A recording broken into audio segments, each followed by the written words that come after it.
A call from the previous passage, if Lu Tu Fong understood. The story opens with a scene of a girl kneeling on the ground, shouting loudly, "I am your fiancé, your majesty the emperor, the one who could stay by his side, even while enduring contempt." It could be no one else but Scarlet Ackman. With that, she slowly raised her eyes to look at the man before her and called out, "Your Highness Calyord." In response to her words, a sword was placed against her neck. Tears streamed down Scarlet Ackman's face. "Please love only me." That was a small scene from the novel The Tyrant's Private Life. This is a romantic fantasy novel. The male lead of this novel is Emperor Chalin Calyar. He committed countless crimes and atrocities, even killing his own brothers. That tyrant fell in love when he met the female lead and thus became a peace-loving person. Because the female lead could command this tyrant with just her little toe. For that reason, only those close to him knew about the tyrant's private life and were forced to keep it a secret. That's how the story goes. Next is a scene of a girl hugging a pillow, lamenting her fate. She says, "But what is this ridiculous ending?" Two streams of tears ran down her face. Isn't the tyrant's change the moment the original story ends? She recalled, "One day, when I was in my 20s, I died and transmigrated into this book, becoming the tyrant's fiancé,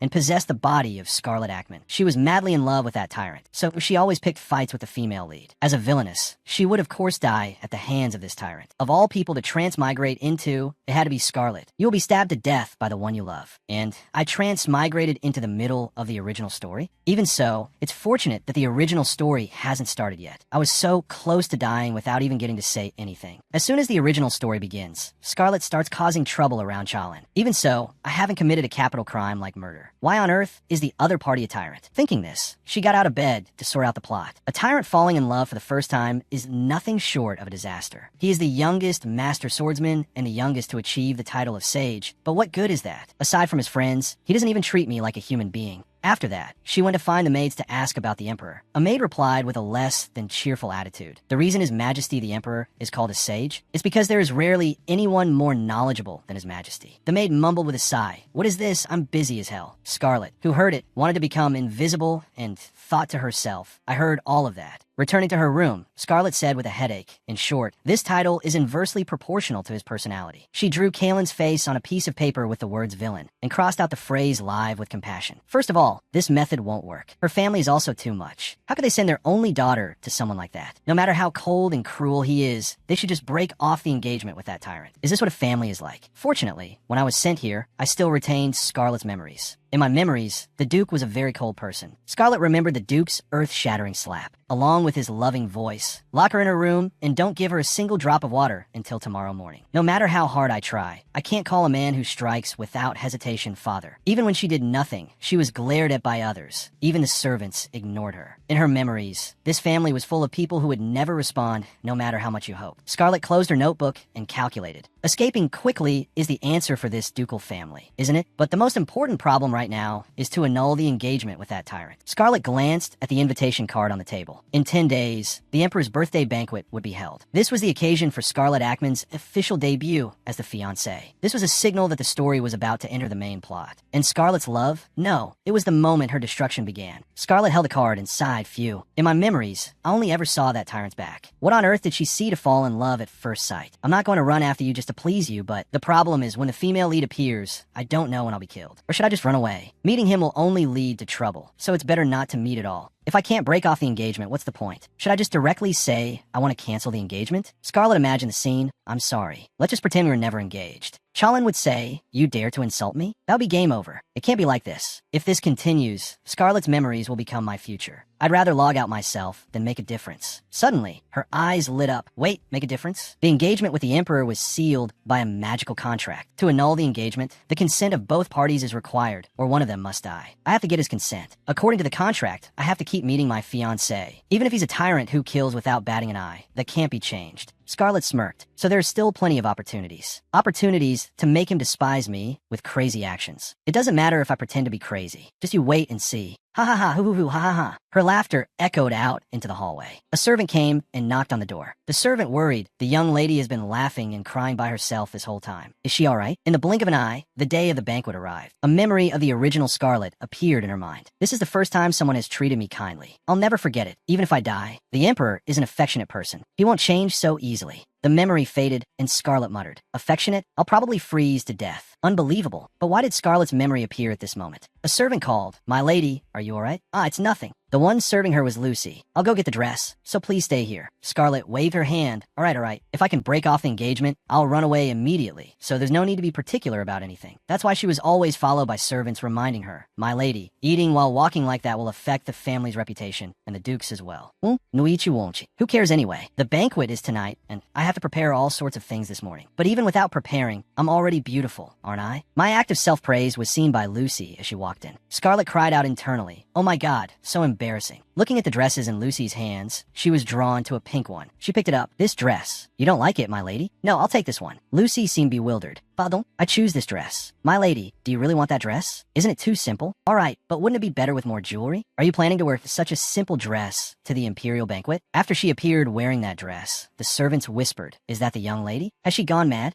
Scarlet chuckled to herself. "Hey, you guys, I can hear everything. The reaction is just what I wanted. Even dressing simply is enough to bring out this beauty. I thought peach wouldn't suit me. I can't believe the peach color makes me look this adorable." Scarlet asked, "Lucy thinks so too, right? This makeup is really useful." Lucy just remained silent, saying nothing more. Scarlet turned to see the servant's darkened expression. "What's wrong? Why are you just standing there dazed?" The maid stammered, "I apologize, my lady. Lady Scarlet has arrived." A carriage was waiting for her at the front. The maid standing there was extremely surprised to see Scarlet. "This way, my lady." "Why so surprised?" "Well, it makes sense. I'm dressed quite simply for the Emperor's birthday banquet. But this outfit will be the start of my crazy actions. And I guess it's because I'm from a rich family that I get to sit on such a high-quality cushion." Huh? As she was chuckling to herself over her perfect plan, she suddenly noticed a gloomy atmosphere around her. Opposite her was the arrogant gaze of the Duke. Scarlet thought to herself, not a bad glare. What do you gain by glaring like that? The Duke treats his daughter like trash, and that Duchess over there always looks like she's on the verge of death wherever she goes. Is she avoiding me like the plague because she's afraid of getting involved? Whatever, I'll just ignore them. Suddenly, someone called out, "Hey, did you take the wrong medicine?" This person was Iza Ackman, Scarlet's half-brother. In the original story, he was the only one willing to help Scarlet when she was sentenced to death. And when Scarlet decided to end her own life, it was Iza who discovered and saved me, the one who had possessed Scarlet's body. She recalled that time,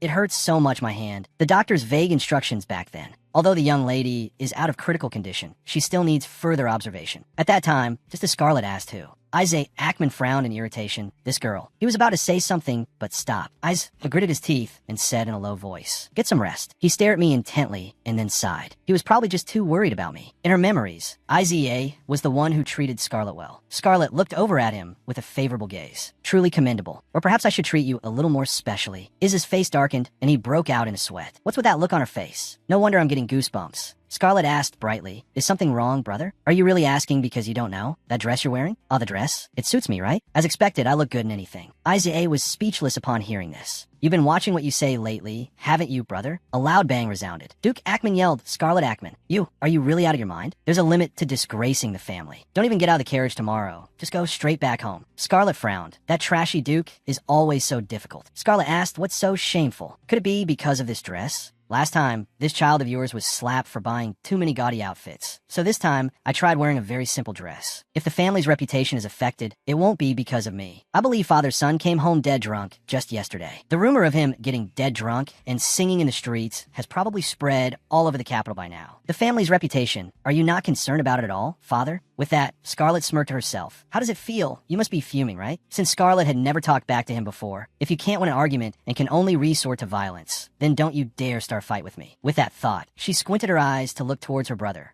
I thought he would fly into a rage after I shot him down. Why is it so quiet? The Duke yelled again, "Scarlet, you insolent thing." Duchess Mila Ackman replied nonchalantly, "Both of you, that's enough." Honestly, not a shred of maturity. Scarlet thought to herself, after the Duchess passed away, the Duke brought her home. Before their marriage, she had been used and abandoned by the Duke. The problem was, she had become pregnant while he was already engaged. And that child was none other than Iza Ackman. That's why Iza is older than Scarlet. From her standpoint, I am very displeasing because I am the evidence of his betrayal. Although I understand that she is just a victim. She recalled the original Scarlet's past. "Stepmother, please forgive me. Lock her up until she comes to her senses." "Yes, I won't do it again. Mother, I'm begging you." Even though that's what happened, she couldn't take all her anger out on Scarlet like that. Returning to the present, she said, "Scarlet, be quiet and let his grace." Scarlet paid her no mind and ignored her. That's right, brother, Iza. Every time you get drunk, you sing in the streets. Is that rumor true? Mila Ackman frowned at the mention of her son. Scarlet smirked to herself. You should worry about your own son, madam. She continued, I heard you even got beaten. It's not every time, right? Ah, madam. Mila gritted her teeth when Scarlet called her madam. If you wanted to call you mother, then don't worry so much about me. She angrily turned her face away. If you all say I'm crazy, then wouldn't it be better to just annul the engagement for me? Anyway, that's enough. But that will take time. Before I stir up some real trouble, I should take a nap. A second later, she was snoring loudly, leaving her family dumbfounded. Seeing Scarlet fast asleep and even snoring, Mila couldn't help but snort with laughter. In her sleep, she vaguely heard the sound of crying. What is that? This sound is Sobi. Who's crying? A blonde-haired girl, sitting on the ground, slowly lifted her face. That's me. Seeing the frightening scene in her dream, Scarlet let out a scream that nearly blew the roof off the carriage. By now, everyone had already left the carriage and entered the Imperial Palace. I see. I was dreaming. Scarlet stepped down from the carriage with the thought, but to be able to sleep through that, I must really be crazy. Fortunately, I'm not late yet. And of course, no one bothered to wake me. That dream. No, it was merely a dream. I don't need to pay any attention to it, because I have other things to do. Alright now then, time to go meet my tyrant fiancé. Scarlet arrived at the party venue rather late. Looking utterly world-weary, she quickly composed herself. I'm not too late, am I? Open the door for me. The guard said, I'm afraid we can't, my lady. Since His Majesty has already entered, we can no longer announce your name. So that means I have to enter silently. But that won't do. I need to draw everyone's gazes. I see. No problem. Open the door for me. Yes, my lady. The door opened. She gaped at the lavish and magnificent sight inside. My, this is incredibly grand. That tyrant said he would hold a simpler birthday party than previous emperors. If a party like this is called simple, I wonder how splendid the previous banquets must have been. Now, where can my tyrant fiancé be? The moment she stepped in, all eyes were fixed on her. Look over there. It's Lady Ackman. What possessed her to dress like that to a party? Scarlet thought to herself,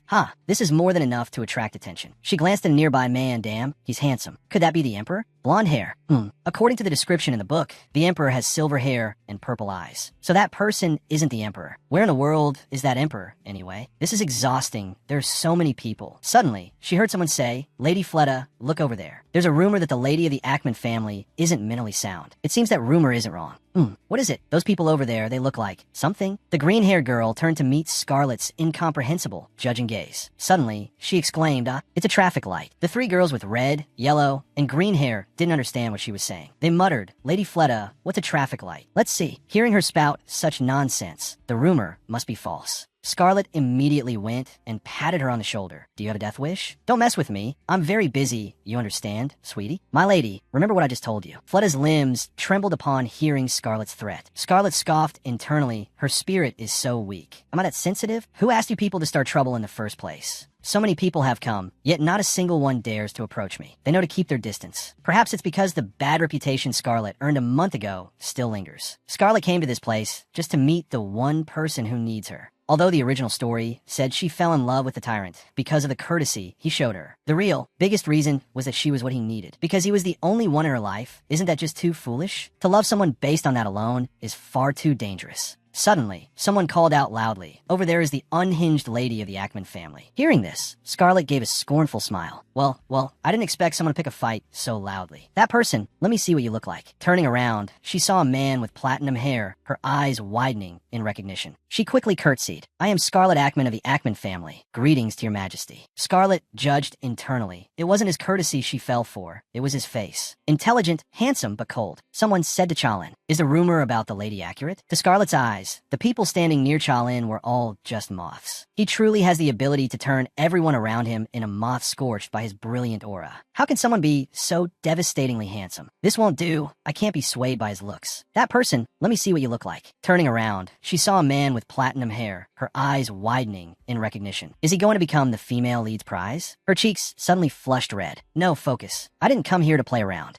She replied, it is nothing, your majesty. This is my first time meeting your majesty, so I was a bit stunned by your beauty. Please forgive my rudeness. However, I have something I wish to ask. I heard that your majesty is very fond of miracles. Is that correct? My lady, if you intend to show me a miracle, you'd best give up now. His face showed not a shred of interest. I knew it, but this is enough. This is the first time I am meeting your majesty as your fiancé, so I have prepared something for you. Won't you at least take a look? Your majesty. Fine. Let me see what you have prepared. The fish took the bait, making her ecstatic. If what you have prepared is not the least bit miraculous, let's see how long you can stay so apathetic. Your majesty, don't worry. Please watch carefully. Scarlet raised her hand, holding a glass of wine, then, your majesty, please look here. With my magic, I will now transform this plain dress into a dress that will captivate thousands. Happy birthday to you, your majesty. As soon as she finished speaking, she splashed the glass of wine right onto herself. Oh, the strong fragrance. Your Majesty, please look. It has transformed into a brilliant red dress. What do you think? This proves I'm completely insane, doesn't it? Those nearby began to whisper. What is this? Did she just pour wine on herself? In front of His Majesty. How could she? Scarlet smiled to herself. How could you possibly marry a madwoman like this, right? Isn't it miraculous, Your Majesty? Looking at his expression, if I do this well, I might be able to get the engagement annulled, right? The Emperor had said this to Chalin, the person who intends to celebrate his birthday. No one will celebrate the day I was born.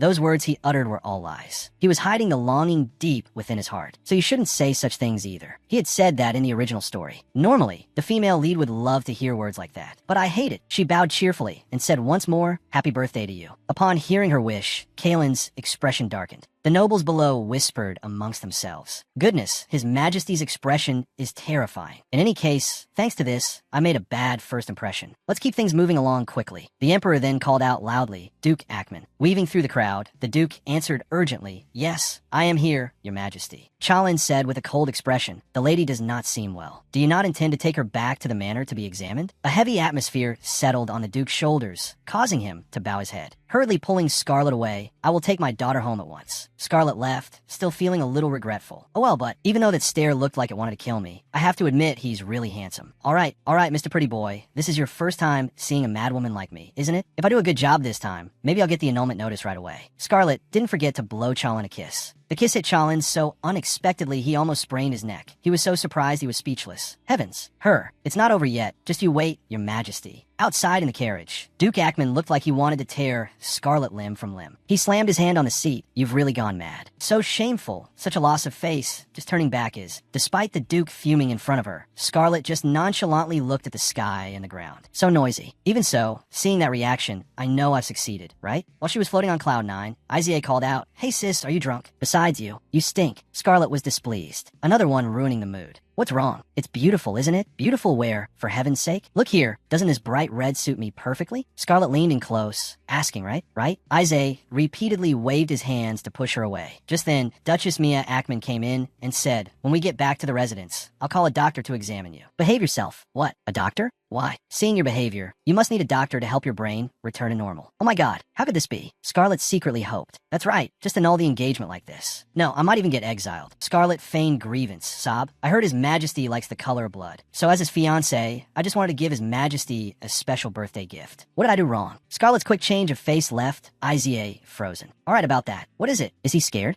Next is a dress decorated in red from head to toe. Then His Majesty will embrace me. Sis, are you trying to get yourself killed? Of course not. His Majesty and I will officially become a couple. Become a couple? Later, I will ask His Majesty for a strand of his hair. Every time we meet, I'll ask for another strand. Why? What do you mean, why? Doing that will bring happiness, won't it? I'll put the hair under my pillow and keep doing it until we're married. Not believing his ears, Izia asked again, you're really? Then Isaac let out a long sigh. Seeing her brother's expression, Scarlet realized, oops, I might have overdone it, but this is the best way to do it. Later, at the residence of Duke Ackman, seeing the carriage return, a knight wondered, why are they back so early? Did something happen? Could it be that Lady Scarlet has caused trouble again? Sigh, the young lady has been so well behaved for the past month. The knight's hand hadn't even touched the door when Scarlet kicked the door wide open. Seeing her foot fly past, the knight was stunned and bewildered. Was that a foot? Scarlet shot out like the wind and ran off. The Duke ordered, quick, catch her. What, sir? Mia ordered, quickly call a doctor. Scarlet is beyond help. The knight still couldn't believe his eyes. Was that the young lady just now? Looking at the empty seats inside, the knight asked, but didn't the young master return with you? Mia Ackman frowned, sighed, and recalled that moment. No matter how I think about it seems you've really gone mad. What if you actually die? I don't want to attend your funeral. Izia, what's wrong with you? Right after that, Izia was kicked out of the carriage. Hey, get out of the carriage. Take care of yourself, you idiot. Isaac, left behind on the road, was still bewildered. Huh, what was that? Duke Ackman frowned and asked, Scarlet Ackman, what you just did. Scarlet held up her hand to stop him. Oh, one more thing. I am now His Majesty's fiancé. Father, you know that, right? So let's keep some distance. Her finger pointed at her face. You know, right? This. It wouldn't do for his noble fiancé's body to have any wounds, would it? Remembering this, the Duchess rubbed her dizzy head. She wasn't educated to be like this. Now she's truly become insane. The next day, Scarlet Ackman wrote a letter to Emperor Callier. To His Majesty Callier, yes, the noble son, your majesty is like the moon, water, flowers, trees, sparrows. I regret having to bid farewell to your majesty like that at the birthday banquet. Therefore, let's meet again next time. She wrote it and then felt like gagging herself. Ugh, meet again? As if. It would be great if the engagement was just annulled like this. So she said, but she still had to quickly decide when they should meet again. The emperor and his fiancée must meet a regulated number of times a month, and the events related to those meetings must be recorded. Thinking of this, she felt embarrassed. How is this any different from public dating? To His Majesty, yes, the noble son, regarding the date, time, and location for our next meeting, so that he wouldn't feel uncomfortable. I have chosen a date, time, and location for our first date that would suit him. The important thing here is to continuously show him I'm crazy while keeping it within reasonable limits. That should be perfect enough to fool that suspicious tyrant. Let's see how he responds. If he replies to this letter, it means my actions yesterday weren't impressive enough. Lucy, are you there? I'm here, my lady. Please bring me the account books. Scarlet Ackman's mother, the previous Duchess, had passed away and left her assets to Scarlet. Although the assets weren't large, in the original story, Scarlet used this money to cause trouble for Chalin. Because Scarlet spent all the money on such things, she had to borrow money from the elders of the family. Scarlet lamented it wasn't a small amount of money. How could she blow it all in one go? Lucy brought a cup of tea and placed it on her table. Oh, you prepare the kind I like to drink? Thank you, Lucy. Hearing Scarlet's thanks, Lucy broke out in a fearful sweat. No, you don't have to. Yes, you're welcome. Scarlet sipped her tea and thought, Lucy, your expression is giving everything away. Her expression is so interesting. I just have to keep thanking her. Thank you, really. Yes, if you need anything, my lady, just call me. After Lucy went out, Scarlet's face grew serious as she calculated. All right, the remaining problem is this. Just as I predicted, this amount of money is too little. With this amount of money, I can't escape the ducal house and live an independent life. Scarlet had been saving this money all this time, but it's true, I have to earn more. Luckily, I have a way to make money with just this small amount. The safe zone, or more precisely, this barren land is called the Cradle, because mana cannot pass through it. This land was abandoned by people. But no one knew that this abandoned land in the capital was a safe zone for spirits to live in seclusion with a female lead, and it would become an incredibly fertile land. Scarlet gave a dangerous smile. Spirits, huh? If I can gain recognition from the spirits, I won't have to worry about resources anymore. The most luxurious treasure in this world is spirit stones. If I take these stones and sell them. No sooner said than done. She pushed the door open and went out. Lucy saw this and ran after her, calling, my lady, where are you going? The bank. I'm going to withdraw some money. I'll take half of his family's assets and leave this place. At the palace, Chalin returned after his training session. He tiredly stretched out to rest, and at that moment, a memory surfaced. Happy birthday to you, your majesty. Unbelievable. To dare to do that in front of me. His mother's words echoed in his ears. Oh, Callier, my unfortunate child. It would have been better if you were never born. And the words of others behind his back. You must be careful with every little thing in front of his majesty if you don't want to die. The framework that existed until now has been destroyed. The image of Scarlet from that day kept lingering in his mind, making Chalin sit up. How annoying. The moment she made a heart sign at him reappeared, and he blushed. No, it's not that I'm annoyed. Scarlet Ackman, just a name from a prestigious family. Although this family is in decline, I still agreed to the engagement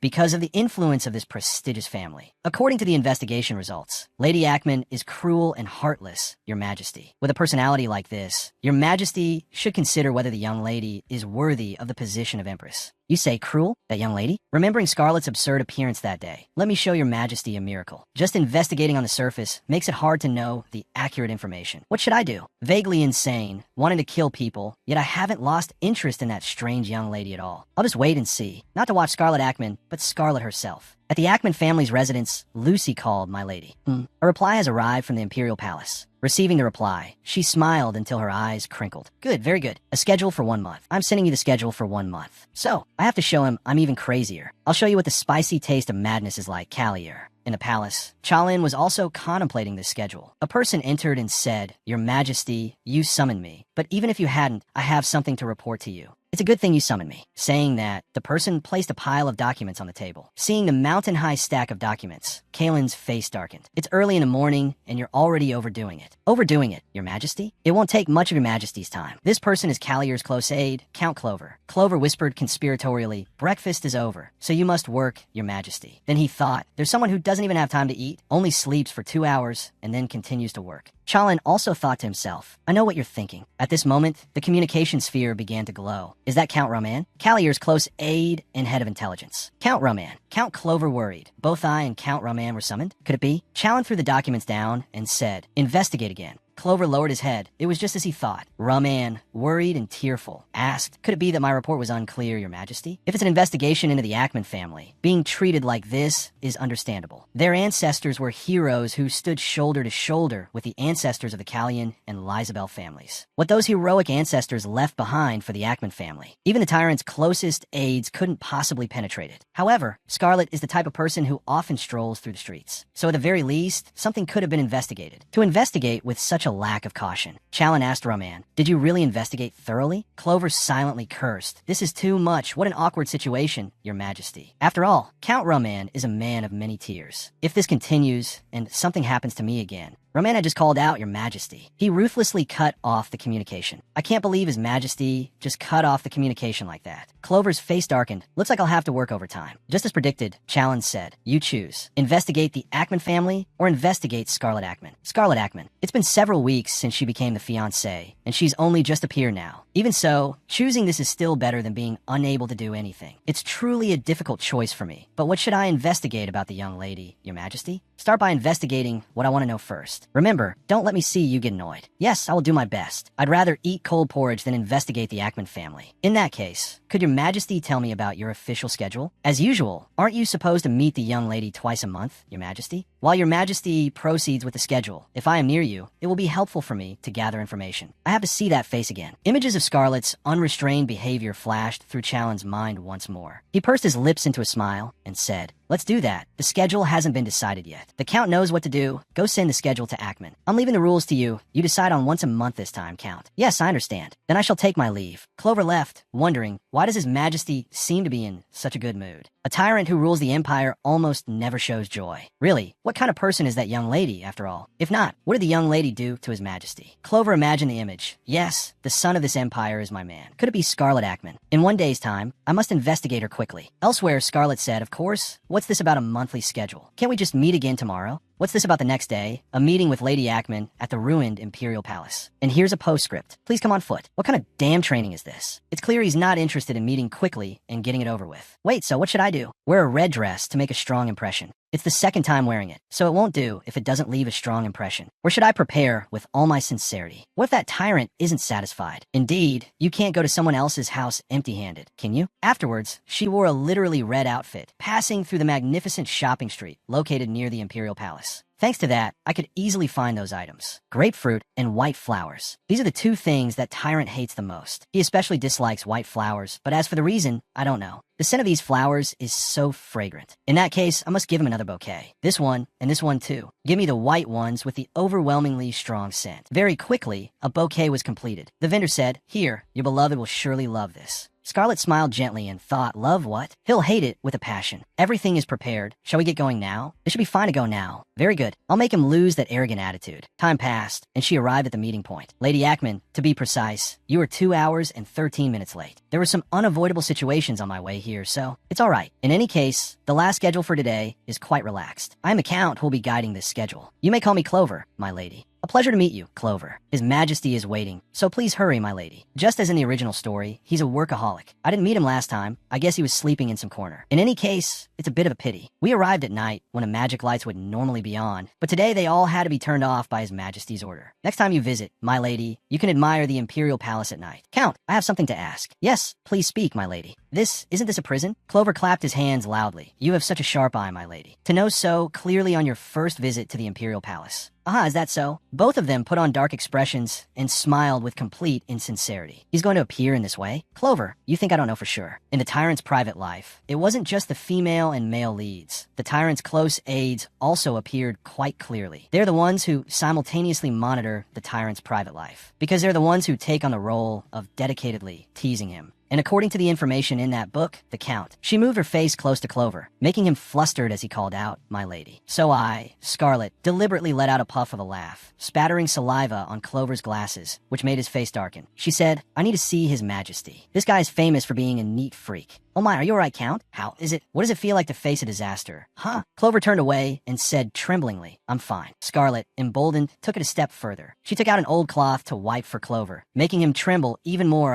My lady. Really? Why are you like this, Count? Are you alright? Scarlet laughed gleefully inside. That's right. Who would be so sarcastic to someone they just met for the first time? To think the cleaning rag I brought by mistake would be this useful. As she was gloating, a deep, low voice rang out. What are you two doing? Delaying like this right before my eyes? Both of them called out in surprise, Your Majesty. Challen looked at the two of them with a stern, cold expression, as if catching them in the act. Greetings. Yes, the son of the Empire. Lady Ackman has arrived. Yes, I wanted to see Your Majesty as soon as possible. Challen noticed the basket Scarlet was carrying. My lady, but what is that? Ah, this? It's fruit. Your Majesty invited me, and it would be a bit impolite to come empty-handed. Your Majesty, look at this. Aren't the white flowers beautiful? Seeing the white flowers, Clover's face darkened in his mind. Oh, that's not all. Scarlet also held out a grapefruit in front of Challen, and this too. This is a grapefruit. That's right, because I really like grapefruit. Challen's expression was tighter than a bowstring. In Challen's eyes, Scarlet was like a witch. Here, this is a wild grapefruit from the Zir's territory. It's also a product specially transported there by white mages. They look very delicious, don't they? Challen's face darkened as he called, Count Clover. Yes, Your Majesty. The Count looks very tired today, doesn't he? Not all. You go and rest for a bit. I will go inside with the young lady. Your Majesty's order, let's go inside. Scarlet was a little frightened, but still followed quietly behind. It's been a bit too quiet up until now. What should I say now? But Your Majesty, why did you order all the lights outside to be turned off earlier? Wait, could it be a moment just for the two of us, so we can shine brighter together than ever before? With a look of endurance, Challen replied, Now is the time I am working. Working, you say? That's right. This couldn't be put on the schedule. What is that expression of yours, my lady? Scarlet covered her face and said, I feel so hot. Hey, I was just kidding. So, does Your Majesty want me to help you with your work? You say you'll help me, my lady? Yes. If not, there would be no reason for Your Majesty to choose this time and this place. I'm very curious. Please tell me quickly, Your Majesty. Whatever you ask, I am very willing.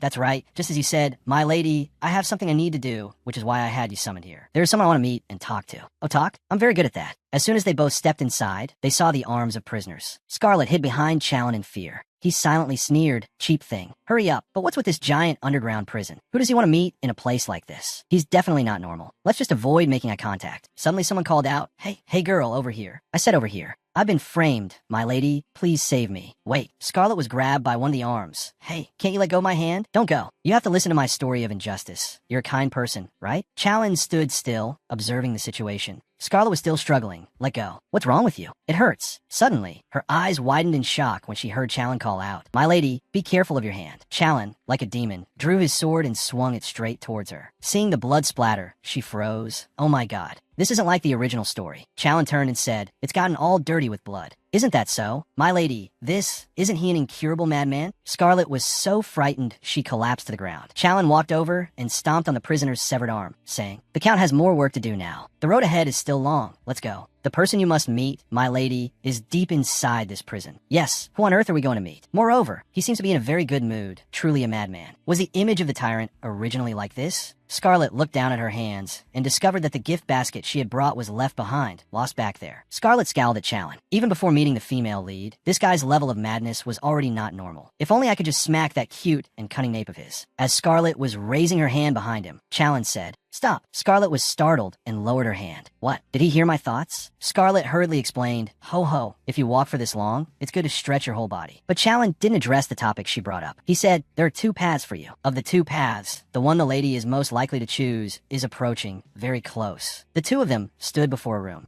Inside, a man holding a flower was speaking cheerfully. Cece said so. Oh, Cece. Me too, I love Cece too. I didn't expect you to whisper so sweetly, Cece. Scarlet asked with curiosity, Your Majesty. Who is that person? Challen turned away without a word. At that moment, Scarlet leaned down and called inside, Sir, are you all right? Challen's gaze seemed to drift into the void. There was once a prophet who was called a sage. Although he had been in prison for 19 months now, he had always remained silent. The old man's prophecies concerning the demon clan could not be taken lightly. Challen recalled what he had said back then. Please protect this old man from strangers. That's right, putting me in prison is for the best. In return, this old man will give a prophecy. There are two paths, and the one with the highest probability of being chosen is approaching. However, that path is the one that brings destruction. Your Majesty, you cannot grasp even a little happiness for yourself. Besides the divine temple, the only ones who could foretell events were the demon clan, where the prophets were slumbering. Scarlet asked, Sir, who are you talking to? Someone not of the Demon Clan had predicted that upon discovering the Demon Clan's secret, they would feel envious. Perhaps I can use this old man to learn about that secret. Are you talking to fairies? Cece is a fairy, this girl's inner world. Could it be her? For a moment, Challen broke into a smile. He quickly adjusted his expression and moved to block Scarlet. Hey, my lady. He's a criminal faking madness. You shouldn't get close. Scarlet asked earnestly, Are fairies real, sir? Challen wanted to stop her.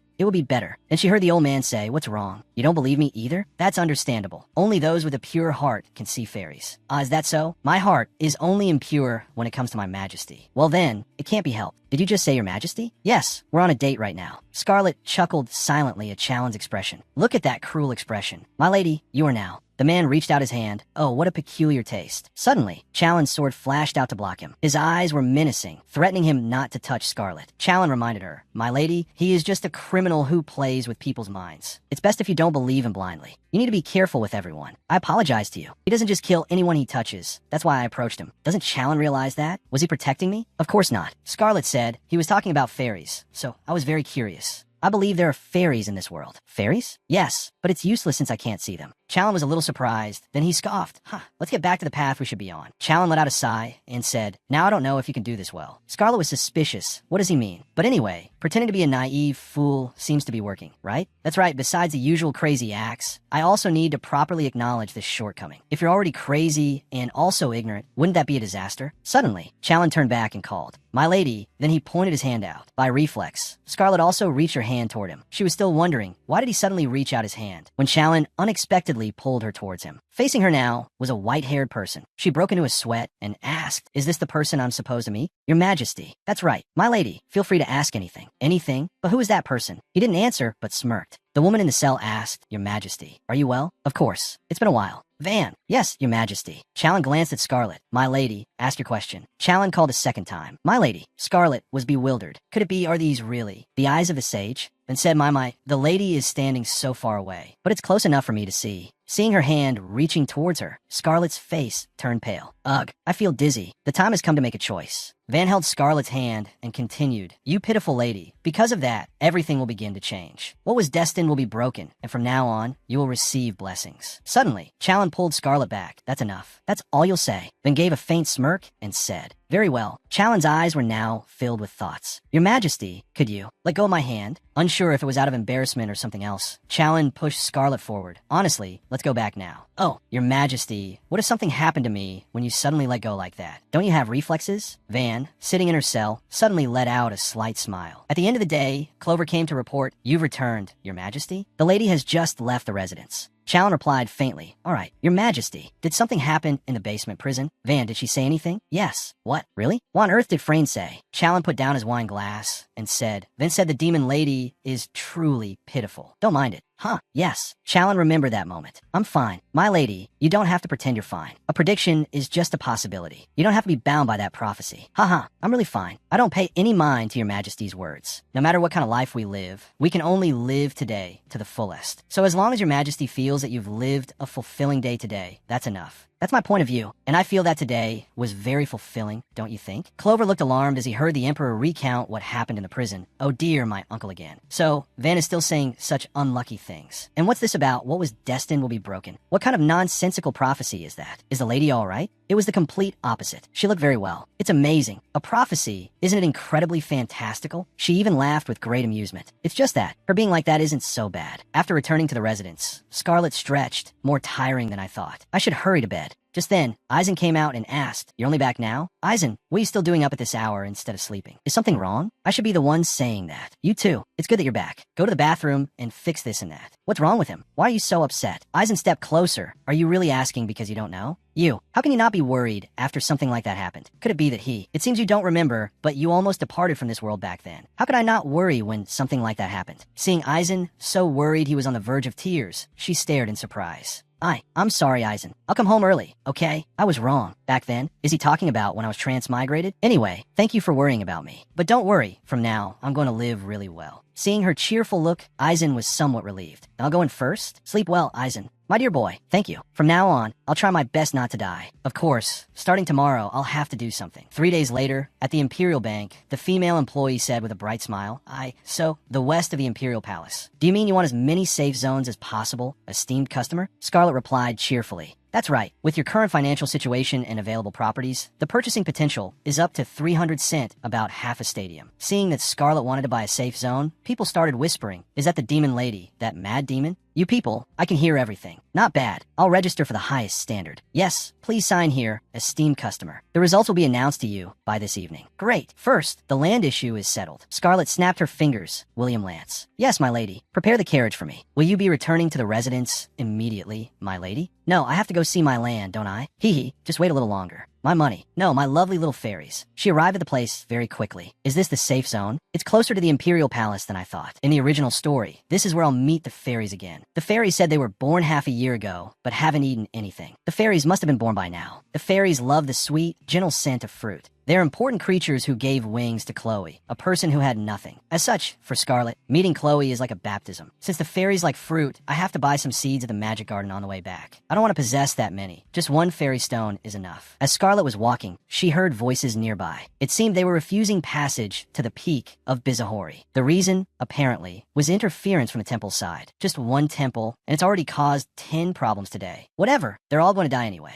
Your Majesty, if not, we should just bring the ships and slaughter them all. Scarlet quickly hid behind a tree. She recognized the person as the Emperor and the golden squid from the banquet. It scared the life out of her. Is he out for a walk? In any case, I will look into it further and report back to your Majesty. Even if our finances are being siphoned off, our pride remains. Hiding behind a tree, Scarlet thought, wait, why do I have to hide? From the standpoint of the crazy Scarlet, this should be fun. All right, I'll just surprise him. With that thought, she covered her mouth and made a sound. Kaliar heard it and immediately turned his head. What was that sound? Scarlet leaped out, startling Chalin. She smiled foolishly and said, Your Majesty, did you know I miss you so much? As she spoke, she ran toward Chalin. Unfortunately, she twisted her ankle. Luckily, Chalin was quick to catch her. I heard someone's voice. So it was Lady Ackman? Scarlet was stunned. This wasn't in the plan. Up close like this, he's ridiculously handsome. About that, Chalin put on a frightening expression and asked, What are you doing here? So scary. Roman only now realized that the girl was Lady Ackman Scarlet. Why did she run out from the forest? He was already in a foul mood because of the temple affair. If His Majesty also dices up his own fiancée, it would truly be a disaster. I must intervene before everything explodes. Your Majesty, are you alright? Your Majesty is also tired, so allow me to escort the lady. Chalin completely ignored Roman's words. He asked, Are you injured? She whined, Yes, I'm injured in my heart, Your Majesty. She didn't even fall, yet she claims her heart is injured. What am I witnessing right now? It seems His Majesty doesn't mind the physical contact. Their relationship is better than I thought. Scarlet continued, Because Your Majesty is so handsome. Upon seeing this face, my heart. Seeing as you're still spouting such nonsense, you must be fine. Roman, feeling a bit superfluous, spoke up. Your Majesty, I still have many matters to handle, so I shall take my leave first. Chalin remained silent. Roman took this as tacit agreement and made a swift exit. Scarlet thought in confusion. Why didn't Chalin go with him? If it were me, encountering such a clingy person, I would have run away immediately. How many more times do I have to ruin my image in front of him? If this keeps up, I'll die just as in the original plot. This Chalin guy, why is he so stone-hearted? This won't do. I have to find a new way to handle this. She continued, Your Majesty, that is why? As Your Majesty's fiancé, could you sell it to me cheap? Am I operating a loss here? After a moment of silence, Chalin said, Pardon me, what? Why is he taking off his glove? Is he going to hit me? Chalin reached his hand towards Scarlet, causing her to shut her eyes tightly in fear. But he only picked a leaf from her hair and said, It seems the lady is not afraid of me at all, is she? I will think about that request. Thank you, Your Majesty. It's late, we should head back. Your Majesty, please have a safe trip back as well. Upon returning home, she agonized. Why did I say, Your Majesty, please have a safe trip back as well? And I even bid farewell so obediently, as if it was the proper thing to do. But I must admit, the man is excessively handsome. Is there some rule that villains have to be handsome? To be serious, he is the male lead, but I wasn't like this at the banquet, was I? Or is it because we met in the forest that I feel this way? No, it wasn't the atmosphere, but I sensed something different. How should I put it? Just like him towards me. The Tyrant Chalin Kaliaon is a man who draws a clear line between the woman he loves and other women. Towards the one he loves, he is exceedingly kind, but with others, he is as sharp as a knife. I'm not Chloe. To him, I'm no different from other women. But why? At that moment, he was speaking and smiling gently. It seems the lady is not afraid of me at all, is she? I saw that his usual coldness. Just then, someone knocked on the door. Who could be coming at this hour? The Duke? Seriously, just as my thoughts were wandering, a problem arrives. I haven't been obeying him lately. If he wants to hit me, I'll run away from here for good. I still haven't been able to escape from here. She sat up and asked, Who is it? It's me. Open the door. Are you asleep already? This voice is Iza. It's me. Open the door. So it's Iza. Scarlet called out. It's occupied in here. Is this a bathroom or what? Fine. Open the door. Yes. I thought it was the Duke. Scarlet reached out to open the door, then startled, thinking on second thought it's late. What is Iza doing here? Did he come with the Duke? Scarlet changed her mind. I don't want it anymore. I'm not opening the door. What? It's so late. What do you intend to do coming into a woman's room? You're so shady. What are you talking about? Besides, you keep talking in that commanding tone. I came here because I have something to say. So be good and open the door for me. Scarlet thought to herself, even if that weren't the case, I'd still run for my life. We're not close enough to sit down and have a talk, are we? Scarlet continued, I'm not wearing any clothes. Here, you've really gone mad. It seems he came alone. Lower your voice. If you and I get into an argument, I wonder what the Duchess would do to me. You could talk from there. Honestly. All right, I get it. It's nothing special. Could you speak up a bit? It's nothing today. I just wanted to wish you a good night. Scarlet was dumbfounded. What was that? Did he come because he was worried about me? He was worried I'd be too scared of the Duke to sleep. At this, Scarlet finally opened the door. When Iza saw her, he asked,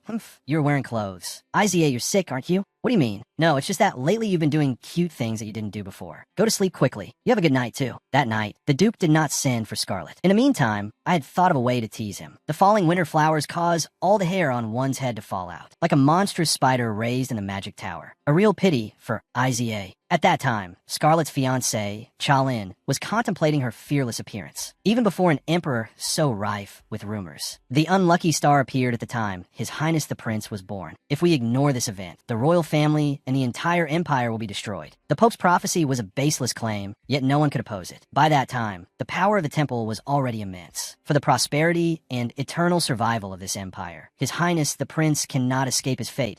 We must prevent the disastrous consequences from descending. When everyone believed the prophecy and did not acknowledge him, he swung his sword to protect his own life. In order to live, he didn't mind even killing people. The blood of those he killed was enough to drench an entire mountain. A person like him could not be called human. At this point, all that was left was the title of Tyrant. To him, Ackman Scarlet was very special. She thought he was a very different person and didn't make things difficult for him. If she heard them, would she deny it or not? Chalin could sense it. She was not afraid of him at all. The so-called. Chalin looked down at the map. Come to think of it, I will think about it and give you an answer. Sell the land cheap? Is this fearlessness or just being too thick-skinned? The land where fairies live? If I go now, it won't work. She will surely be furious. Is that why I've somehow become curious about what she will do? I'll try it once. Afterward at Lady Ackman's. This is the transfer deed for the safe zone issued by the Empire. Please read it carefully and sign it for me, my lady. This person was the #1 royal guard, disguised by Count Clover for the mission. Thank you. Scarlet wondered, how much of a discount did they give me? Why is the price of the land still the same? Did the landowners say anything else? Is there a problem with the documents? No.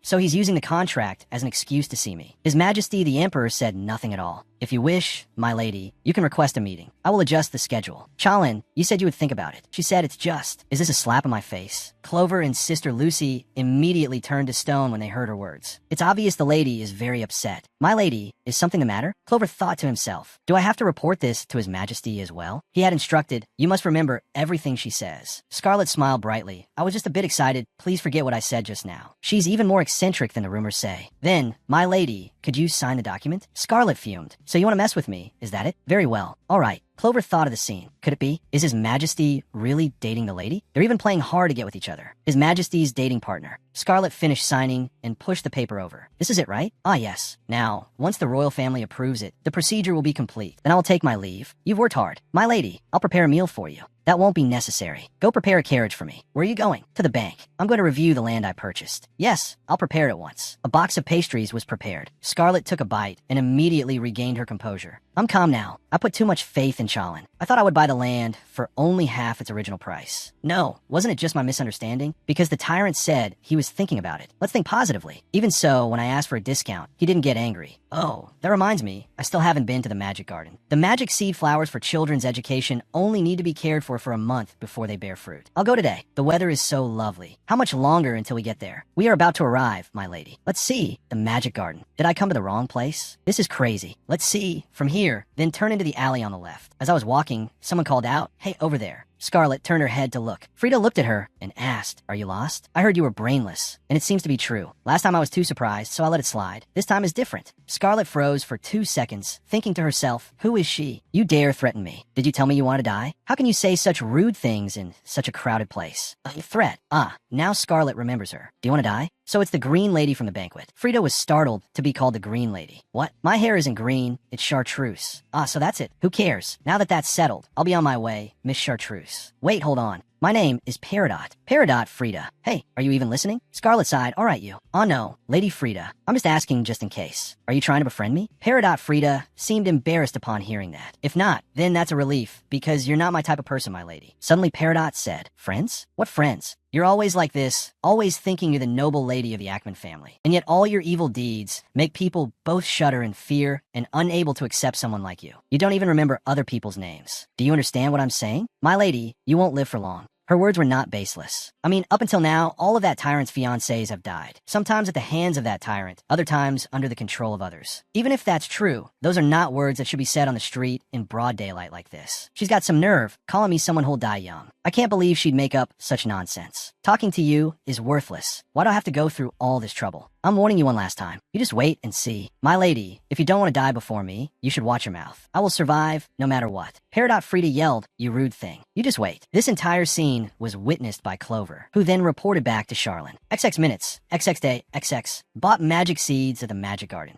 Is this all the information you have on the lady? Yes, this is what was investigated today. Her daily actions and her behavior in front of me are the same. Indeed, those crazy actions and way of speaking. It seems that's just her true nature. She said I have a sulky face. Suddenly Charlene smirked, frightening Clover. He suddenly froze. Did His Majesty just laugh? Your Majesty, there is something I wish to say. Is Your Majesty dating Lady Ackman? What? You've been following the lady so much that your mind has gone fuzzy, haven't you? I told you to investigate, but it seems you've been infected by her instead. That's not it, Your Majesty. I just asked an unnecessary question. Ha ha. Stop talking nonsense. Get back to your work, as you command. Where is Lady Ackman now? According to reports from the other covert trackers, the lady is in a safe zone. At the same time, Scarlet also let out a sigh of relief. Phew, finished planting. On the other side, Charlene said, I will do the rest of the investigation myself. That stalker-like lady has been dealt with. Meanwhile, Scarlet thought to herself, it's more expensive than I thought, but I've already taken care of the remaining amount. Great. Everything is still going according to plan. Just then, Charlene walked over and said, So you're here? Scarlet turned around and called out, Your Majesty. Scarlet cursed internally. Charlene, you liar. What are you doing? You think I came here to play? Thinking that, she still smiled brightly. I am planting fruit seeds. Why is that? I heard these seeds will sprout in just 3 weeks, so I find it very magical. Ah, you're talking about those seeds? Scarlet was surprised to see Charlene sit down next to her. He's actually sitting on the ground? I can't believe it. Scarlet bumped Charlene's shoulder and said, the thing is, I'm gonna give a gift to the fairies. Fairies? Scarlet was worried. What should I do? I can't think of any crazy act right now. The fairies will appear here, so I want to quickly grow the seeds and give them to the fairies. After that, I said nothing more. After a long moment, I looked up at him. He was quietly looking at me. The corners of his mouth slightly turned up. It was just a feeling, but it seemed he wasn't aware that he was smiling. It seems I've seen a side of him I wasn't supposed to see. She quickly turned her face away. Wait, this is so embarrassing. I have to say something. Come to think of it, this place from now on, isn't it my land? What are you trying to say, my lady?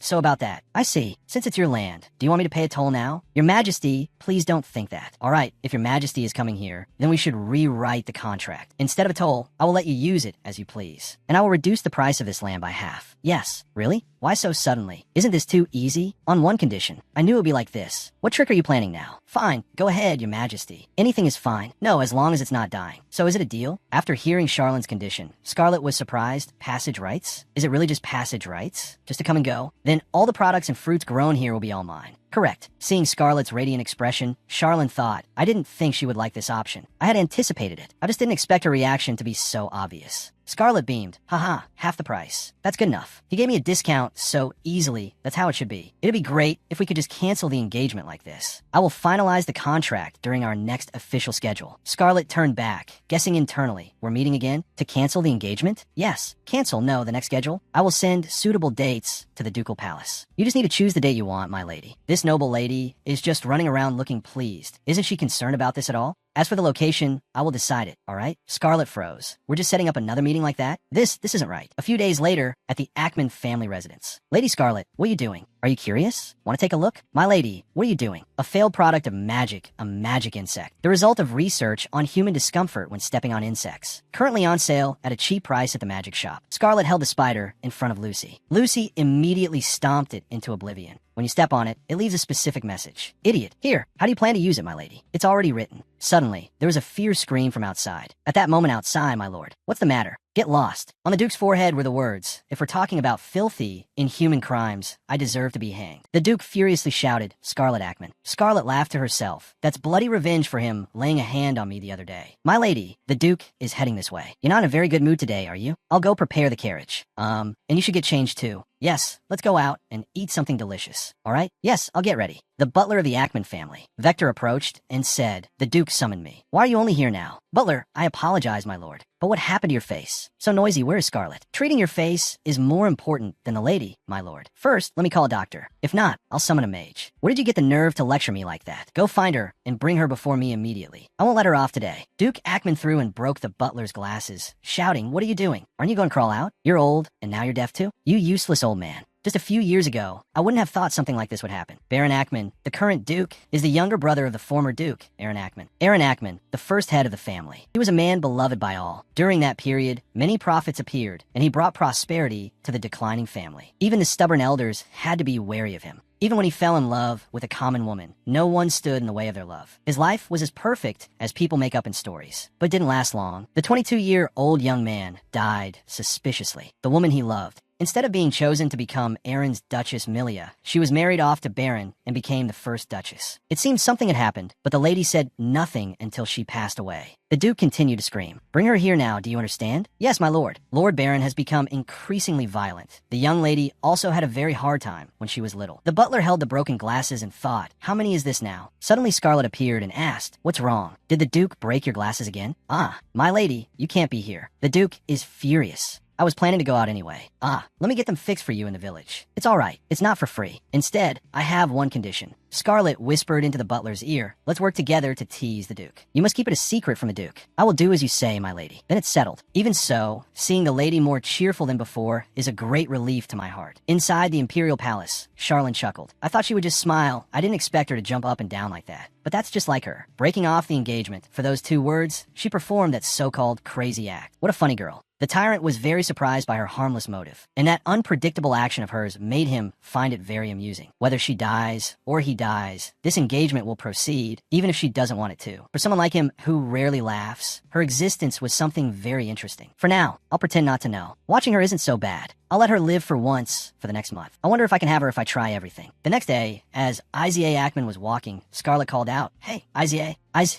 turned around, and Scarlet looked amused. What's this? You've slicked your hair back. Do you only now realize you're a nobleman? Oh my, I almost didn't recognize you. Dressed so neatly, so different from usual. Izzy asked, why are you only just arriving? I overslept. What about the Duke and Duchess? They're probably preparing to receive the guests. The mansion was decorated grandly, as if to show off. That's right, today is a momentous day for the Duke. It's the day to dine and converse with the elders. It is said that the Duke holds a family gathering meal when receiving important guests, even if the main guest doesn't show up. Although it's a bit ostentatious, it's also to show that the family is harmonious and peaceful. I wonder why you're so obediently listening to the Duke. Me? All right, let's hurry. Scarlet thought to herself, just as Isaiah said, I don't like participating in family events at the Duke's request, but I'm very curious to see the faces of those old men. So what can I do? Hey, let's go together. Oh, wait, I bought some land. Why so suddenly? I bought the safe zone in front of the palace. You know where that is, right? Hey, don't talk about this in front of the Duke and Duchess. Yes, I know. As they were chatting animatedly, the Duchess called out from behind, what are you doing? Hurry up, Duchess. It's been a while, hasn't it? The elders are about to arrive. Go inside immediately. Let's hurry inside. Mila Ackman thought to herself, how strange. Did something happen to her recently? Her gaze has become sharper. Scarlet, you haven't changed at all. Still doing those meaningless things, just like your mother. Scarlet turned back and asked, wait a minute, are you only scolding me, Duchess? Whenever mother is mentioned, you just want to curse and scold. Scarlet, calm down. Who would say such a thing to a daughter who has lost her mother? Seeing you speak so carelessly, I guess you're not aware of your own age, Duchess. You little. Just as she was about to lunge forward, a man leaning on a cane approached and said sternly, the young lady is absolutely right. I don't particularly like you, young lady, but I must admit you are not wrong. Scarlet stared blankly. Those people, one look was all it took. They were the elders. A pleasure to meet you, Duchess. A pleasure to meet you, young master and young lady. But how long do you all intend to block the entrance? It's not a good look to have such a scene in front of the main hall. That's right. It's not like today is the only day I've argued with her. All right, we are busy people. Isaiah Ackman could only sigh wearily. The Duchess and Scarlet exchanged glances that said, just you wait. At the dining table, Isaiah asked, are you okay? Huh? The Duchess's words from earlier. I'm sorry you had to hear that. That's not for you to apologize for. Don't worry about it and just eat. You're worrying for nothing.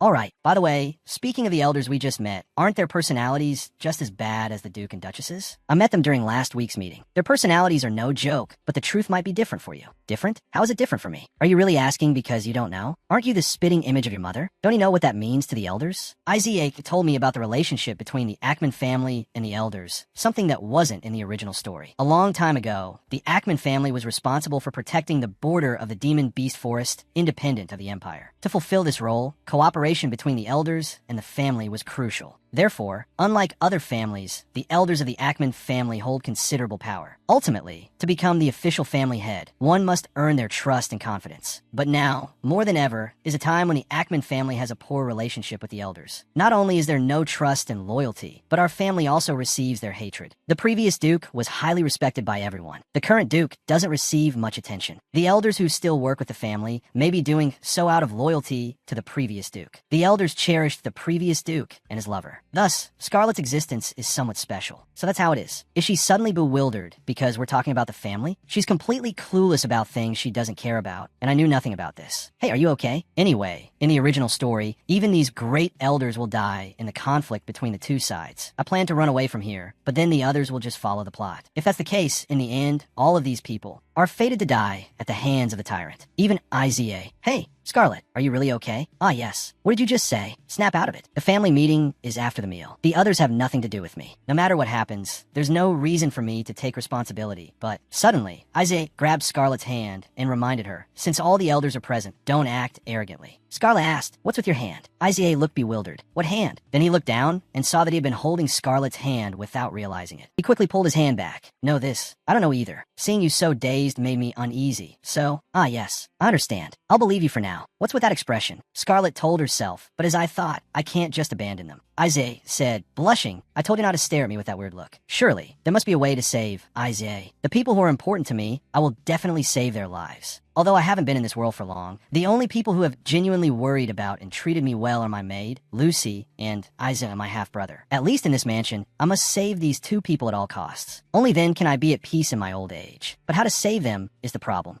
Suddenly, Isaiah stood up and said, Scarlet, get up. The family meeting is about to start. Ah, yes. I'm not strong enough to take on the responsibility of protecting them directly. Is there someone in the Ackman family strong enough to protect those two? No. Even if there were such a person, why would they protect the two people I care about? The butler saw them and bowed. Young master, young lady, you've arrived. The lords are waiting inside. Isaac glanced at Scarlet. Ready? Ready.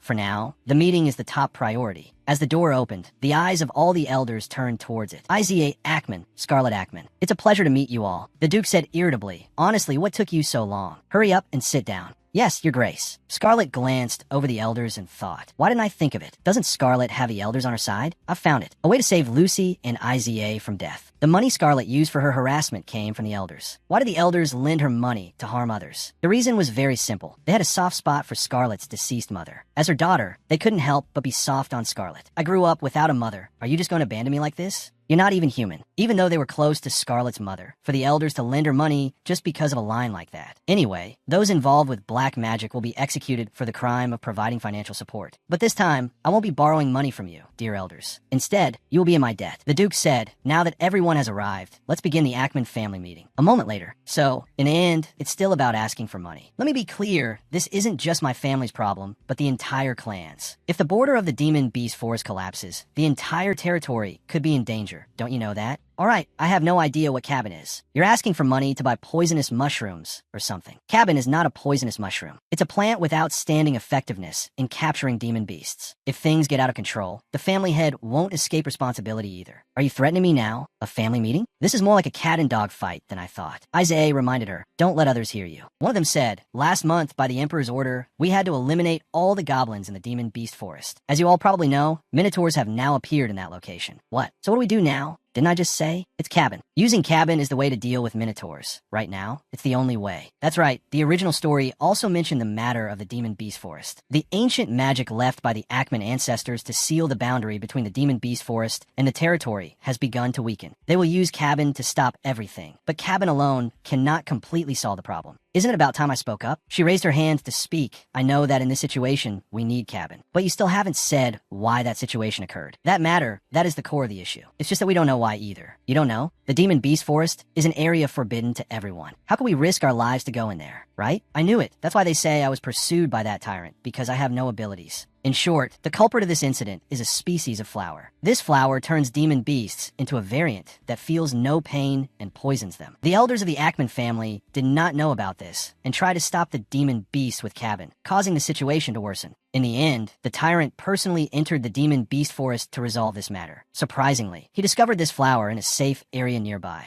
The forest was stabilized, but all the elders were beheaded. When the Minotaur disappears, the Wyvern will appear. That matter must be resolved first before we can hope to end the family's problems. The Duke said, "In any case, I don't have any money for you. You must know that." Scarlet thought, what a relief, everything that Tyrant said and did to find that flower. I've memorized it all. For me, finding that flower is no different from finding ordinary flowers. It's as easy as pie. Therefore, in this situation, I will help you all resolve that matter. Ira turned to ask her, "Hey, Scarlet, are you okay? Why have you been grinning like that?" "Oh, it's nothing. I just had an idea." Ira was curious. What is she planning to do that's making her so excited? The next day, amidst a busy atmosphere, Mr. Bryan said, "Pack the luggage carefully so there are no mix-ups. We will put them in the carriage." "Yes, I understand." Scarlet approached and called out, "Mr. Bryan, Mrs. Andrian." "Lady Scarlet." "Hello, everyone." Mrs. Andrian asked, "What is this about? Are you planning to tease us old folks, my lady?" "That's not it at all." Scarlet gestured with her hand. "It's nothing much. I have something I want to give you too." Lucy brought over a jewelry box. "This is an inheritance from my mother." Looking at the jewelry, Brian and Mrs. Andrian were surprised. "My lady, why are you giving this to us? I think you too will need it. Didn't we already talk at the family meeting? I am not the head of the family, so this is all I can give you. But I truly wish for everything to be resolved smoothly. You are important people to our family. Even if you are rejected today, I hope you will still take care of your health. Well then, have a safe journey." Mrs. Andrian replied, "We are not leaving right away. We are just relocating."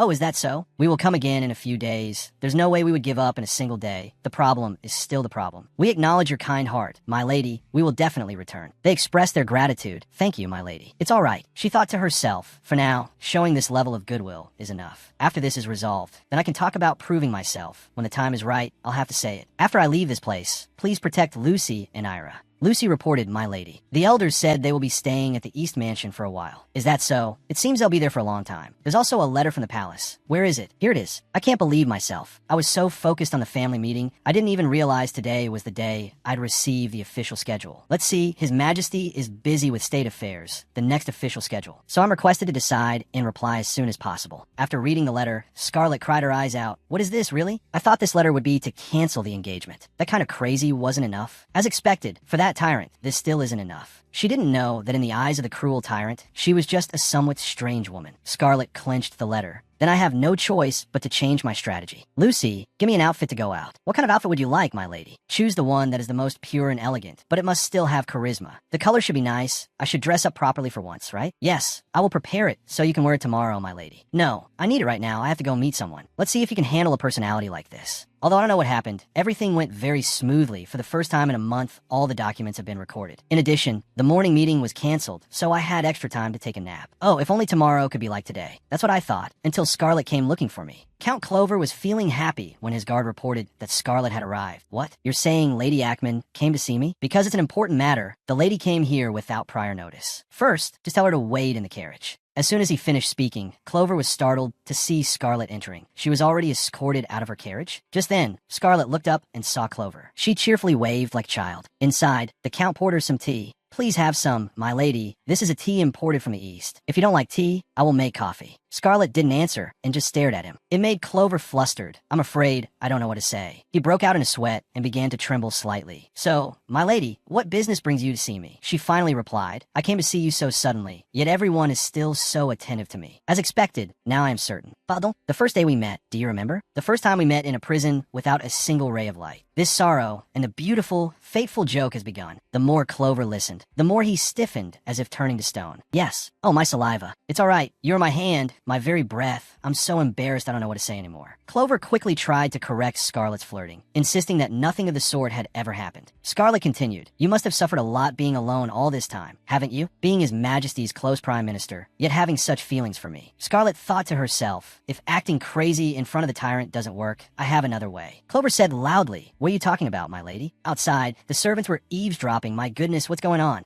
do you know? Scarlet put on a shy look and said, the situations of the nobility are so complicated. Prime Minister, you like me, don't you? Oh my goodness, I understand a Prime Minister's heart. Love truly makes things difficult for us, whether we want it or not. At some point, those feelings are stored in our hearts. This isn't the first or second time for me, so I'm used to it now. But even if you deny it, those feelings won't disappear. Clover couldn't take it anymore and had to say, how on earth did you look at it to come to that conclusion, my lady? I can tell just by looking, aren't the Prime Minister's actions just like that? In front of me, you are extremely tense. You stutter when you speak, and you even break out in a cold sweat. That Prime Minister, you can't fool my eyes. After listening to Scarlet lead him on for a while, Prime Minister Clover felt extremely bewildered. This woman, how can she be so confident? Can my actions really be interpreted that way? Could it be that's how others see it too? The Prime Minister is the smartest man in the Empire, but how can he be so easily drawn into things like this? This won't do. Clover began to question his life, a man who has never been in a single relationship. Clover's face turned bright red as he said, I like you, my lady. Scarlet said gleefully, are you admitting that you like me? Clover was lost in a tangle of thoughts. Is love supposed to be this frustrating? My whole life I've been crazy about work. How would I know what love is? Goodness, I don't know. For now, let's just see how it goes. Whether it's true or not, please don't go around saying such nonsense, my lady. Why is that? Why do I have to be stuck with this devilish lady? Why? Because you are His Majesty's fiancé. Clover started to get scared if His Majesty found out about this. A chill suddenly ran down Clover's spine. He scared himself thinking of a scene where Challen places a hand on his shoulder from behind and says, Prime Minister Clover, I've been told that you are in love with someone, so it's my fiancé. His Majesty will not let this slide. Seeing Clover's unstable state, Scarlet broke out in a cold sweat and called out, Prime Minister Clover, are you crying? You hate me so much you're crying? I'm sorry, you're taking this too seriously. Clover looked up and asked, my lady, you have a lot of fun teasing me, don't you? Scarlet was stunned. This guy is really something else. All right, it's useless even if the Prime Minister likes me. And I don't want to make the Prime Minister cry like this. What was that? That's right, of course it's not true. The lady only came to joke with me. What is love anyway? I cannot accept your feelings. I'm sorry for hurting you.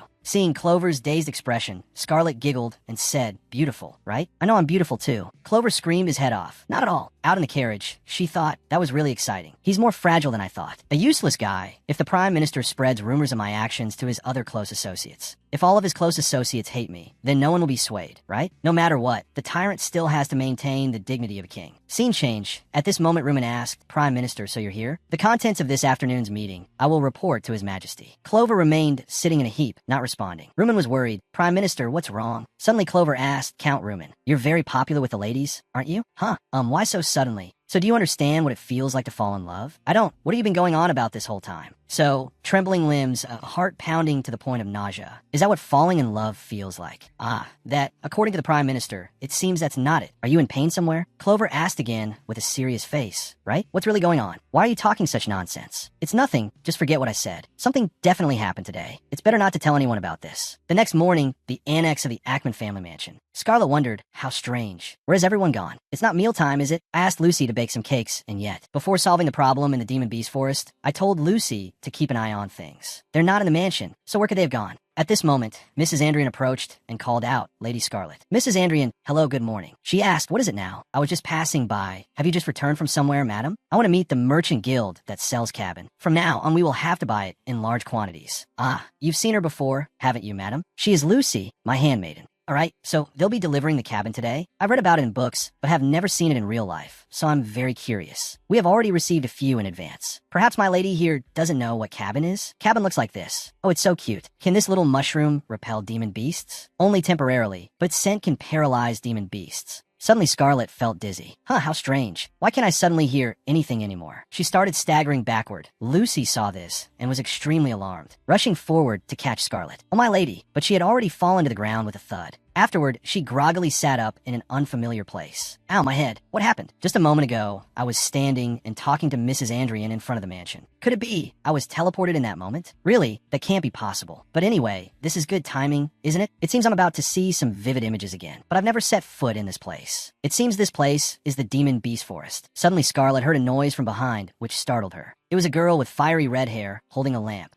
That red hair is... It's Shella Delaware. Why would the tyrant's lover come to a dangerous place like this? At this moment, Chella said they clearly said it was here. The tool that can replace Cabin. A tool? I must have it to win people's hearts. I remember now. In the original story, Chella found something that could replace Cabin. But it seems she didn't learn about this by accident. Just now, I clearly heard it was said to be in the Demon Beast Forest. So that means someone tipped Chella off. Who could it be? First, it's not that Tyrant. If Challen knew, he would have already solved everything before telling her. Something feels a bit unsettling, but for now, I'll just follow. Right here, I must identify what that tool is. Chella continued to search. Where on earth could it be? Come to think of it, was this scene described in the original story? Compared to the novel, something is strangely different. Oh, she stopped. So it was hiding here, Slim get pedo. Slim get pet. It's not poisonous, and its main food source is demon beasts. It's small, cute, and harmless to humans. The moment it swallows a demon beast, no matter how ferocious the demon beast, it is devoured completely. The replacement for Cabin, so it's the Slim get pedo. How lucky. I've roughly grasped the location. Next time I come, I can still find it myself. So for those in power. At this moment, she heard someone calling, Scarlet. Hey, can you hear me? Scarlet, wake up. Hearing the call, Scarlet jolted awake. Iza hurriedly asked, Scarlet, are you alright? Lucy, standing behind, was also extremely worried for her. Lady Scarlet. Scarlet looked around and asked, what's wrong with everyone? A few seconds later, she shot up. My goodness, are you saying that because I fainted in front of the mansion, you carried me all the way back here? Ugh, you troublemaker. Scarlet thought to herself, how strange. Although I thought about the plot of the original story, I've never fainted before. Mrs. Andrian asked with a sigh of relief, my lady, are you really alright? You really can faint anywhere. That's the problem. That's right, Mrs. Andrian is not wrong. This time, because there were people around, I was able to notice in time. What would you have done if you fainted like that with no one around? If your body isn't well, please rest properly. Don't make other people worry. If you're not comfortable at home, you can go rest somewhere else. Scarlet looked at the two elders and schemed. While I'm recuperating, I want to visit the residence of these two elders. Isn't this a great excuse? Scarlet said with a radiant smile. I've thought of a wonderful place to recuperate. She was immediately met with an objection. I do not agree. I don't care if my lady is traveling or recuperating, but why come to our territory? Your territory is still our family's territory anyway. So what's the problem, right? The area we manage is the Demon Beast Forest. Does my lady know how dangerous that place is? What if I still want to go? The entire situation in the territory, show it to me. I will return and relay what I see to the Duke. I will bring an image transmitting device. No matter what, compared to hearing it from others, witnessing it directly is more emotional, right? If that's the reason, then it's not bad. So I'll take that as your agreement, okay? That's right. That's how it should be, right? I'm sure the elders won't be stubborn. If they take me to see it directly, from the Duke's perspective, there's no other choice but to agree. So I will speak with the Duke. At this moment, Iza spoke up in protest again, no. I said no. Even if the Duke allows it, I will not. You dare to go to such a dangerous place? Just getting there will take at least 3 days. How can that be? It will be better for me to go instead. Scarlet leaned over and said, Isaac, don't worry. I'm not going alone. So, who will go with you? You'll find out. Afterward at the Imperial Palace, Challen read Scarlet's letter and then instructed Clover. Yes, Your Majesty. 2 weeks from now, clear my schedule. I have an appointment. Yes, is Your Majesty going somewhere? It seems she wants to go somewhere. A few days later in front of the mansion. So are the preparations complete? The carriage is also ready. My lady, we will depart as soon as His Majesty arrives. The Duke instructed, it's been a long time since the Imperial family has visited, so behave properly. The family head should also act properly. What? Scarlet was secretly happy. Great, I can finally go to the Demon Beast Forest. But why hasn't Challen arrived yet? He left a long time ago. The Duke said His Majesty is arriving rather late, isn't he? That's right, even if he is a Kaleo, he must still abide by the laws on the Ackman family's territory. What is he so arrogant about? It seems to be about making the Emperor walk here. Scarlet was surprised. What? Is it true that the Imperial family doesn't use a carriage to come to the Ackman territory? So you thought it was a joke until now? This is the truth. It has nothing to do with the proud voice of Duke, Kaleo, and Ackman. The relationship between this family is not for the reputation of the Empire or a noble family, but this relationship is given top priority. It is a relationship that has been preserved for a very long time. But this matter will also end under the Tyrant's army, because Ackman failed to fulfill its role. At this moment, Iza also turned to ask, what on earth are you thinking? I can't believe you're going on a retreat with His Majesty. Well, he's my fiancé. She said that, but in her heart she thought, to be honest, being stuck together for 3 days and 3 nights. Until I achieve my goal, I'll be bored to tears. What did you say to the Duke? I said I was going to recuperate, and he allowed it right away. This is a bit suspicious. Scarlet recalled that moment. She ran in from outside Duke. He turned in surprise and asked, why didn't you knock? I didn't knock. I have something to say. Do you have time, Duke? She laughed inwardly. What are you hiding? I saw everything. The thing is, I've been fainting a lot lately. It seems my body isn't well. So I'm thinking about whether I should go recuperate or not. Seeing the way he clutched the communication sphere, she thought, isn't that a crystal ball used for communication? Is he having an affair? Where did you say you were going? I'm going to the territory managed by Lord Andrian. It's been 4 years. Don't tell me you're aiming for the successor position. Why would I do that? The female head of the family? I wouldn't take it even if it were offered to me. My wish is to not have to work, only to have fun. What nonsense are you spouting again? Truly, one can't expect anything from a child like you. I wonder, why does he hate me so much? It's not just hate, he's wary of me too. So that's how it is. The Duke will allow me to go recuperate, right? As a weak, fragile person like this, I need to go recuperate and have dreams in a place with fresh air. Fine, it's a good thing for you to go. Pardon? I didn't quite hear you. I mean, I'm allowing it. You go follow those old geezers. Ah, yes. Then I'll take my leave. Scarlet had only taken a few steps when the Duke spoke again. However, do you really not remember anything at all? I'm talking about the mark or that ring. I've asked you many times, why do you still pretend this is the first time you've heard of it? The mark of the ring? No,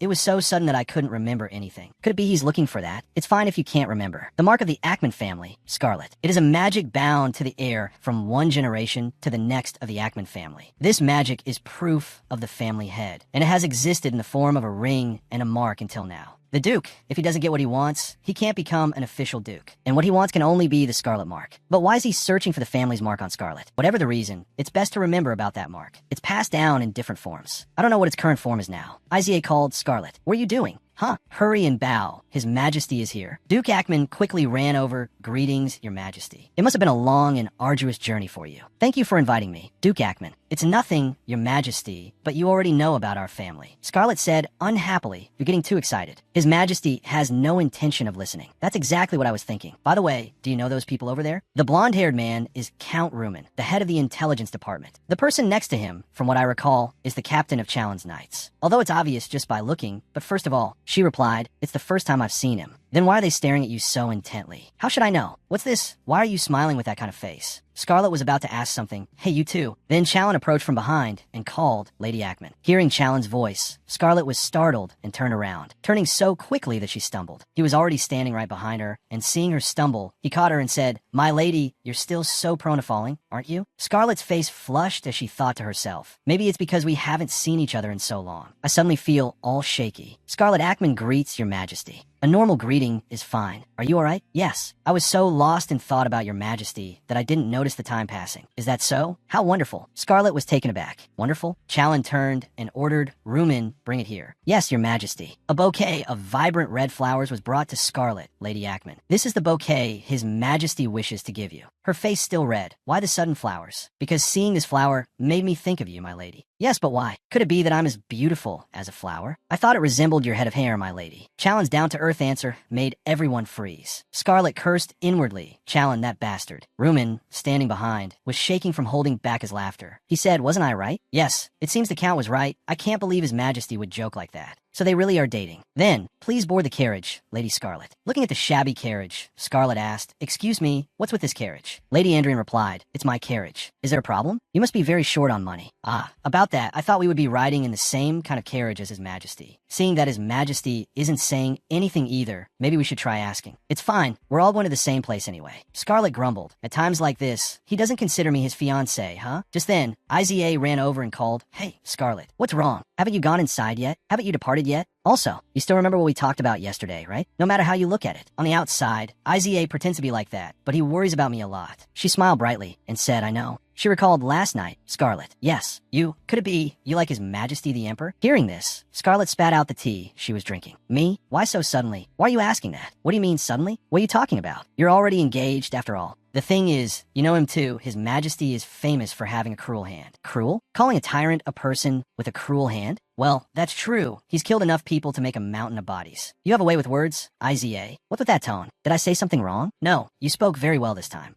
So, what do you think of that ill-omened person? Is that important? To me, it is. Don't you think you'll be marrying him? It's a bit embarrassing to talk about these things. Even so, we have to be clear. Because you're my sister, are you worried he'll be violent towards me? That's right. That's why I'm worried. No matter how much you like His Majesty, I can't stand by and watch you get hurt by someone else. Seeing Iza's serious expression, Scarlet burst out laughing until tears streamed down her face. Ha ha ha. Iza, what's with that face? I've told you many times. I told you not to worry. I can take care of myself. Buffed. Can't you listen seriously? Thanks, though. As expected, the only one who worries about me this much is you.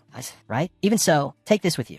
What is this decoration? It's a communication magic stone. As long as you set the target, you can communicate even from miles away. If you encounter a dangerous situation, don't hesitate to contact me immediately. I will come. Back in the present, Scarlet said. You're the one who shouldn't forget the favor I asked of you. Once a week, water the safe zone for me. Got it. Well then, I'm leaving. Travel safely. The convoy had traveled some distance before it stopped. Rumen complained. Honestly, we haven't been on the road for long, but we've stopped so many times. Outside, soldiers are arresting criminals. Where do all these bandits keep coming from? That's right, but why is the Count sitting here? Shouldn't you be in the royal carriage? My lady, really, how could I possibly ride in His Majesty's carriage? Stop talking nonsense and go back to your own carriage. Rumen looked outside to change the subject. Ah, there are bandits over there too. As expected, the management of this territory is too lax. Right? Trying to change the subject? The elder sitting next to her said, I'm sorry. Lady Scarlet, we are so ashamed. Ah, this area is under the jurisdiction of these two. What are you apologizing for? The bandits are only gathering because of the royal carriage. It's a good thing we have knights with us. His Majesty is also sitting in the carriage right in front of us. Could the bandits be enemies? Suddenly, someone shouted, Captain, a bandit has escaped. What? Spread out and find the escapee immediately. Don't let a single one get back alive. Absolutely. Suddenly, that man rushed towards Scarlet from outside. His face was covered in scars. He held a knife and said, Found you. Ackman. As he raised the knife, he was immediately slammed hard against the carriage by Challen from behind. Scarlet thus escaped disaster. After dealing with that guy, Challen said in a low voice, Are you hurt anywhere, my lady? Thanks to your majesty, I'm fine. Brian and his wife were lamenting their just damaged carriage. A few seconds later, Scarlet regained her composure and asked, But why are you here? From behind, a guard also ran up and asked, Your Majesty, are you alright? Scarlet looked outside and saw Challen's horse. That isn't it the Emperor's beloved horse? Could it be that this whole time he's been riding on horseback, escorting my carriage? She had just started to speak, that is, Your Majes, when Challen cut her off. This won't do. My lady, get down, come ride in the carriage with me. Later, in Challen's carriage. What did you mean by what you said earlier? Well, did I understand correctly? As I thought, you weren't paying any attention at all. The one they were targeting was you, Lady Ackman. Do you know about the assassins of the Pan family? If it's the assassins of the Pan family. In the Empire, there is a family that has produced many skilled assassins, the Pan family. Their name is associated with a story. Whoever becomes a target of the Pan family, that person cannot escape death, no matter who they are. But Scarlet has no connection to them, does she? Scarlet replied, I don't know. Other than that they're a family of assassins, I know nothing. Besides, speaking of Pan, weren't the skills of those bandits a bit clumsy? Yes, that's true, but the breathing technique belongs to the Pan family. Even if they aren't Pan themselves, they are definitely assassins. They can't be simple bandits. Is there anyone who would want to take your life, my lady? Scarlet thought to herself, could it be Duke Ackman? It's just my intuition, but Scarlet asked, will they come again?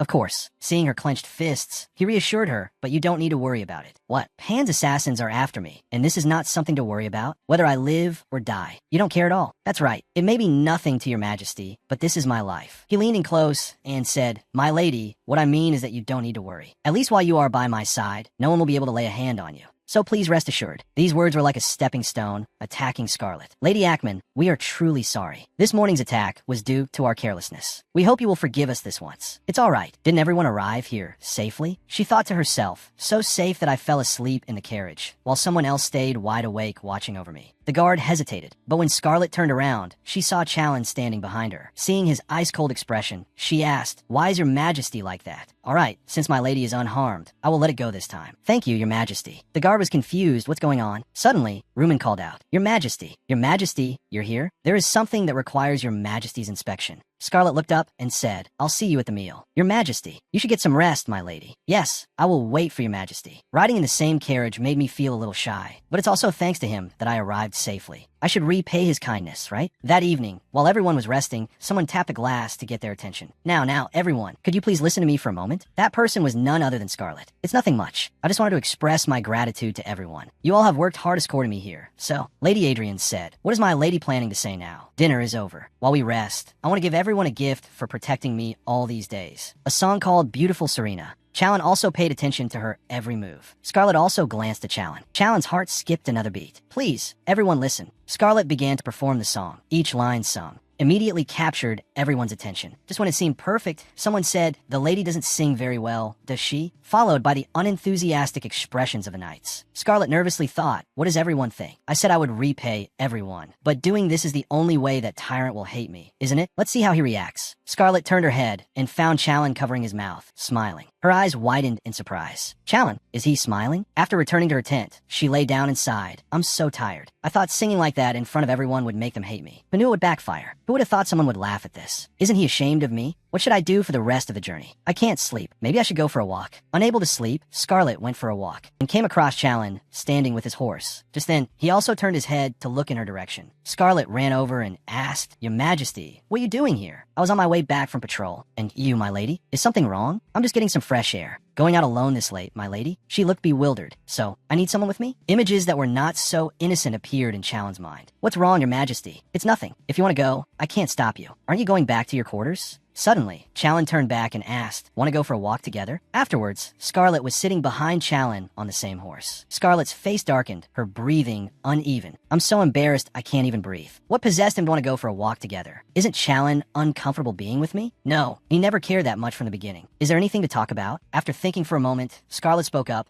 Your Majesty said you have business elsewhere tomorrow, right? Where are you going, Your Majesty?" "I'm going to Rasha Hale and then coming back." "Rasha Hale? That place isn't in the original story. I'll only be gone for half a day, so I'll leave at dawn and be back by noon, so it won't affect the overall schedule." Yes. Due to diplomatic matters, Chalen will be absent early tomorrow morning. Actually, on the outside, I quite like him because he doesn't make unreasonable demands. After he ascended the throne, the tyranny of other nations also gradually decreased. But why does he look so uncomfortable? Suddenly, there was a sound from behind. Hearing it, Chalen immediately went on alert. "My lady, hold on tight." Yes. A moment later, the horse shot forward at a breakneck speed. Scarlet worried, "No, I'm going to fall." Her two hands gripped Chalen's chest tightly. After a short distance, he would turn back to check. Scarlet sat behind him with a face drenched in sweat as the horse continued to gallop. Suddenly she shouted, "Your Majesty, what's that over there?" Her hands nearly tore Chalen's shirt. They both stopped and saw a cute little piglet with big, round eyes. Scarlet quickly calmed down. It's a wild boar." Finally, Scarlet relaxed. "Oh my god, it's an adorable baby wild boar. I thought robbers had appeared at this hour." Chalen leaned against a tree in exasperation, thinking, what part of that is adorable? Her tastes are so different from mine. In a situation like this, Lady Ackman is really relaxed. "What is it?" "It's nothing." "What kind of situation is this?"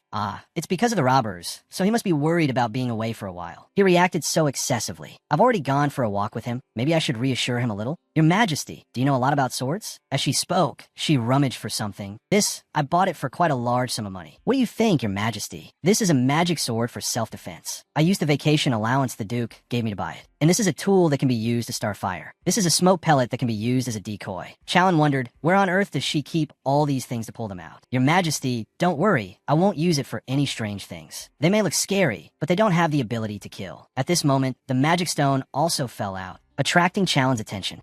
Your Majesty, be careful. Is this also a magical tool?" "It's a communication device made with magic." "Cute, isn't it? I can use it to transmit my location to someone far away." Scarlet thought to herself, I didn't buy that. Chalen looked at the stone and asked, "Why are you carrying this, my lady?" "That, of course, is to be able to protect myself, even if Your Majesty is by my side." Hearing that, Chalen felt somewhat reassured. The male lead of this novel is a person as sharp as a knife, but extremely affectionate with the one he loves. Suddenly he said, "I like it. Yes. I'm very satisfied with that answer." Even if it was just a fleeting illusion, and tonight, it seems Scarlet had become the female lead of this novel. He said, "This piglet's mother is nearby. I saw her earlier. We should go too." "Yes." Saying that, he held out his hand. "Aren't you coming?" It's strange. I could hear such affection in his voice. "Yes, Your Majesty." His hand isn't as cold as I thought. All these moments are so sweet, like a dream I want to wake up from. The next morning, while Scarlet was sleeping, she felt something. "It's so stuffy. Is someone next to me?" Someone was playing with her hair. "Wake up now." This voice is Chalen. He climbed on her bed. "Not waking up? Are you looking for His Majesty? If not, are you having a sweet dream with him?" Scarlet jolted awake to see a stranger staring at her. Just then, the door burst open. "Lady Ackman, are you all right?" A knife was immediately held to her throat. "You're too late. Mr. Knight, if you value this lady's life, you'd better back off." Outside, the scene was just as chaotic. Damn it, there's no end to them. Where do these guys come from? "Adrian, what about the lady?" "The lady? You mean Lady Scarlet?" "Heiza, she's probably still dreaming in her room." "What? Why weren't you protecting the lady?" "The lady can't fight. How could you leave her alone and unguarded? Then you go get the lady." The two argued heatedly, confusing the enemy. What are these two old folks doing? Suddenly, there was a loud shout. "Let the lady go." "Lady Scarlet." The red-haired man pressed the knife tightly against Scarlet's neck. Now, I told you not to argue. Everyone, drop your weapons. Don't do anything foolish. Your Knight Commander has already surrendered." The Knight Commander bowed his head. "I'm sorry, Lady Ackman. I'm truly a useless piece of trash." Scarlet asked, "All right, what about Chalen?" "His Majesty left for Rasha Hale early in the morning. It will be a long time before His Majesty returns." "What are you two talking about?" How boring. It's as if these guys waited for Chalen to leave before they appeared. Are they accomplices of the assassins I met yesterday? What do you want? My life. Scarlet thought to herself, isn't their purpose to kill me? I was attacked, so suddenly I didn't have time to get my tools. The only thing I have now is she gripped the magic stone tightly. I never thought I'd use it this way. The stone quickly transmitted a message to Chalen. He quickly received Scarlet's signal. and immediately turned to give a signal. Rumen asked, "What is it, Your Majesty?" "General Lumen, you go check the garden and come back here." "The garden? But why check the garden all of a sudden?" "I sense a familiar magical energy." On Scarlet's side, a piercing scream rang out. The red-haired man said, "Oh dear, sorry.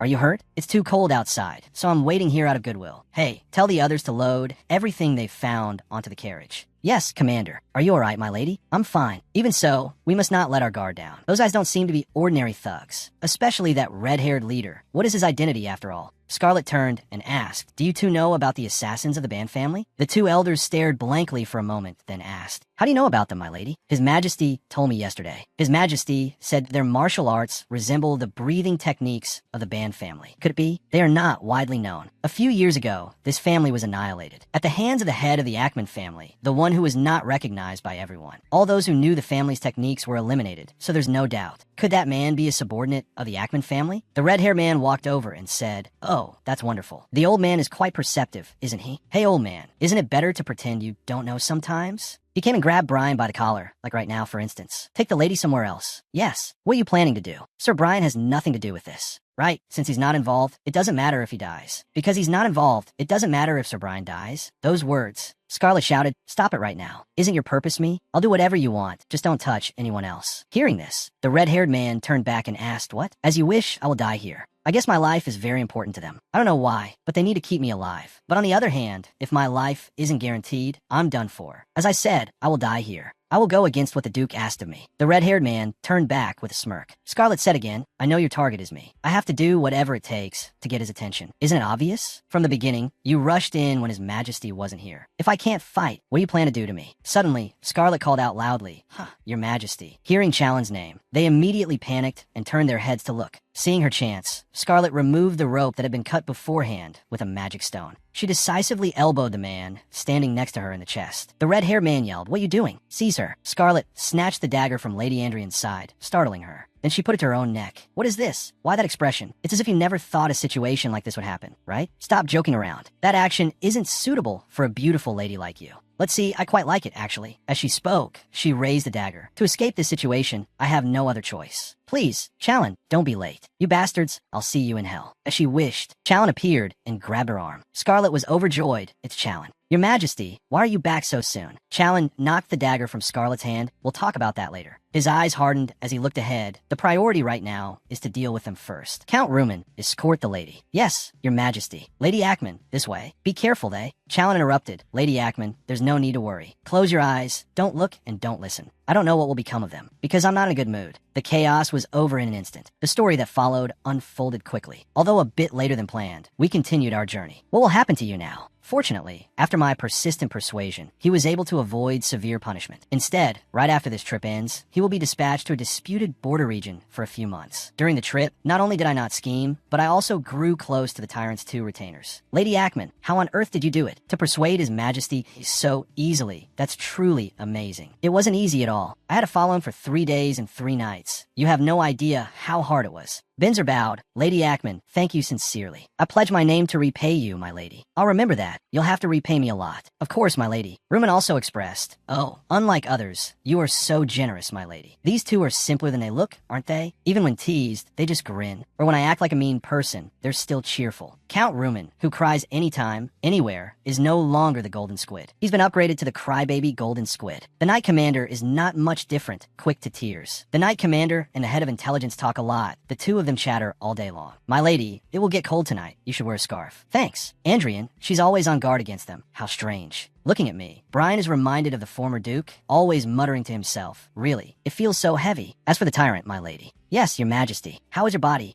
Yes, I'm fine." I'm just a little tired from sitting in the carriage for so long." "Then let's walk from now on." "What?" "Of course, you're the only one walking." I don't know what's so fun about teasing me, but the jokes are getting more frequent. It's not fun at all. Anyway, we've been through so many ups and downs. We've arrived. Everyone can get out of the carriage. We have set foot in the place with the problem the elders mentioned. This is Lady Andrian's territory, the demonic beast forest. A destination that will decide the fate of the Ackman family and the elders. I brought the Tyrant here for a reason, so he would know what problems the elders are facing. Because in the worst case scenario, it's possible the elders will ask for his help. Because discussing the demonic beast forest with Duke Ackman really wouldn't solve anything. Remembering that time, how many times did I say it? I said we need to act now. I don't know. You guys handle it yourselves. It seems we're very close. What happened? How does the Ackman family defend the border? I will explain everything, Your Majesty. That is what happened. Even if we had two mouths, we wouldn't dare say anything. We are truly sorry for making you worry, Your Majesty. All right, I can't trust you guys anyway. Scarlet walked over and said, Your Majesty. First, wouldn't it be better if we tried entering the forest once? Didn't Lady Ackman come for treatment? It's true I came for treatment, but isn't this forest related to the Ackman family? I came to check it myself. So we're heading to that forest? Exactly. Binzer stopped her. My lady, this forest is a dangerous area. We can't just enter as we please. Ah, I know. So I'll go take a look near the border and come back. Ah, you all don't need to follow me because I'll be going with His Majesty. Brian called out worriedly, Lady Scarlet, is it really necessary to go? I want to check for myself. What reason has caused the forest to be so disturbed? Challen nodded and gripped Scarlet's shoulder. I will do as she says, as I was also thinking of entering the forest. You all don't need to worry about the lady's safety. What could happen to her with me? On the contrary, going with incompetent people is what's dangerous. Challen was alluding to Binzer. Scarlet quickly followed behind Challen. Your Majesty, then? Yes, let's set off. Let's see. From the entrance, continue east. There'll be a large ancient tree here. Seeing Scarlet leading the way, Challen asked, My lady, have you been in this forest before? Scarlet froze on the spot. What? Of course not. This is a place even the elders can't enter. It's my first time here, but leading the way on foot is pretty good, isn't it? She giggled softly because I came here in my dreams. Is that so? Because I'm an adventurous person, I unconsciously rush to the front. Don't go too far, as I don't know where a demonic beast might jump out from. Yes. After walking for a while, she stopped. We're here. Your Majesty, look over here. I told you this place is dangerous. Don't go far. Over here, Your Majesty. Scarlet looked on, stunned. This, the place that the clueless lady accidentally found. It's the place containing blooming ancient golden flowers, and also the place that attracts demonic beasts. After that, the two of them brought the flower back, and everyone was amazed. Oh my, is this real? Is this a rare flower? It's not that rare. In our time, this is considered a flower that only appears in novels. So I think it's extremely rare. But Lady Ackman, where did you find that thing? Rumen was referring to the thing in Scarlet's hand. Oh, this thing? A cute little elf, right? I picked it up in that forest. I think I'll make a pet. Rumen said, it's not an elf, but a get-beto demonic beast. It's also known as the predator that devours even demonic beasts. The head of intelligence knows about ancient plants and creatures. Scarlet feigned surprise. Hee hee. But Challen said, even if it's not harmful to humans, you can't raise it. It's used to repel the demonic beasts in this forest. And this tyrant is the same because he is a wise man. At first, everyone seemed stunned by this nonsensical result, but then they got busy handling the matter quickly. We took samples of all the flowers and soil, and the get-beto demonic beast also became a research subject. Ah, of course, as soon as everything was prepared for the research process, we decided to burn that area, and Count Rumen and the Ackman family decided to proceed with discussions about all this research. At this rate, everything will be resolved smoothly, right? Also, Scarlet was given an orb. Can I really accept this? You'll need it anyway, my lady, because you'll have to hear the experiment reports later. That's right. Thank you for this gift. I hear that a clear crystal like this is very expensive. Compared to the favor you've granted, my lady, this is nothing. That's right. You are a lifesaver, my lady. Although it's not a communication device. If you need anything, please let us know. We will help with anything. If you both say so, I don't know when, but if IZA and my servant, who is like a friend, are in danger, can you take responsibility for protecting them? Yes, we promise you, my lady, we will save them both. As vassals of the Ackman family, we swear it. Then I'll be counting on you both. So the mission is complete. Lady Andrian, Sir Brian, please take care. When the situation has stabilized, I'll come visit in the spring. I plan to keep in touch with the elders. I think the Duke is trying to kill me. At times like this, it's better to have at least one more person on my side. Scarlet kept looking back. Rumen reminded her, My lady, please sit properly. His Majesty has something to say to you. Something to say? Yes, I want to talk about the assassins who targeted you, my lady. Assassins? Count Lumen and Challen are investigating those who threatened my life during the trip. Among them, one who tried to flee confessed a few things under Challen's threat. Count Lumen continued the story with a somber expression. Those are disgusting truths. As soon as I get back, I have to think about how to deal with the Duke. The reason is still uncertain, but the Duke's actions have gone beyond the permissible limit. Rumen asked sorrowfully, Lady Ackman, are you all right? She put on a forced smile. Of course I'm fine. She thought to herself, of course I have to check on the little fairies first. Meanwhile in the garden, Isaiah was watering the plants as Scarlet had instructed. His hands were covered in bruises. Scarlet, this girl, really, she's so troublesome. When will she ever grow up? Why on earth plant fruit trees here? If this keeps up, fairies will appear. Isaiah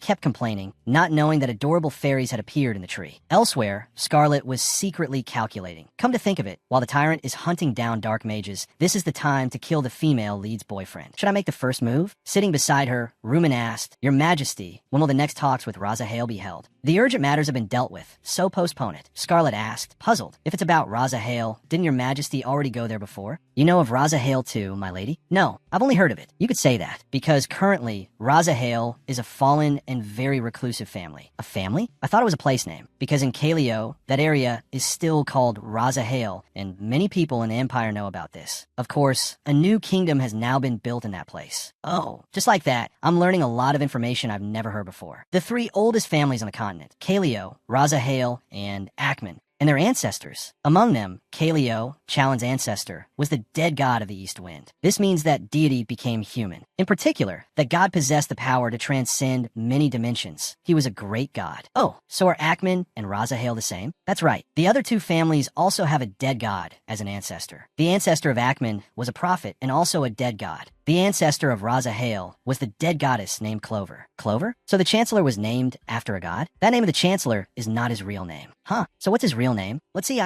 Scarlet thought, well, in the original story, he was only called by the name Clover. Rumen didn't reveal Clover's real name and continued. Let's continue the story. The first family to be destroyed was the Raza Hale family. 20 years ago, their territory disappeared from the map. If it was 20 years ago, that was before I was born. Yes, this family was not widely known to begin with, and now it's difficult for us to find the heir of this family. Because the culprit was so cruel, some people believe it was caused by dark mages. Is there any way to find the heir of Raza Hale? Rumen recalled the image of the people of Raza Hale. I'm not sure. If I had to say, it would probably be blonde hair and red eyes. That information isn't very helpful, is it? I have blonde hair and red eyes too. Suddenly, the carriage stopped. Chalan quickly stood up, stuck his head out, and asked, "What's wrong?" "Your Majesty. Someone has fainted on the road, Your Majesty." Scarlet looked in Chalan's direction. "Your Majesty, is there a problem with the carriage? Why is there a child in a place like this?" Scarlet approached and called out, "Hey, little boy, are you okay? Are you still breathing?" The child's eyes widened as he looked at Scarlet. "It's just..." Suddenly, the child grabbed Scarlet's clothes and questioned her. "Could it be? Are you also a survivor?" Scarlet was confused. "A survivor?" "Little boy, first calm down. Where are your parents?" "Your name, what's your name?" The child let go of Scarlet and replied, "Mas, Glamis." After saying that, the boy fainted again. "Glamis?" Chalan said. "It seems the boy's breathing has stabilized. You don't need to worry. He probably fainted from stress." "Ah, yes." Scarlet thought to herself, blonde hair, red eyes, and that name. In the original story, is this the kid who made Chola grit her teeth and endure? Glamis. In the original story, he appeared as Chola's ex-lover and died at the hands of the Tyrant. So the relationship between the Tyrant and Chola began as one of revenge. Not long ago, I learned that Mas was destroyed. So there are still survivors? Huh, weren't you the one who did it? The culprit who destroyed them is the same as the one who brought down Raza Hale. Rumen spoke up. "Your Majesty, speaking of the fall of Mas is a bit. And besides, that kid is not a simple child." Scarlet turned and replied, "Yes. Mas is known to have only one son, and that son has a disease that prevents him from growing. A child like that could not have been born into a family that has already been destroyed. In other words, that kid is the descendant of Mas. He's also 20 years old this year, the same age as you. At that age, he could become the head of a family." After consideration, he decided to hand him over to the elders, because there's no time to protect anyone else in a place where someone who wants to kill me has appeared. At the ducal residence, Duke Akman angrily slammed the table. Slam! Damn it, Scarlet Akman. Where the hell did that brat hide it? The proof of the family head. Even though I'm the head of the family, I can't freely enter and exit my own territory because the proof is not in my hands. In other words, the master of this territory is still the previous duke. That brat clearly has the proof, but why can't I find anything? When she was little, she would get scared with just a threat, but it's not like that anymore. She's already 20 years old. If she shows me the proof, then, as the next head of the ancient Akman family, I will make her a legitimate child of the family. Morning in front of the Akman residence, Scarlet stretched comfortably, finally back. Because of unexpected events, the progress was slower than planned. But that's good, I don't know what the Duke will do.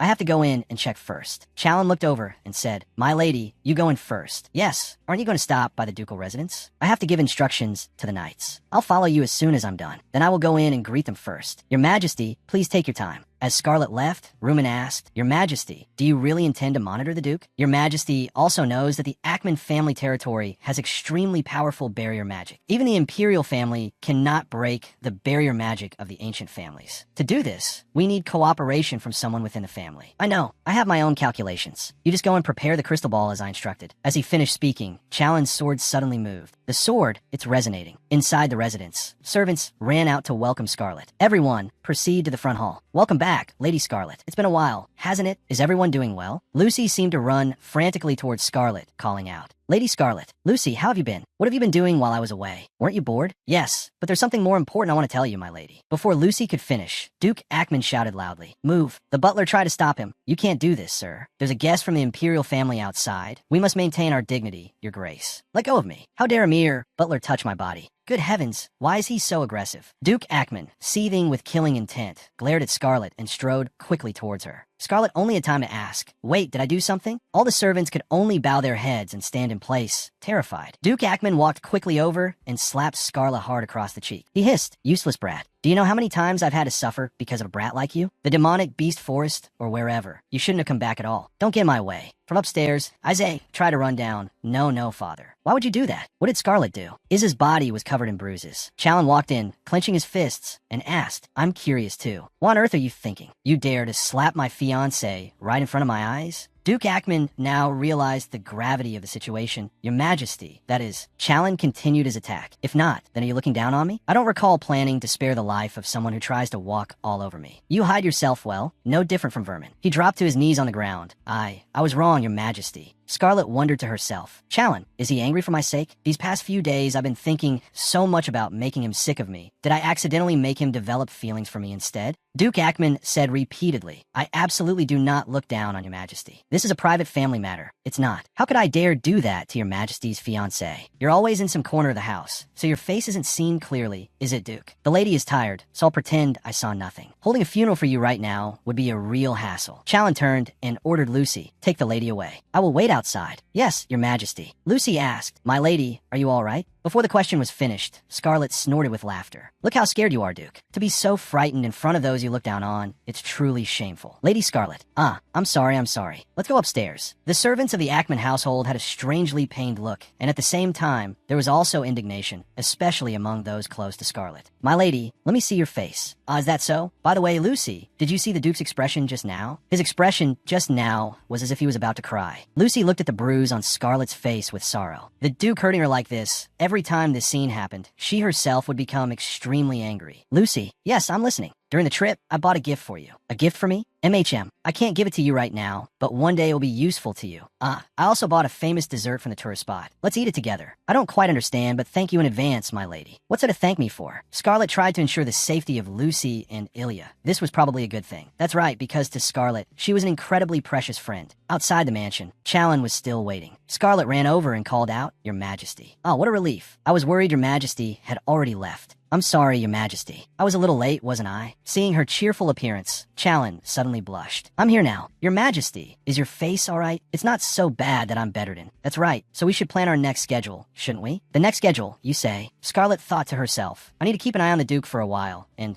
this is also the time when the fairies are born in the safe zone. Maybe I should take a little break?" Scarlet suggested, "Let's take a break for a month, and then we'll continue next month." "What do you think, Your Majesty?"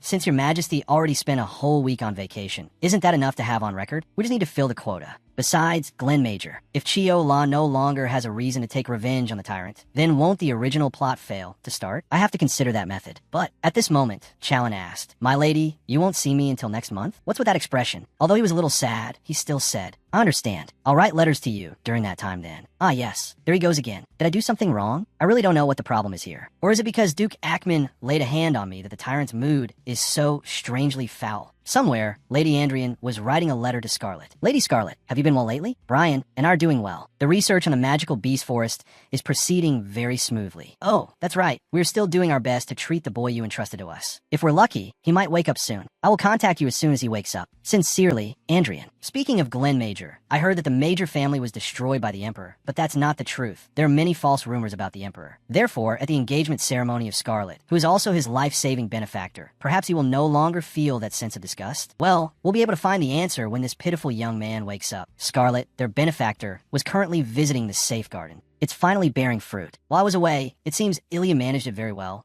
Alright, now I just have to wait for the baby fairies to appear. What's this? They're already pests? If I give this as a gift to the baby fairies. Just then, she saw a baby fairy picking fruit. Scarlet blushed. A baby fairy. So cute. The encounter with the fairies came sooner than I thought. What is this? Isn't a baby. The way it moves and talks is just like a doll. The baby fairy said, the human is angry. That's not true. She wondered, but is this really the fairy that appears in the original story? Didn't the novel say say that the fairy was a subordinate of Akma, and that the fairy looked like a thin and hungry young man? Scarlet asked, "Hey, besides you, are there any other fairies?" "Yes, my friends." "If they're friends, aren't they just babies exactly like this one?" "I see. So, do you know what a fairy stone is?" The baby fairy warily disappeared. "You're the one who covets the fairy stone." Scarlet cried internally. It ran away. A moment later, it reappeared and asked, "Not angry?" She replied, "Not at all." "Damn it, did I guess the location wrong? Or did I misjudge the time the fairies would be born? At this rate, the money I spent was for nothing." Hearing the fairy's stomach growl, she asked, "You're very hungry, aren't you?" "Yes. I can't pretend I didn't see this little one. Call your friends out. I'll share some fruit with you all." Hearing that, the other fairies peeked their heads out to look. "So what are your names?" We don't know." "You don't have names?" As expected, these aren't them, because Chio-LA's fairies all have names. For now, should I just give them similar names? All right, then the blue-haired one, you're Geo, the red-haired one is B. And let's call the blonde one Nan. Nan. "No, I'm Neriker." "Well, that's fine too. It's not like these children did anything wrong." Hey, no fighting. There's plenty of fruit here, so just eat slowly." Scarlet thought to herself, when I go back to my hometown, even without the fairy stone, I can still live off the assets my mother left me. But when she opened the chest, she was horrified. What? The assets mother left behind have all been used up? How could this be? I was sure I had been saving it. You were saving that money? It's over, Lucy. At this rate, I'll become a beggar when I go back to my hometown. Yes. Until now, I've been completely reliant on the fairy stone. If that's the case, I have to find some way to earn money. Why is this room so stuffy? Scarlet went out to the balcony and saw that person is Lucy. Where's the Duchess coming back from? She probably just returned from attending an executive meeting. I guess the Duchess is so busy because she's about to open a new trade route. Before becoming the Duchess, she was a businesswoman. Wait a minute, how could I have forgotten this? "Lucy, I'm going out for a bit." "Where are you going, my lady?" "Where else? I have to go see the Duchess." To be honest, if my engagement to the Tyrant were to be broken, my dream of a free and easy life would come true. I was going to live comfortably on my remaining assets, but just because I believed in a magic stone, I spent all of my mother's fortune. Thinking back, I was so foolish. Now, there's only one option left. As mentioned before, Scarlet went to see Milia Ackman. She frowned and asked, "So, you gonna find me? Are you planning to get money out of me again?" "Of course not. I want to ask for the Duchess's advice." She thought to herself, "But my only option is to become self-reliant. You know, it's not a bad strategy. It seems we're not close enough to talk like this, are we? Regarding my relationship with Ilya, and at the very least, I haven't done anything terrible that would make you want me dead. So I think the Duchess is someone I can talk to. I know you don't like me, and you're also very capable, but you won't kill me." The girl had never been so frank before. She had also never been so aware of her past. She said, "I also hate this family, just like you. That's why I want to sever ties with the Duke someday. But it's a mistake for you to talk about it with such a calm demeanor." "Oh, you mean I shouldn't reveal my inner thoughts, right? You see, only you could give me that kind of advice." "What do you want?" She calculated. "I can't just rely on my memories of the original story forever. The Empire's economy and social structure, even the fashion trends popular among the nobility,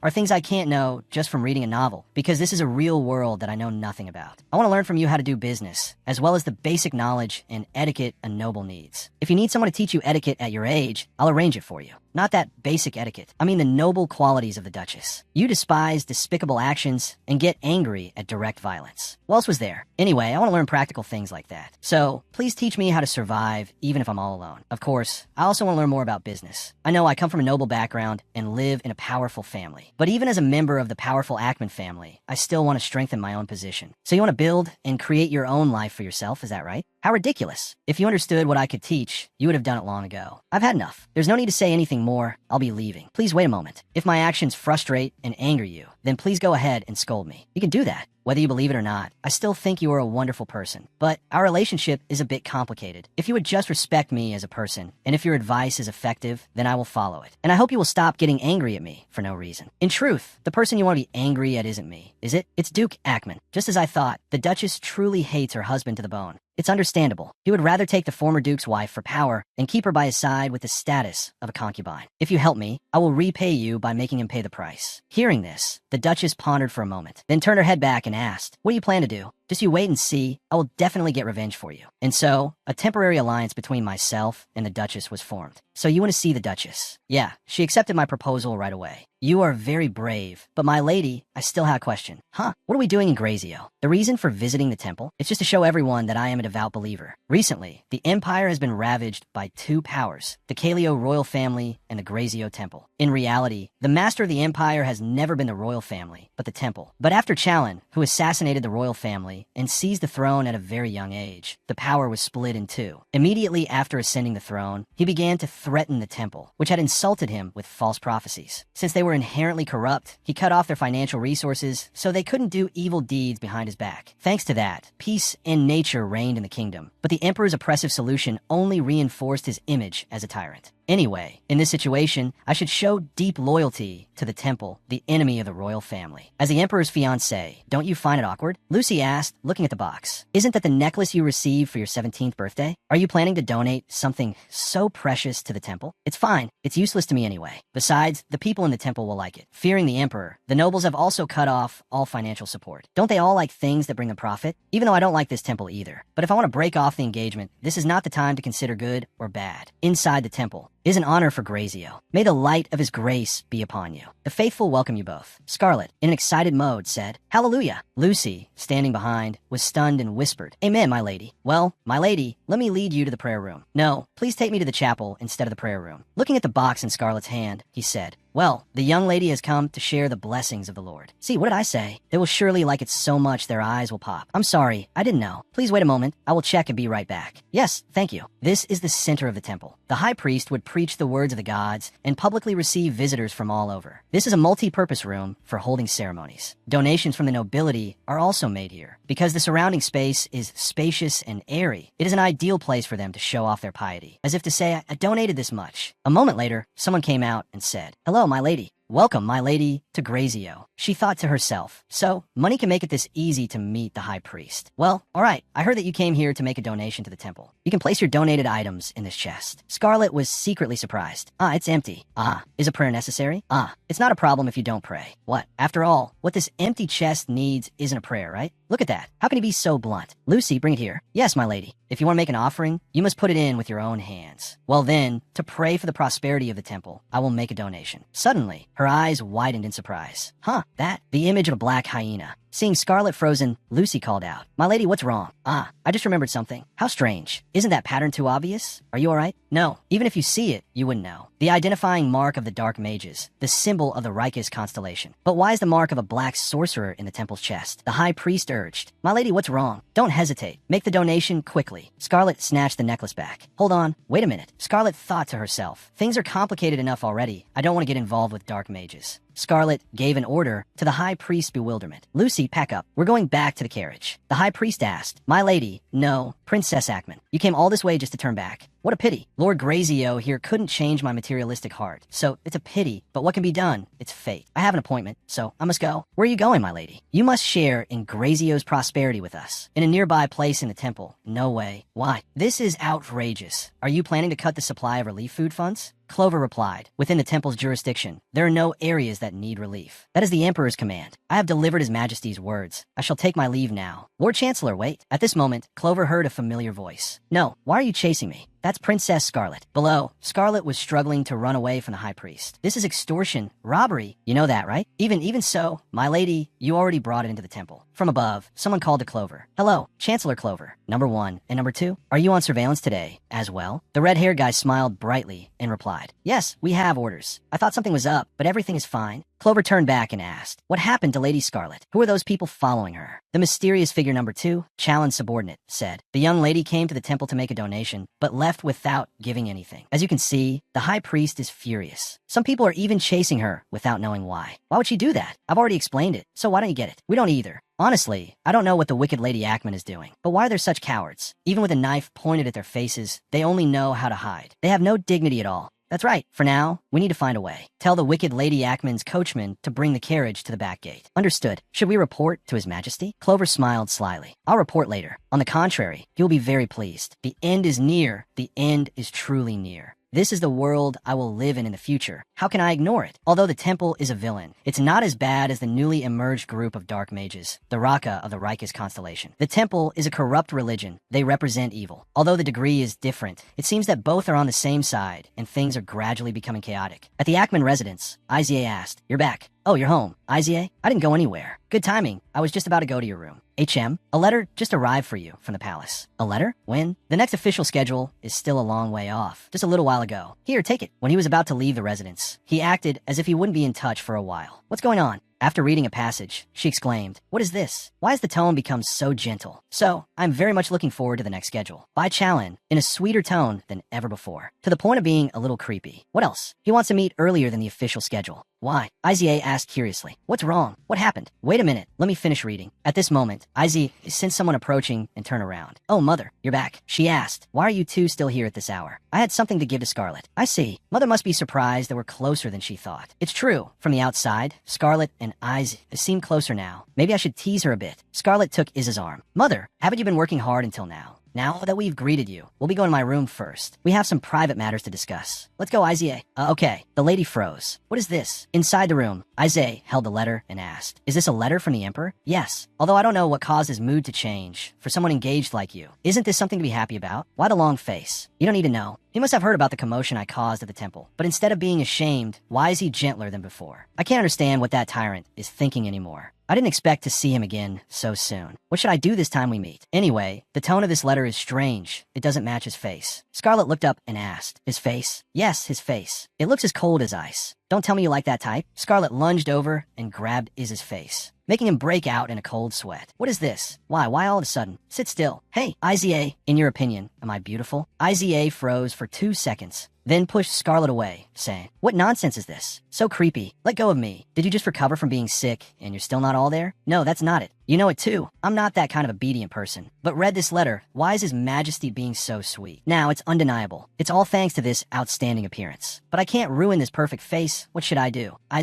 spun around by her words, quickly stood up. I'm going to bed. Now, it's still early. Stop being so narcissistic and go to bed too. Idiot. Scarlet was confused. Why did he get so angry? Although the chances are low, with caution, you can still catch the mouse. If the tyrant won't easily break off the engagement just because of my beauty, then the only way is to shatter his final illusion. With this face, time passed, and the day of the official schedule arrived. Now, everyone, pay attention. This afternoon, I will meet His Highness at the palace. I'm sure you all understand how important this day is for someone like me who is engaged. So let's hurry. Suddenly Scarlet asked a maid, who are you? Why haven't I seen you before? I'm Nancy, my lady. I've been working at this residence for about a year. Oh my, I'm sorry, my apologies. Anyway, make me look very beautiful today. I'll do my best. Seeing her narcissism, the maids were dumbfounded. You don't really need to try that hard, because I'm already beautiful. I will do my best. She calculated silently. The goal is to create the most dramatic effect possible. Do something beautiful and then ruin it miserably so that the illusions about me will be shattered. Lady Scarlet, which dress would you like to wear? Let's see. Is the blue dress we bought the other day okay? It's a bit hot today. Well, that's fine. I won't be moving much anyway. But velvet material in this weather is a bit. Excuse me, Lady Scarlet. How about this one? Scarlet held the dress thoughtfully. Nancy panicked seeing that. Ah, this is the dress you intended to throw away. I fixed it myself. I thought if I made it a bit more elaborate, it would suit you better. Although it's not as beautiful as the ones from the tailor shop, at least regarding the sewing. Scarlet interrupted. You said your name is Nancy, right? I really like this dress. Why did it take until now for me to know I had a maid with such an eye for fashion by my side? Next time, go shopping with me, Nancy. Okay, seeing this, Lucy also relaxed her facial muscles and let out a sigh of relief. Yes, of course, my lady. All right, let's get ready then. The Challen Palace she was invited to was so vast and beautiful it felt like a miniature city. The main square was picturesque with colorful fountains. Scarlet was waiting when Challen appeared and said, I made you wait again this time. Have you been waiting long? No, I was busy admiring the flower garden, so I didn't notice the time passing. Have you finished your work for today? It's mostly done. So what are we doing today? Wait, what is that smell? There's a smell of iron somewhere here? How long are you going to stand there dazed? Come here. I asked the baker to make pastries for you. Come on, hurry over. Yes, Your Majesty. Their hands touched. Scarlet looked at them thinking, am I mistaken? It's true I haven't been sleeping well lately. No, there really is a smell. It's not the metallic smell of iron, but Scarlet asked, Your Majesty, are you injured? Challen looked at her and asked, what? Scarlet stood on tiptoes, leaned closer, and said, I smell blood on you, Your Majesty. Early that morning, the sound of swords rang out in the Emperor's room. A total of 4 assassins attacked while he was sleeping. Thought to be the best, yet they died without making a sound in just a few seconds. After killing all the assassins, he said, why did it have to be today, of all days? That's right, today is the day I meet that interesting young lady. But I ended up killing assassins from Pan. Pan, an organization so terrifying they even utilized the corpses of assassins. Before my eyes is the result of cooperation between that place and the temple. How despicable, but no matter what, it couldn't be avoided. I actually used divine power. Scarlet asked worriedly, can you tell me? This is clearly the smell of blood. Challen pondered for a moment, then asked, "So what? So, my lady?" Scarlet was stunned for a moment, then hurriedly said, "Look, you're injured. Don't tell me. You're injured but still here because you have an appointment with me? What about the infirmary? If you haven't gone yet, let me tell them you are injured. Are you worried about me?" "Yes, of course. What else would it be? What I want is to break the engagement, not challenge death. Just how were you injured for the smell of blood to be so strong?" But what he wanted was the opposite of Scarlet. "It's not the smell of my blood. However, seeing you so worried, I regret that it isn't my blood." Scarlet pouted. If that's the case, you should have told me beforehand. I worried for nothing, without realizing when the relationship between the two had become this close. Challen smirked. "My lady, where are you going? You don't need to follow me. I will get lost, and I prioritize dessert over walking." As a result, Scarlet quickly sat down at the dining table. Challen glanced at her and spoke. "So, aren't you?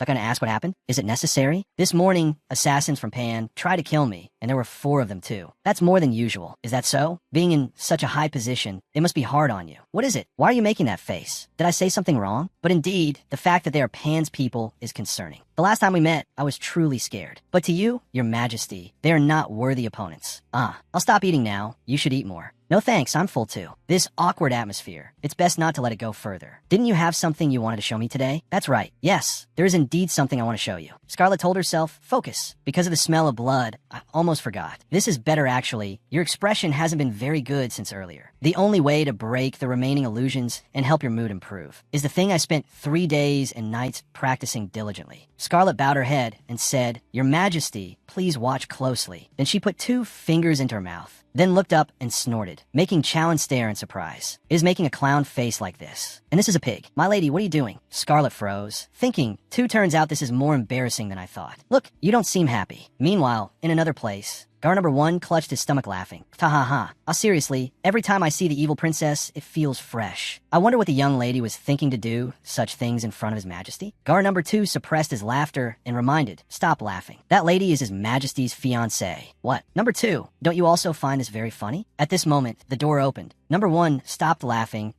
Your majesty, you're here? How do you find the official schedule today?" Challen replied coldly, "Skip it." "Oh, you have finally thought it through, your majesty. But this is too sudden. Didn't you always look down on their actions?" But although Pan is an assassin organization, they have merit in a tradition existing since the founding of the nation. But why? That is not important. Prepare the army, so we can depart immediately. "I understand. Then I will announce your majesty's schedule to the prime minister." "No, I will not go." "Yes. So you intend to stay at the palace?" Challen remained silent and did not answer further. Number 1 smiled and said to number 2, "Understood, your majesty. We understand your intention. We will handle it properly ourselves. Please do not worry." "Then I leave it to you to handle." "I will handle it immediately, your majesty." Number 2 asked in confusion, "Hey, what are you doing? It's so obvious, yet you don't see it?" He wants to wipe them out, but doesn't want to do it personally because he's afraid of getting the smell of blood on him. It's all because of that young lady. Anyway, his majesty will eventually take action, but let's leave it like this for now. It's also the first time I've seen him this happy. Challen was walking when he thought of Scarlet's action back then. Only then did he laugh comfortably. On Scarlet's side, she was feeling ashamed. What clown face. Thinking back on it now, it's truly embarrassing. But it seemed to have an effect on Challen, right? Since neither of us said a word until we parted ways. That makes sense with this beautiful face making such a shameful expression. Truly unexpected.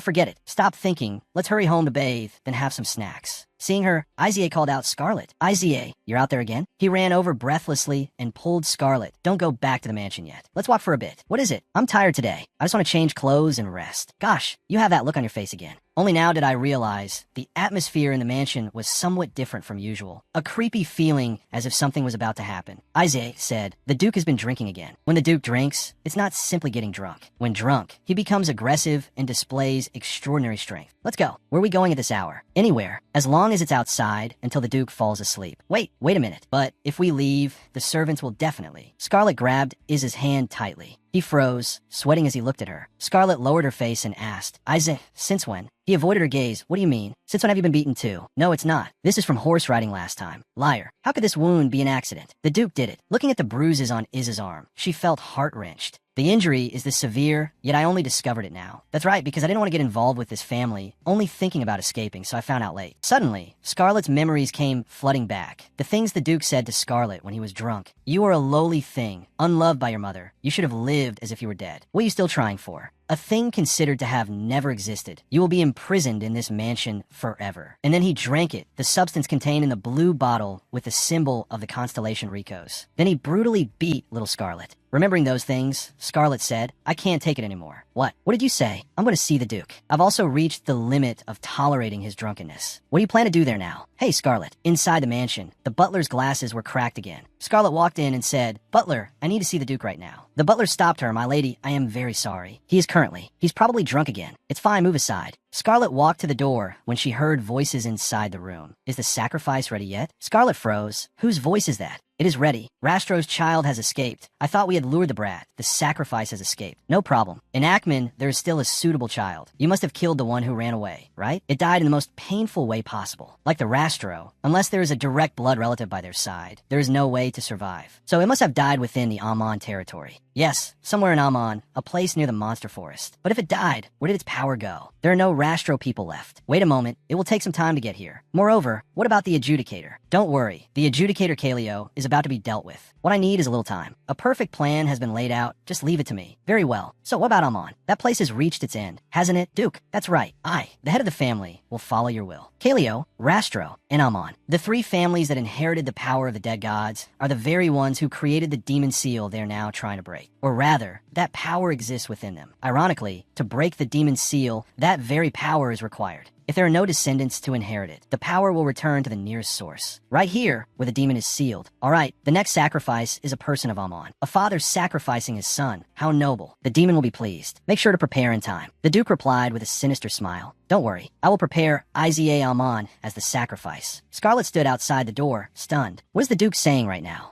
Iza walked up and called out, Hey Scarlet, what's wrong? She started and turned to look at Iza. Even his own biological son, Iza, will become a sacrifice for the dark mages. Afterward, she told Iza everything. I knew he planned to kill me, but I didn't expect him to not even spare you. He plans to kill me? Perhaps because I bear the mark of the air? But why don't I remember anything? I thought he had given up, but now he's even sending assassins to find me. That damn bastard. Hey, Iza, why don't you run away from home? You're silly, Scarlet. This is the Amon Duke's residence. Escape? That is impossible for both you and me. We are both adults, and with that comes countless binding ties. If we don't eliminate those things, we will never be able to do anything. In that case, let's defeat those bastards together. Iza stiffened and repeated, defeat, right? If we dig into the weaknesses of the dark mages, who knows? We might find something?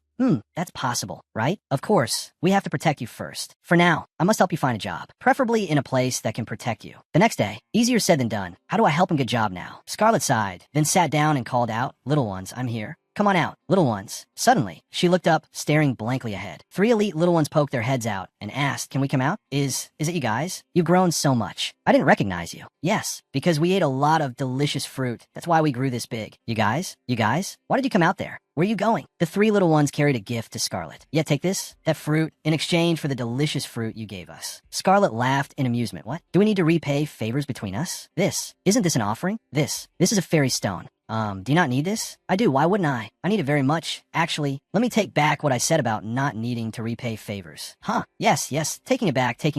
Give me the fairy stone. With this, getting a job for Iza won't be a problem. Bring more in the future, okay? Then give us lots of fruit, okay? We only eat things received from friends. Fruit in exchange for this. Yes, I'll give you as much as you want. Scarlet brought the fairy stone into the royal palace. Just one fairy stone like this could be exchanged for at least a plot of land. Since you're the emperor, I will specially gift you an additional 30 platinum coins. In exchange, please let Iza work for you. Iza is a talent. He passed the civil service exam with top honors without even attending the academy. I know, and within a week, Your Majesty, please order him to leave the residence and come to the palace to work. After that, until he says he is fine, please continue to arrange his work like that and keep him by your side. Additionally, I request protection for his life and safety. Challen looked at her for a moment and said, I agree 200. If it is necessary for the country, I can restore it within 2 days. Scarlet was skeptical. Is it that simple? Anyway, it is something that is enough just to possess, so I will accept all conditions. Don't worry, we won't make deals that are disadvantageous to either side. Why would we do that? I am the emperor after all. He turned his head and ordered Prime Minister. Yes, Your Majesty. Prepare a contract for me. Afterward, the two of them went for a walk together. Your Majesty, I heard a story. I heard there is a person named Santa Claus. Who is that? He is a kind person who gives gifts to good children once a year. Is he male or female? As far as I know, Santa Claus is male. So what? What does he have to do with anything? It's just that such a person exists.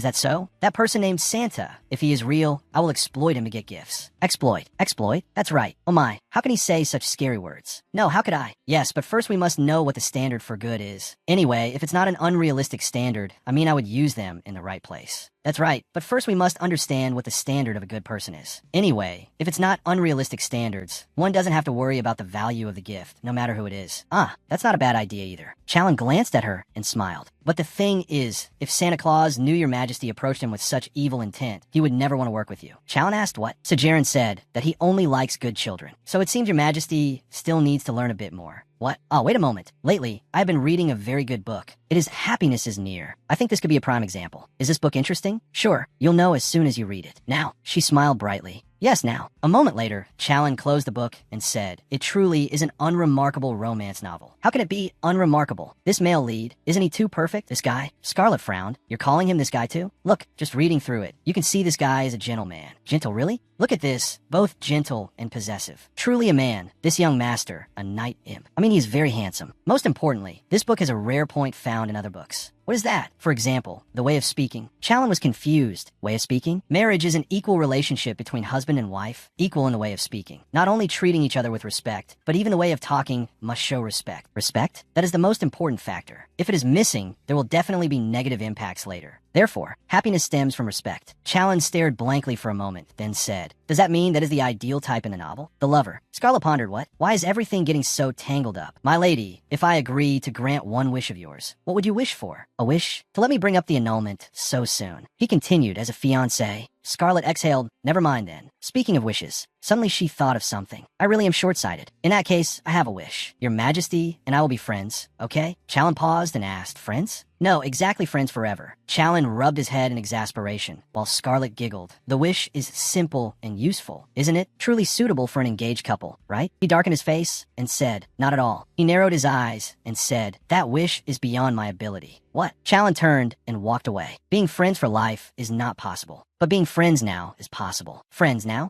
Yes, that's right. And so we became friends now. Returning to the mansion, Scarlet told Isaiah. Really? Really? His Majesty said so. Starting tomorrow, you will work under the Prime Minister. Grandmother. Saying this, she paused. Brother, Isaiah, what is it? No, it's just about becoming the Duke. As well as getting the Council's approval, it certainly won't be easy. Now it seems we have to worry about more than just one or two things. Huh, why? Those old men aren't ordinary. They nitpick everything, and in special situations, they might be even stricter. You didn't even graduate from any academy. That alone is enough to deduct points. Moreover, you are His Majesty's fiancé. At least His Majesty treats us well. It's not certain the elders will be the same. She laughed and said, that is true. It doesn't matter. We have to try to know, right? That night, Scarlet stood outside, secretly listening to the conversation inside the Duke's room. The prey has fallen into Kalio's hands. That person has become a henchman under the Emperor. Shut up. Someone like you truly has no capability, only knowing how to enjoy vanity. You can't even handle a small matter. Kalio, do you intend to interfere to the end? Scarlet stood outside, thinking to herself. As expected, he is communicating with dark mages. Scarlet Ackman is still just an eccentric, obedient young lady, abused by her father and sold as a fiancé to a tyrant. There is something wrong with Challen. Inside, the story continued. He is my prey. Put that matter aside for now. Right? We can't kill him right away. Then what should we do? We need a scapegoat. The immediate problem is that she's getting my way. Do they change targets? Even if we aren't satisfied with the gender, she still possesses Ackman blood. She will fulfill the role of sacrifice. That makes sense. Then I have a good idea. Do you know anyone named Baxa? Bachon. I don't remember seeing this person in the original novel. Who is that? The last priest among those who fled? That's right. He is posing as a healer, but he is a genuine priest. Correct. That is true. But didn't I steal his 2 artifacts? Are they worthless now? Fortunately, I can still use them. The artifacts I possess have the ability to put gods to sleep and imprison them. The body falls into slumber, but the soul remains trapped in limbo. And if they want to use power to escape that confinement, it is impossible, right? Of course, it is impossible. Rachel's luck and Callier's powerful judgment are not enough. Only Ackman's foresight is strong enough to escape. Hearing you speak, I can guess you have become the successor. That is correct. Since the demon god was sealed, isn't the use of power limited? So I stole artifacts of intermediate gods that can be used. That is the only way to defeat the power of the 3 dead gods. But your case is different. You have a certain connection with demons. Are you talking about me? That doesn't mean you can break the demon seal. Only by gathering the power of the 3 dead gods can the demon seal be broken. Even we, who have walked this path for decades, are not certain we can do it. Yes, that is true. Therefore, we will take advantage of this point. Scarlet Ackman has the family crest that Duke Ackman could not obtain. So if we imprison the owner of that symbol, you won't have to worry about the position of the family head being usurped. Right, Duke? Yes,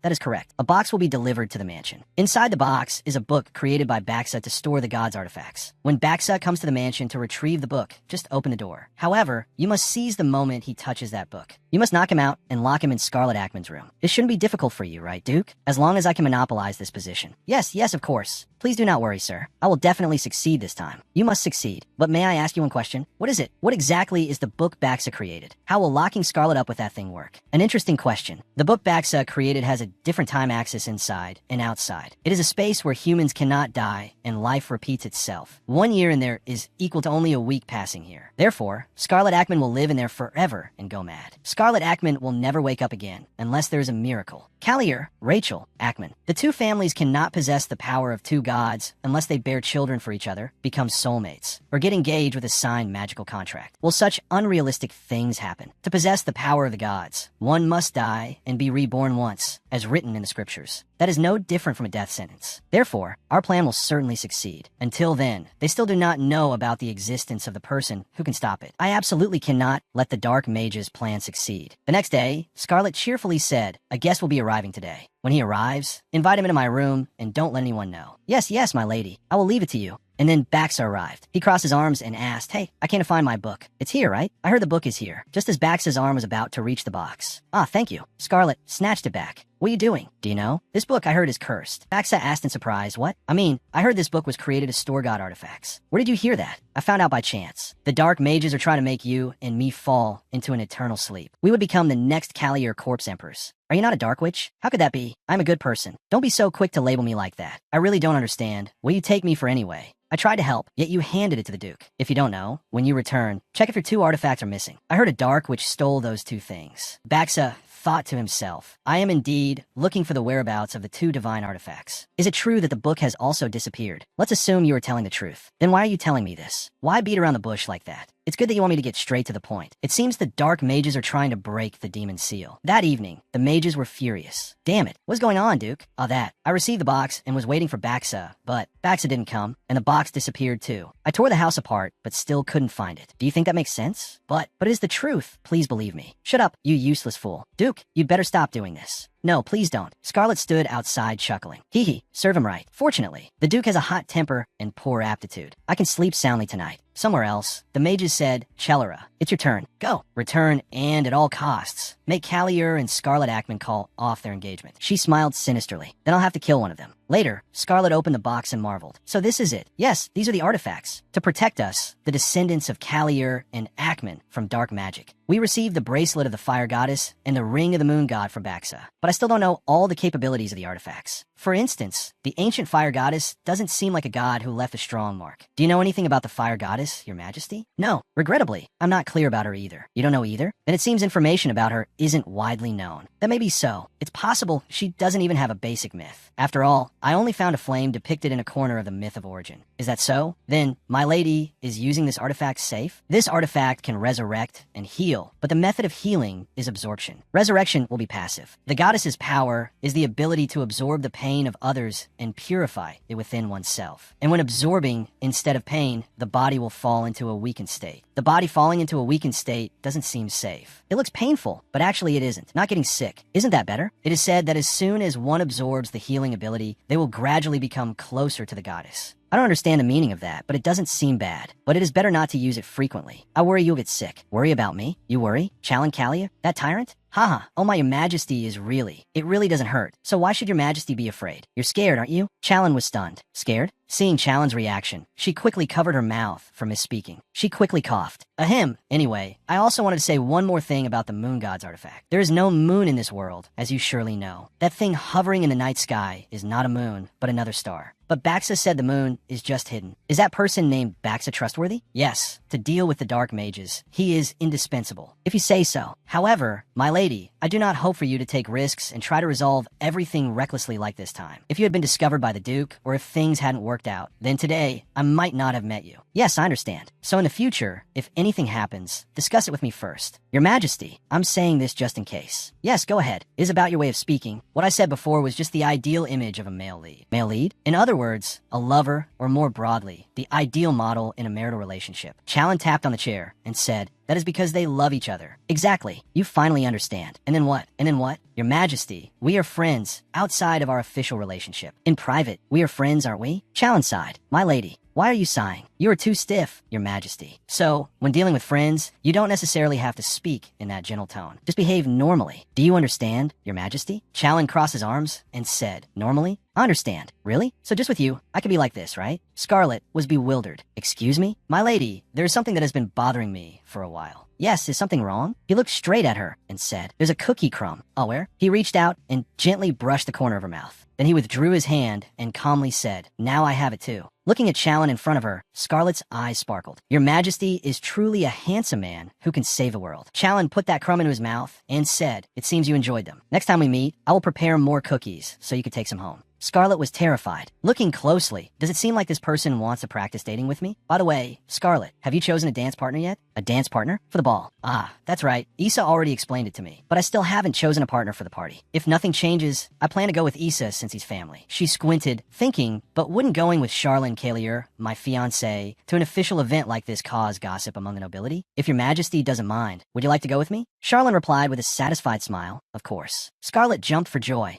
Wow, I'm so happy, but I don't know how to dance. I'll teach you, Your Majesty. Yes. Is that not all right? Of course not. I would love that. Your Majesty said you'd teach me. How could I possibly refuse? Then tomorrow morning, I will come to the Duke's residence. I never used to like dancing, not because I hated it, but the fake smiles of the dancers were what I found disgusting. But now, being called a tyrant makes me feel very uncomfortable. This silver ring has accepted me as its master, though I'm not sure what power it holds. But because Scarlet gave it to me, I now have something to cherish. I might not be as skilled as before and have become much clumsier. He called, number 1. Yes, bring me someone who can teach me to dance in one day. I know this will make me look like a fool, but it's worth it to see her gaze upon the ballroom with those star-like eyes. The next day, my lady, don't be nervous. I'm not nervous at all, so you don't need to worry. Is that so? Charlene held out his hand and said, well then, Scarlet understood and placed her hand on his, gripping it tightly. Charlene blushed deeply, looked at it, and said, my lady, yes, just place your hand on mine. Pardon? So please relax a little. Ah, yes, I'm sorry. Shall we begin now? Yes. The two of them began their first steps. Every move they made was watched by the servants and the band with gloomy, contemptuous expressions. Wow, they're really bad dancers. The sight of them dancing was like two vultures pecking at each other. Scarlet also noticed something unusual and thought, no, it's one thing for me. But why is he like this? Isn't he supposed to be a great dancer? Truly, one dares to teach and the other dares to learn. Your Majesty, what's wrong? I need to prepare again. Let's rest for a bit. A moment later. Are you ready now? After getting ready, he extended his hand to her. The two of them caught the rhythm of the music. This time, they danced a little more gracefully. Scarlet was surprised. What is this? Why is it so different from before? While dancing, she asked, Your Majesty. I'm listening. Scarlet, have you heard of a love engagement? A love engagement? Yes, that's it. A love engagement is when two people fall in love before getting married. It requires fateful encounters and many coincidences. Oh, and they have to overcome adversity together. What a familiar story. But why are you talking about this, Scarlet? Because it's the symbol of a happy ending. That must be wonderful.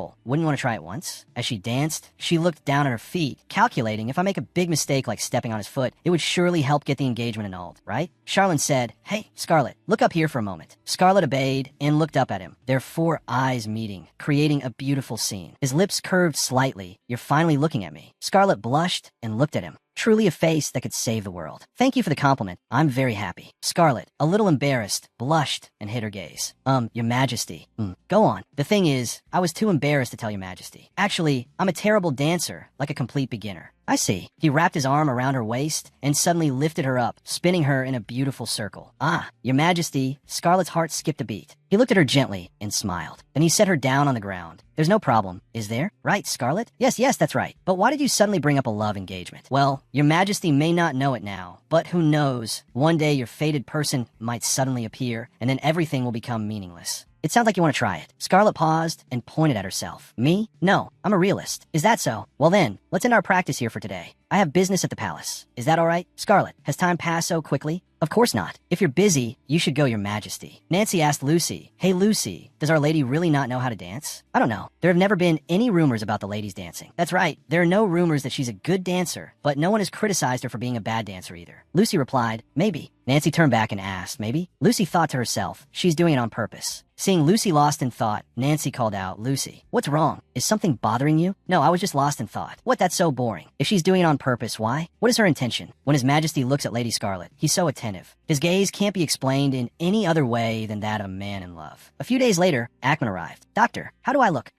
It seems even picking your nose would look elegant. Is that so? You mean this outfit suits me, right? The doctor had been staying at the Ackman Villa as a guest ever since that incident. But did you come to my room just to ask that? Yes, I'm done talking. I'm leaving now. The doctor was bewildered. I'm busy too, you know. Scarlet went out and looked down. She called, Your Majesty. Charlene looked up and saw her looking absolutely radiant. She said softly, I'm sorry for making you wait. I just arrived myself, so don't worry about it. Scarlet, shall we go then? She smiled and replied, Yes. Are you nervous? A little. This is my first time coming to a place like this. Don't forget I'm here with you. Suddenly, she was surprised when Charlene held out his hand in front of her. Come on. After a moment of thought, she took Charlene's hand. This is the son of the Empire, Emperor Charlene Calier. And this is Lady Scarlet Ackman, daughter of Duke Ackman. Scarlet. Yes, Your Majesty. We were supposed to have the first dance together. Yes, here you are, Your Majesty. Seeing her proactively extend her hand surprised Charlene a little. After a moment, he smiled and called, Scarlet, if you want, you can dance with Count Issa first. Your Majesty, is something wrong? If not, then never mind. She was bewildered. What was that? Is that all you wanted to say? Charlene gazed at her intently and praised. You are so beautiful. She replied nonchalantly, Of course, I've always been beautiful, just especially so today. Looking in the mirror, I thought I was a goddess. Hearing her praise herself, Charlene was left dumbfounded. He said, A goddess without a face means nothing. You're simply perfectly beautiful, Scarlet. She blushed shyly. I am going outside for some fresh air. She went outside, covered her face, and silently exclaimed, Oh my God. She imagined Charlene's words. You are truly so beautiful, Scarlet. Saying such sweet things with that face makes my heart flutter. It's just a deception. He belongs to someone else anyway. Suddenly, she became resolute. No, look at his face and he says things like that. And he's even my fiancé. How could I not want to pounce on him right away? I can't let Charlene Calier know these thoughts of mine. As she was thinking, someone walked up and asked, What are you doing? This ear-splitting voice is Baba. Baba raised his hand. Hello. Oh, hello. When did you get here? I didn't see you at all. Well, I came without letting anyone know. So how could you see me? You must hate attracting attention. Yeah. Anyway, what are you doing out here not dancing? Wasn't the first dance supposed to be with the Emperor?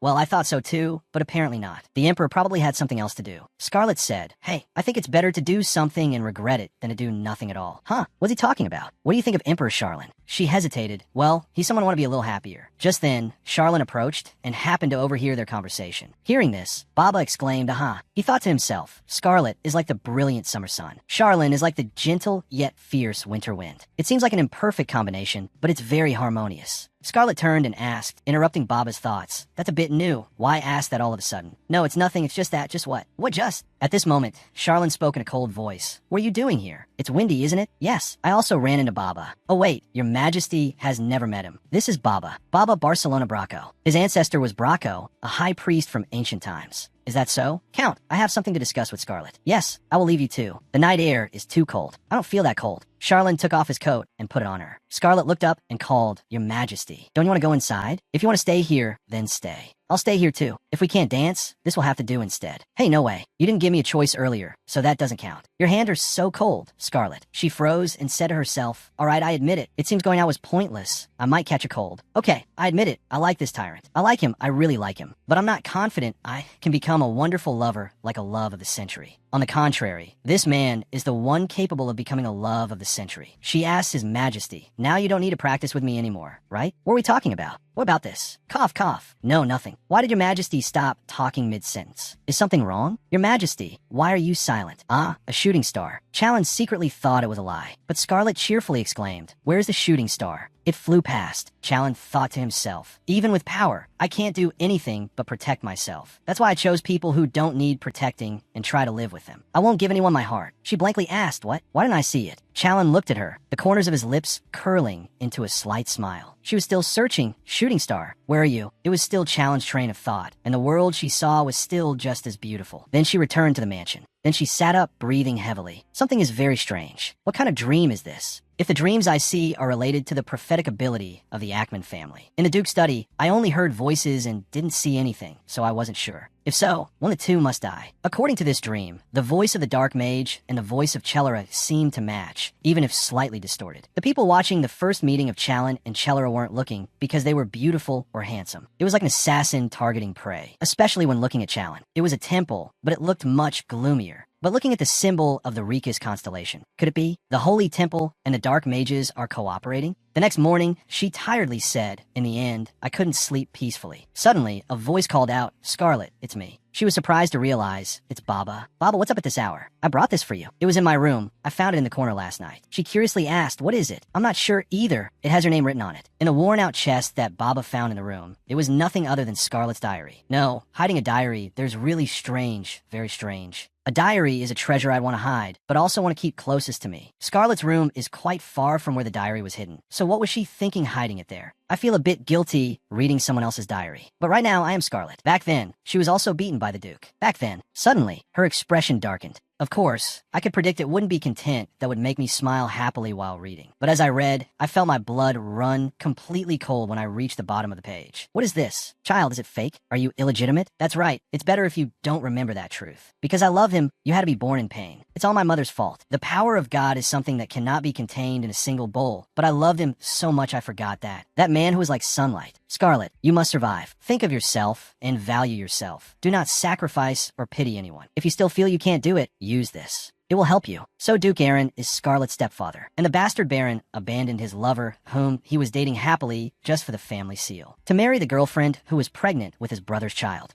So Scarlet isn't the Baron's daughter. So the family seal has passed to me? However, I still don't know where it is. But if I become the Duke, no one expects me to have that family seal, so it's not an urgent problem. How to deal with this bastard Baron? Servant Lucy secretly worried. Was this killing intent? Scarlet thought to herself that she should act quickly, hoping that bastard suffers as much as possible. I also need to quickly find the family seal that the rotten guy wants so much. What's the matter so early in the morning? It's not very important, but I wanted to give this to you, Mother. What is this? It's a medicine made from winter flowers. Winter flower is a plant that can be used as a hair removal agent if crushed in a powder, but if juiced, it becomes a toxic poison. Milia watched silently for a while, then asked, where did this come from? It's a trade secret. Scarlet thought she couldn't say it came from Baba. Milia thought for a long time, then picked up the bottle. Anything else to say? No, but she opened the bag. Just make him bald, then place small packets of medicine on the table. Later, Duke Baron came over and asked, Madam, what did you call me for? It's been hard to see you lately. He thought to himself, is she trying to get rid of me to make her child the Duke? Hey, how have you been lately? You care about how I'm living? Of course. Please have some, I brought good tea. Baron thought, she's so arrogant. Then he said, by the way, I met a woman not long ago. She is very beautiful. Is that so? Why are you telling me that? Well, I had to say it anyway. After all, I'm the person you need, so you must have thought a lot. Huh, what are you saying? Milia thought, just as the child said, I am nothing in his eyes anymore. I told you, I'm not a good person, and I don't think I'm better than you, Duke. Did you just call me Duke? That's right. Is there a problem with me calling you Duke? He slammed the table, Madam. How dare you have such an attitude with the head of the family? Are you crazy? Do you know what you were saying?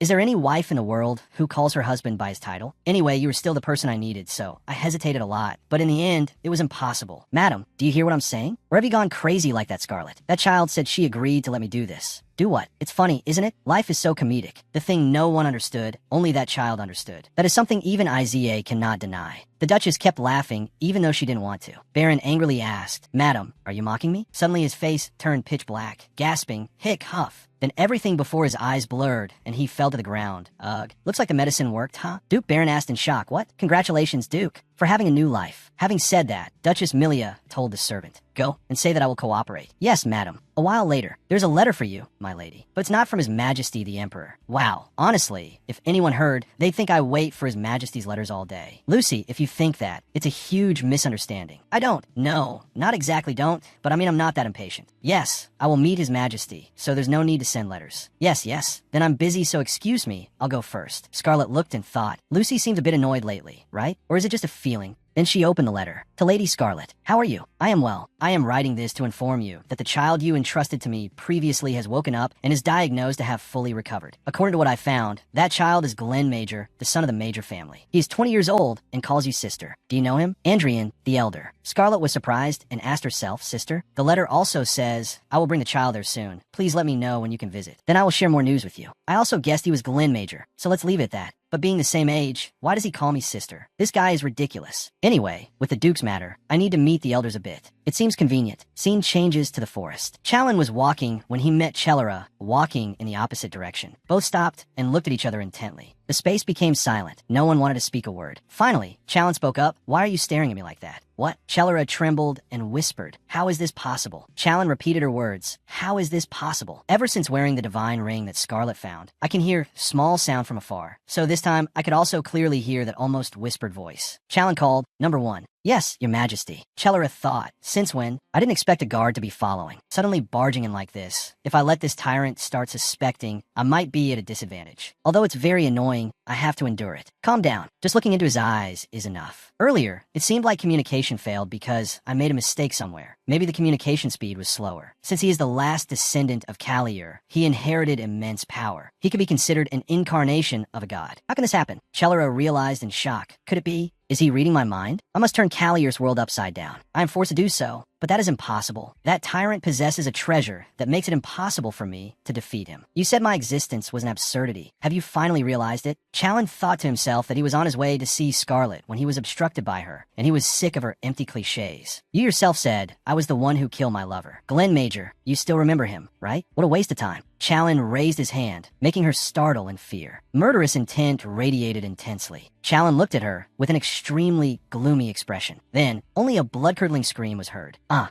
the safe zone. Why are you only arriving now? Scarlet, we missed you so much. Scarlet reached out to catch the spirits. Oh my, is that so? I'm sorry, little ones. Scarlet, what are you planning to do today? Planting fruit, because you guys ate all the ones I planted before. I bought more seeds. Scarlet is so cute. Exactly. Suddenly, a voice rang out from behind. Are those spirits? She turned around and saw it was Challen. Your Majesty, you've arrived? When I gave you the spirit stone, I should have realized. So, these spirits are just children? That's right. She looked at him and blushed, thinking, oh, His Majesty is still so handsome today. Hey kids, this is His Majesty the Emperor. Hurry and say hello. One spirit said, not friend, smells strongly of eggplant. W, what did you say? Black eggplant. Go away. Stay away from Scarlet. Don't get close to him. Scarlet was surprised and thought, what is happening all of a sudden? She asked why eggplant. Is there something wrong with that vegetable? Black eggplant. Ugly. Black eggplant. I mean spirits. Are there any others besides you guys? There are some over there. The palace? Oh my, are you serious? There are spirits living in the palace? They can't even mold rice cakes. All day long, they only know how to play. Play, just play. Maybe those kids can't do it, so they're jealous of you guys. Is that so? It's very possible, Scarlet thought. But why is the smell of eggplant spirits coming from His Majesty? In Scarlet's fragmented knowledge, she knew that the smell of eggplant spirits resembles the smell of blood. Challen asked, tell me what kind of fruit you like. I will give Scarlet the best kind. Seeing them not respond, Challen added, if you need seeds, I can also improve them so they grow faster. I hate eggplants too. Scarlet asked, really? It's not that I can't eat them. I just don't like the taste. Yes, I understand. His Majesty has cute moments like this too? Well, it makes sense. Maybe because he doesn't want to be hated. Actually, I plan to meet Glenn Major, but I postponed it for a few days. Glenn Major? Yes, the boy I adopted back then. Oh no, he's now a 20-year-old young man. That is a good idea. Pardon? I mean the part about not meeting him. It's not because I don't want to see him. Then what? As soon as I return, I will gather the elders. Actually, everything is ready, but I was delaying it to wait for the right moment. It's a pity there isn't decisive evidence to charge the Duke yet, but I think I can use some existing evidence. At least I can get a handle on him. Then I will charge the Duke for his crimes later. I am very much looking forward to that. I mean the part about kicking the Duke out and becoming the family head. Scarlet wanted to add something, but stopped. She smiled and replied yes. The next day, while the Duke was ill, I and the elders secretly held a meeting. The meeting was called the Council of Elders. The main topic was to impeach the Duke and establish a representative for the family. As you have heard, today, I want to propose 2 issues regarding the impeachment and the election of a substitute family head. Andrian, Sidian, Dion, Elfin, and also Freya. Suddenly, a voice rang out questioning Scarlet. Hey, young lady, if you want to become the family representative, you should be careful with your words. Even if you aren't the representative yet, the head seat in this meeting room is reserved for someone with sufficient qualifications. Scarlet gave a faint smile. Oh, is that so? Looking at his darkened face, Scarlet asked, what is wrong, sir? Nothing. She internally scoffed. Just keep looking down your nose. Soon enough, my secret card will ensure he can't do that anymore. Mrs. Dion spoke up.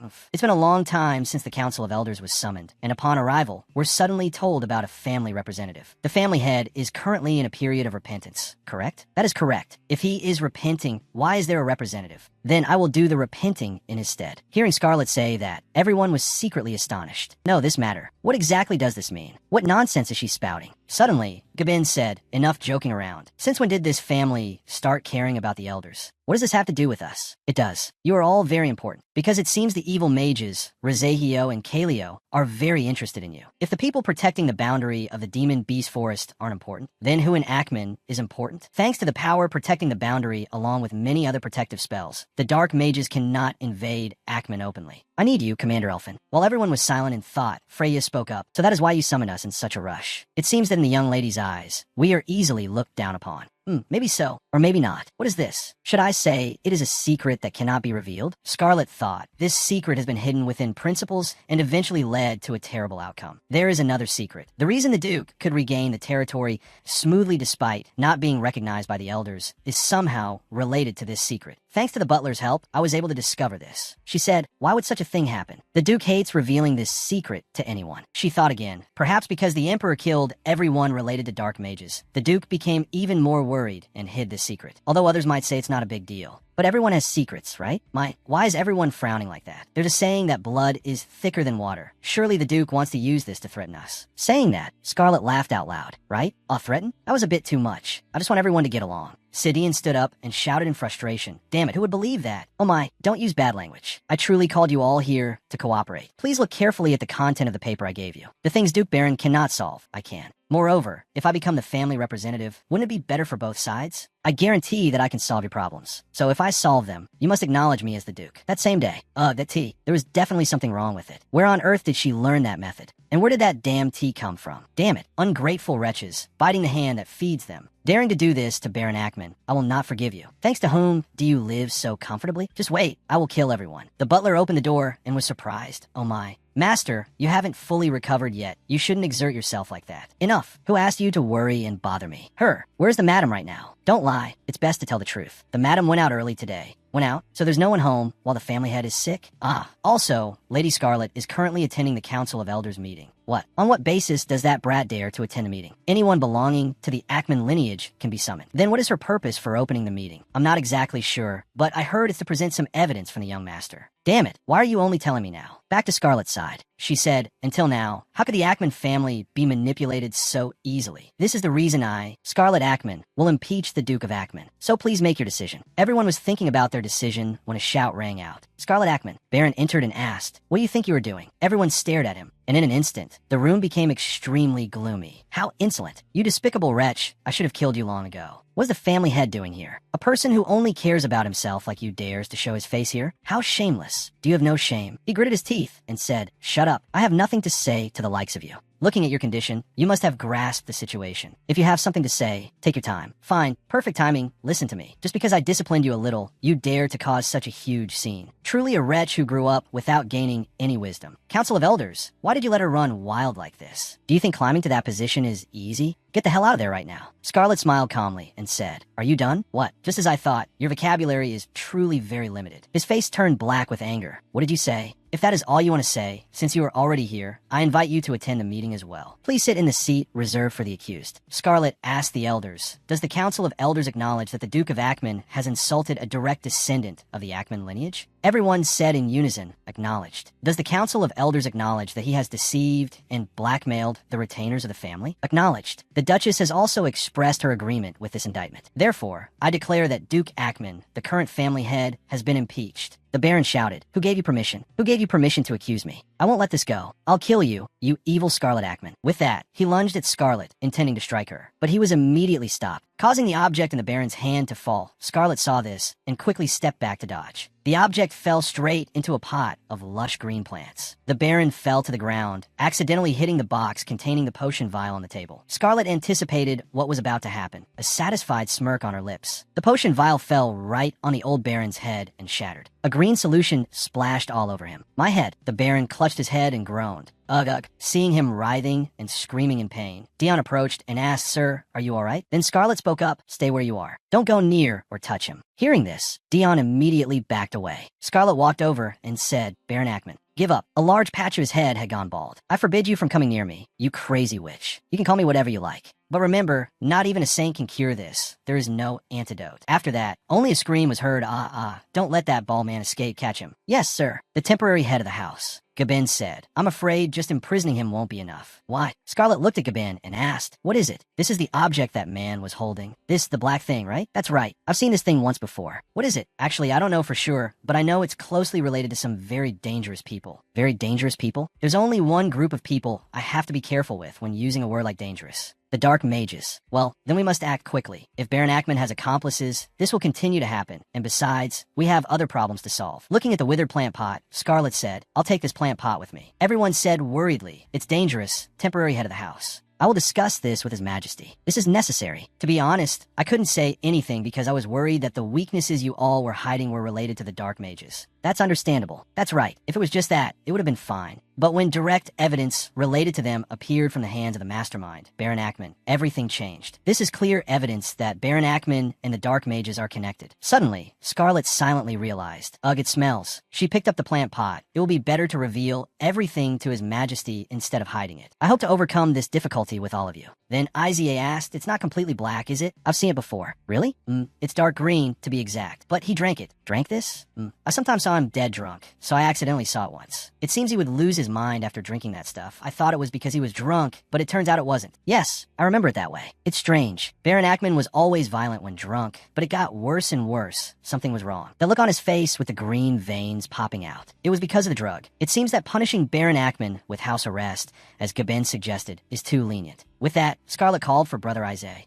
Immediately tie up Baron Ackman and lock him in the mansion's dungeon. Meanwhile, Chera wondered to herself, I tried to arrange a meeting with him with details reminiscent of Scarlet Ackman, the one he loved. Why? Wait a minute. Why'd he let me go? That emperor could have killed me, but he let me go. It was kept secret. Moreover, what was with that strange remark? In another scene, did you see it, Gabin? Come on, what dangerous thing have you brought back this time? Because it's what I need. Gabin, even if you know nothing, you must remember this. To be precise, this is a part of the sealed demon god. The terrible stench. What on earth is it? It's black water. Black water. That's what everyone calls it. To be precise, this is a part of the sealed demon god. The next day, that's right. It ended quickly and neatly. I think that was a wise decision, Scarlet. There's nothing more to discuss. You may go. Izia and Scarlet were silent for a moment. Then Izia stood up, turned, and left. Seeing this, Scarlet called out Brother Izia. Then she turned back to look at the woman, who also said nothing. So she stood up, and I'll take my leave as well. A few days later, at the appointment with Charlene. It's true, I've fallen for His Majesty the Emperor. But what if the female lead appears, and he falls for her at first sight? She let out a sigh, and then resolved, I must stand firm. I just need to keep moving forward steadily. The coachman outside muttered to himself, what's with the young lady again? Scarlet continued to think, if he really falls in love with her at first sight, I'll deal with it then. If I feel that person is also interested in me, I'll make the first move. Love is a matter of timing. But there's a more difficult problem. She recalled the previous ball and pulled at her hair. What am I going to do about my weird actions the night before the ball? I'm crazy. What should I do? Why did I waste time on such useless things? From outside, the butler's voice called out, my lady, it's dangerous. Please sit still. She thought again, even though His Majesty doesn't know that the things I did were just because I wanted to be dumped. But it's so embarrassing I could die. But wait, what's the big deal? I'm beautiful. So first, I'll just ask him about his ideal type and make my move. A while later, meeting Charlene, she said, besides being tasked with representing the Duke and taking care of this plant pot today, Your Majesty, I have something to ask. Something to ask? Yes, go ahead, Scarlet. Oh, well, you have something to ask, but why are you hesitating like this? That is, she mustered all her courage and asked directly, Your Majesty, do you have an ideal type for the opposite gender? Charlene spat out his tea. What? An ideal type? I was just curious. Why do you ask? Well, can Your Majesty tell me? Charlene said thoughtfully after a moment of silence. Someone who puts flowers on their head and runs down the street, not caring what others think. Whether it's alcohol or flowers, it doesn't matter. Sometimes eats cake with their mouth wide, open in excitement.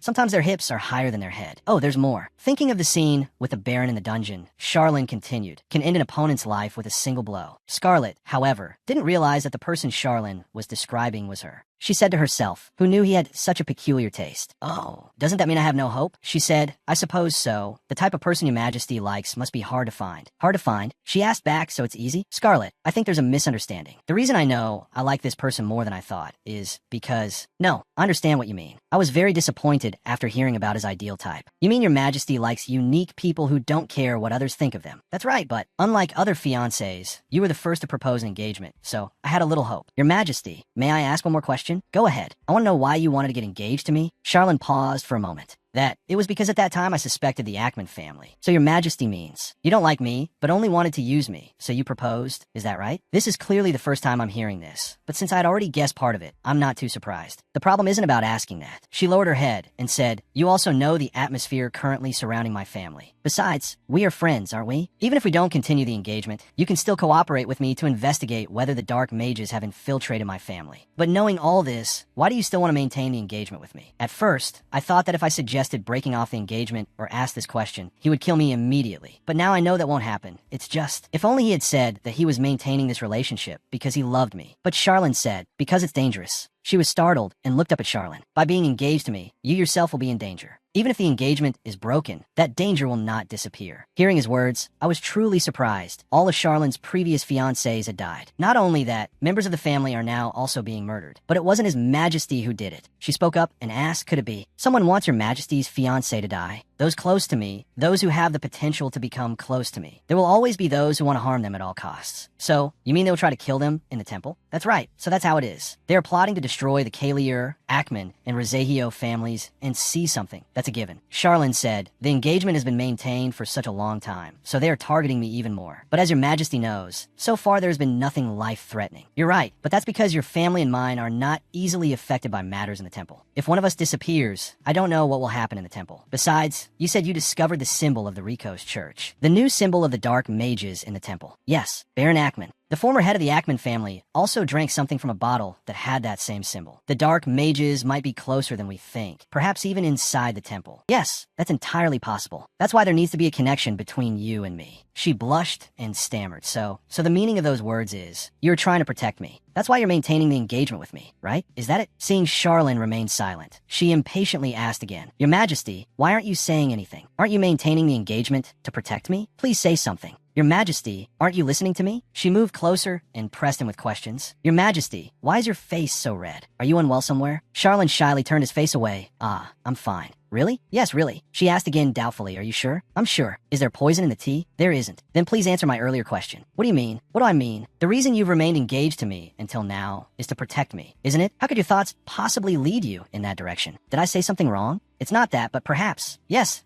Please go on, Your Majesty. But Charlene just said it was nothing. Why did you stop mid-sentence? Is this homework? Why should I have to answer? There's no such homework in the world, Your Majesty. Charlene immediately changed the subject. Ah, the flower vase you brought? Leave it here for a thorough investigation. Huh, Your Majesty, that's not the issue. Your Majesty, are you aware that you still haven't answered a single one of my questions? I know, but the answer I want to hear from you right now is not that. You were planning to hand me that dangerous vase without saying a word? She bowed and replied, I thought we were close friends, but it seems that is not the case. Please forgive my impertinence, Your Majesty. I will write you a letter. She smiled brightly and said, I will be waiting. On the way back, she secretly felt a glimmer of hope. Even if it's just a little, it seems there's still hope, isn't there? Anyway, if this is a scheme set up by the Dark Mages, then it's true that they are targeting me. It's best to limit going out as much as possible. Suddenly she stopped, Looking outside, she gasped in surprise. Isn't that Chera? Wow, she's so beautiful. Red hair and red eyes too. She's even more beautiful than when I vaguely saw her in my dream. Wait, red eyes. Something seems wrong. The red hair and emerald-like eyes exuded a captivating and intense beauty, yet held an irresistible mystery. According to the original story, Chera Diel was described as having green eyes. Moreover, can just a change in eye color alter the atmosphere so much? Or maybe I saw it wrong. Anyway, the original story doesn't start for a few more years. But why do I feel so uneasy? I don't know if it will work, but I'll try using the power of the deity. I remember it not only has healing abilities, but can also be used in a situation like this. Assuming it's effective, I just need to transfer the deity's energy to Chera. Then if I meet her again later, I'll be able to recognize her even if her appearance changes. Please, can you transfer a little energy to Chera? But until that moment, I couldn't have known the original story had been destroyed. As soon as she returned, a servant said, My lady, a letter has arrived, and I've placed it on your desk. A letter? Has His Majesty sent a letter already? Probably not. As expected, it was from Brian and Andrian. Even so, if they went to the trouble of sending a letter, it must be something important. What could it be? She was shocked as she read it. This, My lady, I was just about to bring you some tea, but where are you going? Lucy, prepare the carriage for me at once. It's almost dinner time. What would you like to eat? Later. She thought to herself that now was not the time to worry about eating. I can finally meet Glenn Mazier properly. Afterward, Scarlett arrived at the location. She went inside and immediately asked, Where's Glenn Mazier? I want to see him first. Brian and Andrian were silent for a moment before speaking. We may look like this, but we're just like guards who can only stare at the door. Guards, what do you mean? You'll understand once you go in. Please, this way. This is the room. Scarlet stood before the door and pushed it open. She entered and spoke. Hello, my name is Scarlet Ackman. I'm the person you've been waiting to meet. Glenn Mazur exclaimed himself. Wow, she looks like an angel. Tears, why are they suddenly? He hugged Scarlet tightly and called out emotionally, sister. She was inwardly shocked. What is going on? Sob, you won't leave me again, will you, sister? What is with this crazy, beautiful kid? Even though I don't know what's happening, I'll just pretend to be his sister for now. Scarlet was captivated by the angel's gaze. I still don't know your name. What is it? It's Glenn Mazur, the survivor of the Maz family. Is that so? She wondered doubtfully. Is he really 20 years old? Why does he look so immature? Besides, it's possible that this is just a mask. I can't let my first impression be clouded. I must do my best as the representative of the Ackman family. She said, I am very sorry about what happened to the Maz family, sir. Please, just call me Glenn's sister. If you prefer, I will do so. Please speak comfortably as well. All right. She thought that since her appointment as the family representative hadn't been announced yet, she was generally on the same social level as him. However, I also have a position in the palace as the fiancé, so I could speak a little more casually. But Glenn, can you tell me why you call me sister? We've only just met today, so it's a bit puzzling that you keep calling me that. I had a sister who sacrificed her life to save me. Due to family circumstances, her identity was not made public, but she was my only sister. When I was taken by bandits, I missed her dearly. After I woke up, the elders here told me that everyone in the Maz family was dead. The image of her screaming herself hoarse, begging for me to be spared, is the last memory I have of her. Sob, sister, I'm so happy to see you again like this. Scarlet was bewildered and thought to herself, what's with him all of a sudden? Even if it seems a bit fake, showing suspicion in front of the sole survivor of a family isn't a good idea. Glenn, calm down. I'm sorry, I just got too emotional. It's okay. Unexpectedly, she made a funny face to make the boy laugh. If you want to cry, just cry. When you're sad, it's best to cry and let out all your frustrations, so there's nothing to apologize for. After you're done crying, we will continue the interrogation. Interrogation? What are you talking about, sister? Why an interrogation all of a sudden? Do you know you were found in Ackman territory? Very close to the demon beast forest, which we guard most heavily, and your condition at that time was not good. So from our perspective, you are an extremely suspicious individual. Furthermore, when you had amnesia, you told me you were the sole survivor. But the biggest problem is after that, mysterious evildoers started lurking around Ackman. So, there are many things to question. With that said, she went outside. Brian asked, is everything finished?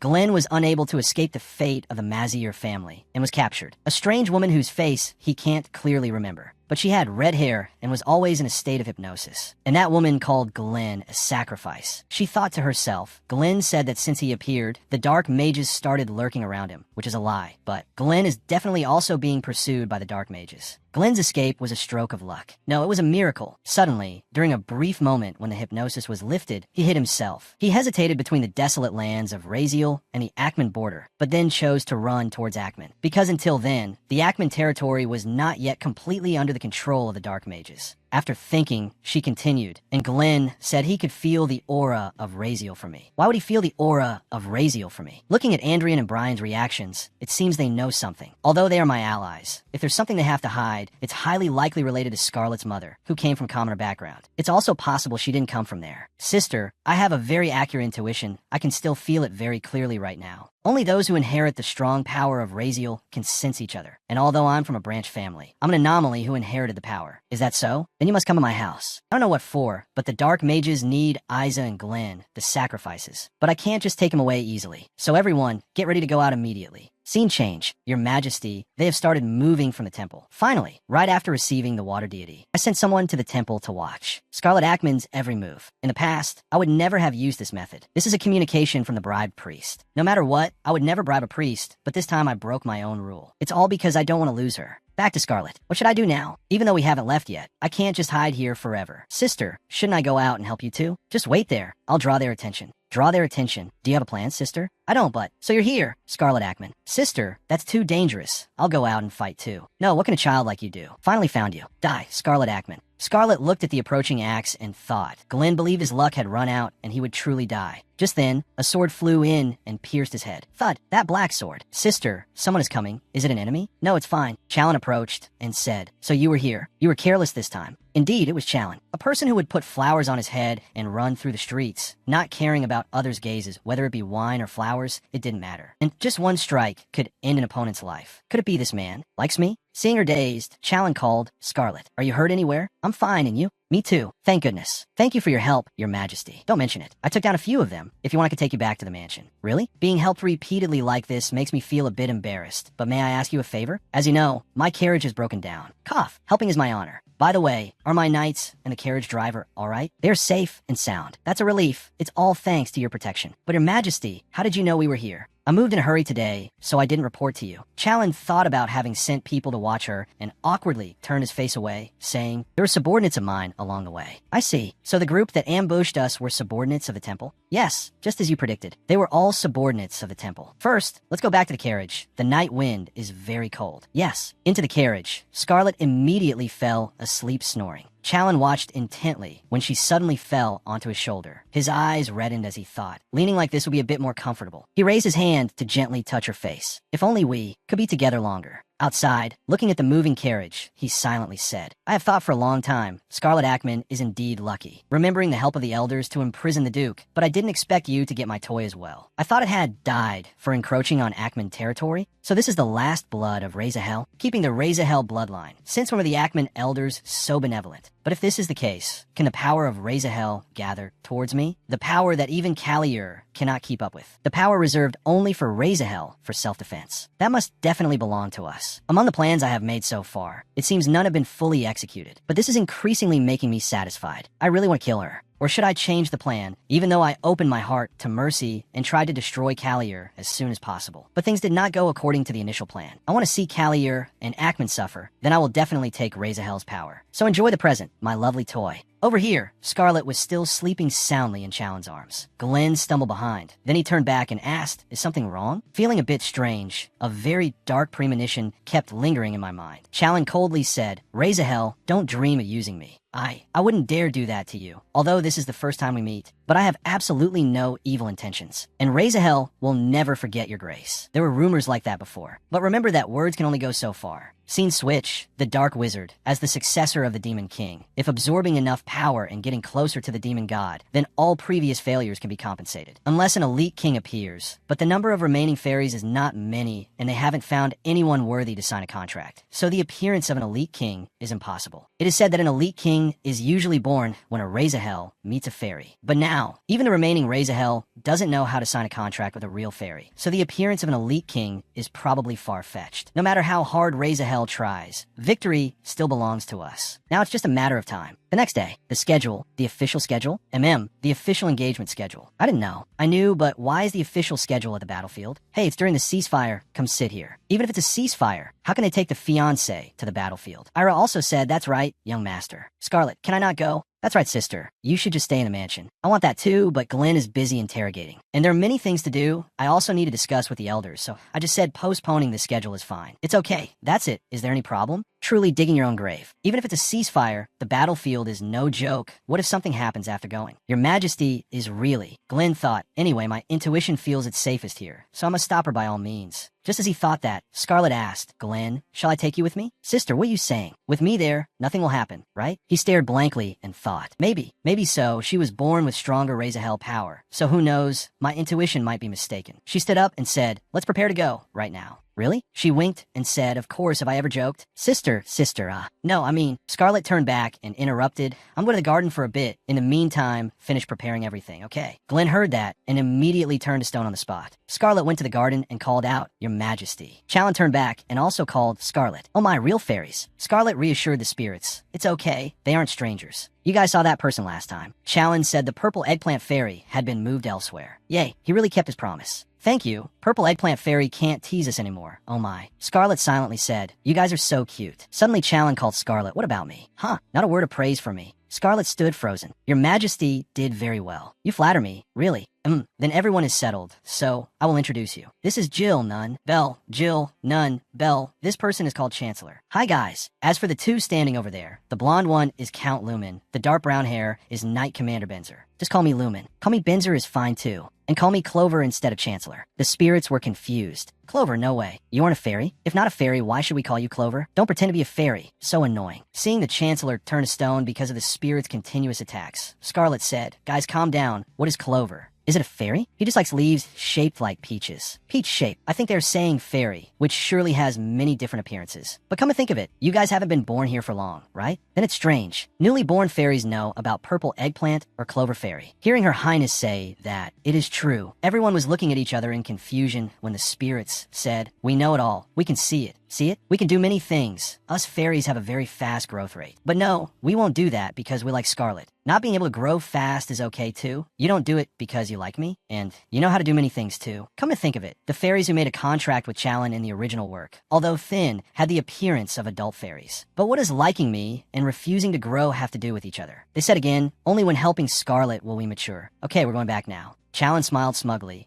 They said they would only mature when helping, I understand. The three were about to leave when Scarlet asked, you guys also saw the purple eggplant fairy. Isn't it that without flowers you can't go far? No, we look weak, but we are actually very strong. Is that so? From now on, wherever I go, I will take you with me. If I knew beforehand, I would have taken you everywhere. Scarlet is the best. Seeing her happy with the spirits. Challen frowned and silently said, what is it? What's with that look? Then suddenly spoke up, Scarlet, me too. As long as you want, I will go anywhere with you. Scarlet stood frozen, then blushed and replied, if I knew beforehand, I would. Challen continued, that would always take me along? Of course. Your Majesty, shouldn't you tell the young lady the reason we came here now? Right, everyone gather. She thought, so it wasn't just a play. Scarlet, the reason we gather at this place is because magic cannot touch the safe zone. Looking at the fact that the modified seeds grew thanks to magic, I think there's a possibility that magic tools were used, but it can still be seen. In other words, the safe zone is a place extremely sensitive to the eyes watching us. And fairy stones too. Fairy stones? This is a little known fact. Fairy stones can replace magic stones, and they also function in many ways within the safe zone. Scarlet asked, you mean we can use the power of fairy stones right inside the safe zone? Yes, that is correct. I think the opportunity to utilize fairy stones for individual magic is an honor. Even magic power cannot detect the strength of fairy stones. And just like now, the pure color of magic is revealed for the first time,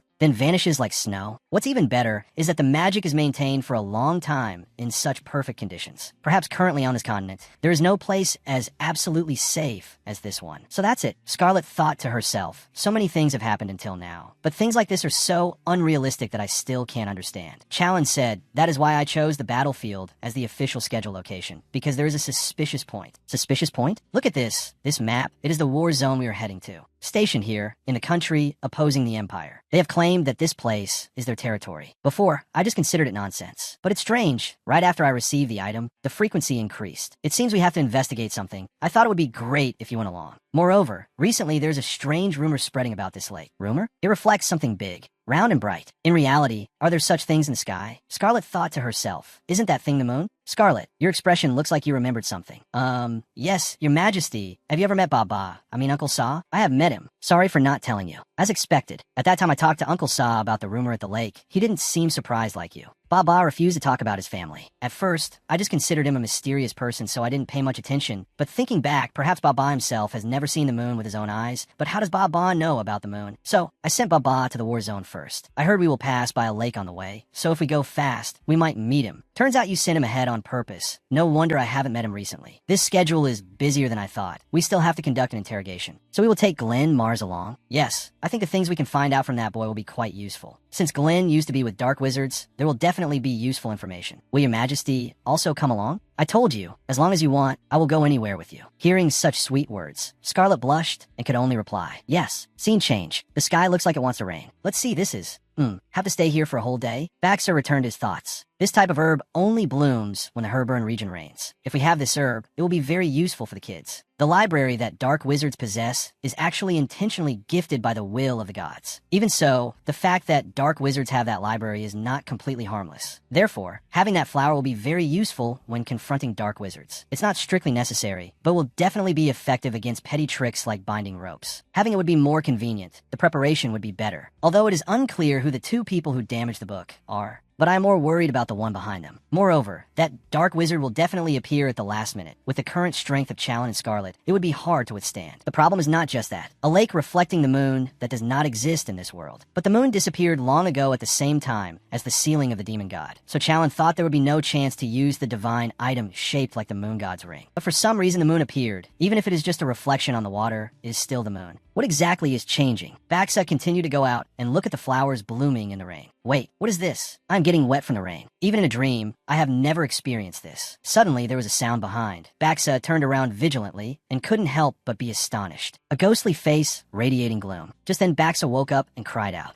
Just now was definitely the demon god. Finally, the call of the god has arrived. In another development, not Ackman, but the bloodline of Razahel. I don't understand how you can still be alive. If not, could it be that it's only half? If it were perfect, how could one live healthily until adulthood? If it's half, the situation changes. It will not only pose a threat to us, or rather to that person. Just then, a man entered and asked, "What is this? Is it over? You're here? How is your progress?" The original plan was canceled. He is not someone easily lured. Is there a next plan? This time, both of them left the capital. Let's detonate all the things set up at the destination at once. Both will be destroyed in the blink of an eye. Bored already? No, quite the opposite. Up to you. Okay, just freely rampage. Only then can that person enjoy the final moment fully. On this side, Challen cursed silently. Damn it, what the hell is this huge stream of power? Before, I had felt an energy stream purer than the magic stone from the 3 fairies. But now this energy stream is many times stronger than back then. It's as if a fairy king exists, something only elves usually mention. There are 3 existences possessing such powerful energy. If it were just that, there'd be no need to worry. But remembering Elon's prophecy, even Challen recalled, "Your Majesty, your destiny is to become a storm for those beside you." What do you mean? A storm comes by itself, sweeps everything away, and disappears. Your fate is also like that. What are you trying to say? Scarlet, she is the existence opposite to you. Remembering this, Challen silently scolded Baxa for being an insolent fellow. Right, it's because of that guy. Clearly I am dissatisfied, so I feel annoyed. It's really just that. On this side, the woman thought smugly. Unbelievable that they walked into the trap set up by themselves. Arriving at the war zone. At that place I have determined to hurt, corner them into a dead end, throwing themselves onto a path full of bombs. The calamity bomb that melts flesh. The trap of seeing illusions and killing each other. Just that much. There's still a very interesting curse of stabbing the person one trusts most. Is it really Razahel's blood? Seeing them seek their own death like this. Luckily, it's only half blood. Should I say Razahel's power is too weak? In a critical moment, that weak power will likely be consumed a lot. Anyway, right now it's just a demon carrying half of Razahel's blood. When seeing flesh melting, how much will the demon suffer? Should I use the power of that seemingly ordinary spiritual object? And what kind of face would the unsavable emperor have? No matter what, I must show them the cutest things. Let's see how you will struggle. On this side, Challen and Scarlet sat before the glowing red fire. Suddenly she exclaimed, "Ah, so beautiful." She silently said she wanted to touch it. Thinking so, she reached out her hand. Challen saw that and immediately called her. Then he grabbed her hand to stop her. Touching any closer is dangerous. He held her hand tightly, making her blush, her heart pounding. "Why aren't you saying anything? Are you drunk?" She said, "Let go of me." Challen said, "If I let go, you will touch the fire again, so no." I wasn't touching the fire, I was just touching those beautiful things. Challen asked, "Beautiful things?" "Another beautiful thing. Where is it?" Her face flushed red. Scarlet asked back, "Another?" Challen asked, "Are you telling me to take my hand off?" "Yes." Challen asked again, "Are you saying there is something else besides me that you want to touch?" "That?" She pulled her hand back and said, "I also want to touch your majesty, and that thing too." Just like that, she excitedly moved towards the fire, exclaiming, "Warm, warm." Seeing her put her hand in, Challen panicked and shouted her name, "Scarlet." Then he took her hand to examine carefully and said worriedly, "Not hurt." "This is driving me crazy." "Huh, I didn't hear you." Challen picked her up and said, "You are drunk." "Stell? Strange. What is that?" "Demon, what is Ackman?" On another side, Iza asked, "So you mean because there's a special seal of the family head, I have to go meet the Duke, right?" Milia Ackman praised her for catching on quickly, suddenly calling me here and talking about the family seal. Why do I have to look for that? And why do you care about it? If you intend to speak nonsense like taking advantage of Scarlet's absence to make me have the ambition to become the family head, then you're the one who should stop talking nonsense. Go meet the Duke and talk before he passes away. I know what you are thinking, but I don't have such evil intentions. Don't worry uselessly. All right, I am listening. As you also guessed, that child, Scarlet, is not the Duke's biological daughter. She is the child of the former Duke and his previous wife. I don't know much about the ancient secrets of this family, but there is one thing I remember clearly. The seal protecting the Duke, the family head seal, is stronger than any bodyguard and guards the center of Ackman. Of course, in families like this, all sorts of rumors can arise, but given how the Duke craves the seal, it seems those rumors aren't baseless. Iza asked, "So, Mother, do you mean the family head seal exists as a protective force?" "That's right. I heard someone wanted to harm Scarlet. Have you ever wondered why they didn't kill her, even though they were fully capable of doing so?"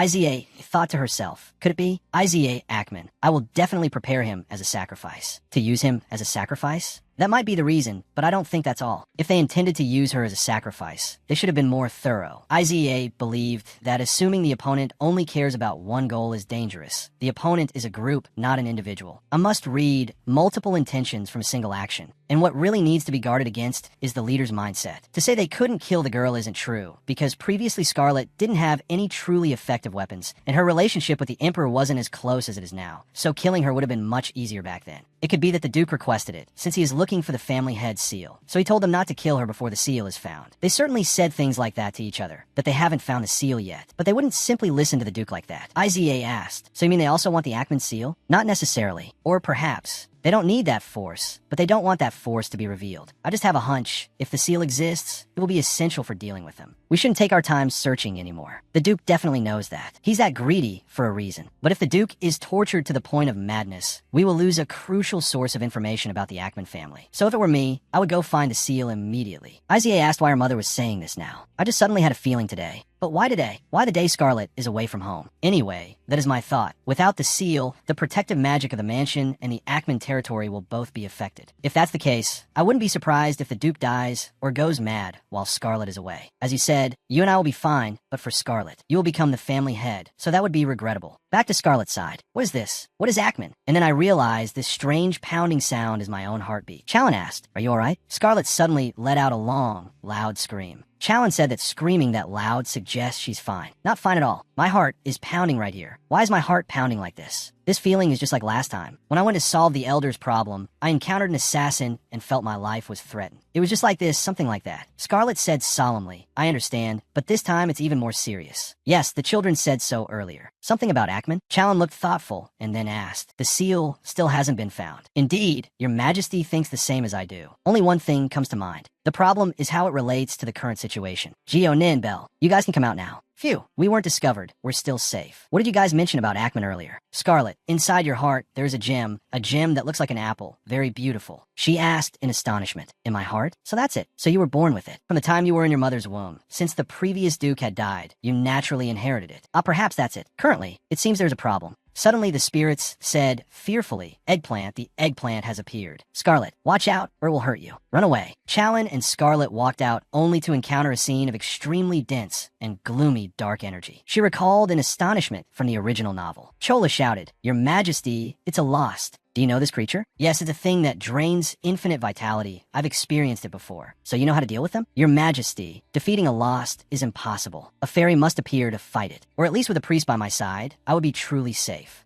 Speaking of which, there is a small temple nearby. Your Majesty, you must hide in there. It's behind us. Saying that, Challen gripped his sword tightly, then flew swiftly over the wall. The book only said we were traveling, so I had no idea, but it seems we have fallen into a trap set by dark wizards. Remembering this, Scarlet spoke up, Your Majesty, those monsters are called Lost. The original. I have seen them before. You have seen them? Yes, they're like a swamp that sucks away all vitality. I see. Then it's very dangerous. You should step back. Wait, Your Majesty. I haven't told you that the power of fairies can counter the lost. Fairies? Yes. Wait for me a moment. Geo, Nin, Bell. Hey guys, I need your help. My friend needs support. Do well, and I'll reward you with a basket of fruit. One? A basket. Yeah, a basket for each of you. The spirits excitedly said they could do it, that they were super strong. Scarlet sighed and thought to herself, solved one problem. Next is, she stepped forward and said, Your Majesty, come to think of it, your sword also has holy power. It seems it will also be effective against the lost, right? Why Your Majesty? Are you alright? Is he smiling? He turned and said, Because I like it so much, that's why. She blushed, astonished inwardly. What? Is it because of me or because of fighting the lost? Suddenly Challen reached out his hand. Then let's go together. She took his hand and smiled in response. Yes. She thought to herself, whatever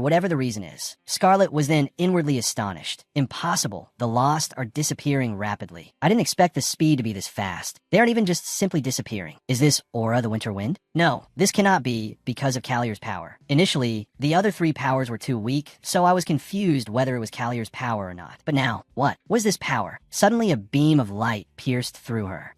Damn it, my magic. What on earth is this? How is it possible? 5, no, not 5 times. Cough, very interesting. No resting, must keep moving. Eventually, the rest of them will get tired too. The Tyrant and his entourage had no idea that the knights and soldiers were falling into a state of exhaustion. Although this time, I can't continuously control the magic beasts, creating a situation that tires them out isn't difficult. I will personally come to meet you if you don't die on this trip. When that time comes, I will reclaim the toy I lost. On this side, Glenn Mars was secretly worried. What is this? What is this feeling of unease? The second day since the Lost appeared, we haven't been allowed to rest for even a second. The knights and soldiers, though they didn't show it, were all tired. About every half day, a monster resembling a Lost would appear. Just as we planned to head towards a residential area, it would suddenly explode. They all openly used black magic. If not for the fairies' help, Challen would have been exhausted too. Challen said, "At this point, war is more pleasant. At least on the battlefield, there is no black magic." Chancellor Clover replied, "True, let's send the knights and soldiers back first." "Are you sure? We'll lose a lot of manpower. In the current situation, keeping the knights and soldiers would be disadvantageous. Fewer people make it easier to hide." Benzer replied, "As you command." Immediately, the generals and soldiers withdrew. Scarlet stood seeing them off, thinking to herself, "We hadn't been close for long, and now we have to part ways. It feels so sad." Just then, the spirits appeared. "Letty, the task you gave us is all done." "That fast. Amazing."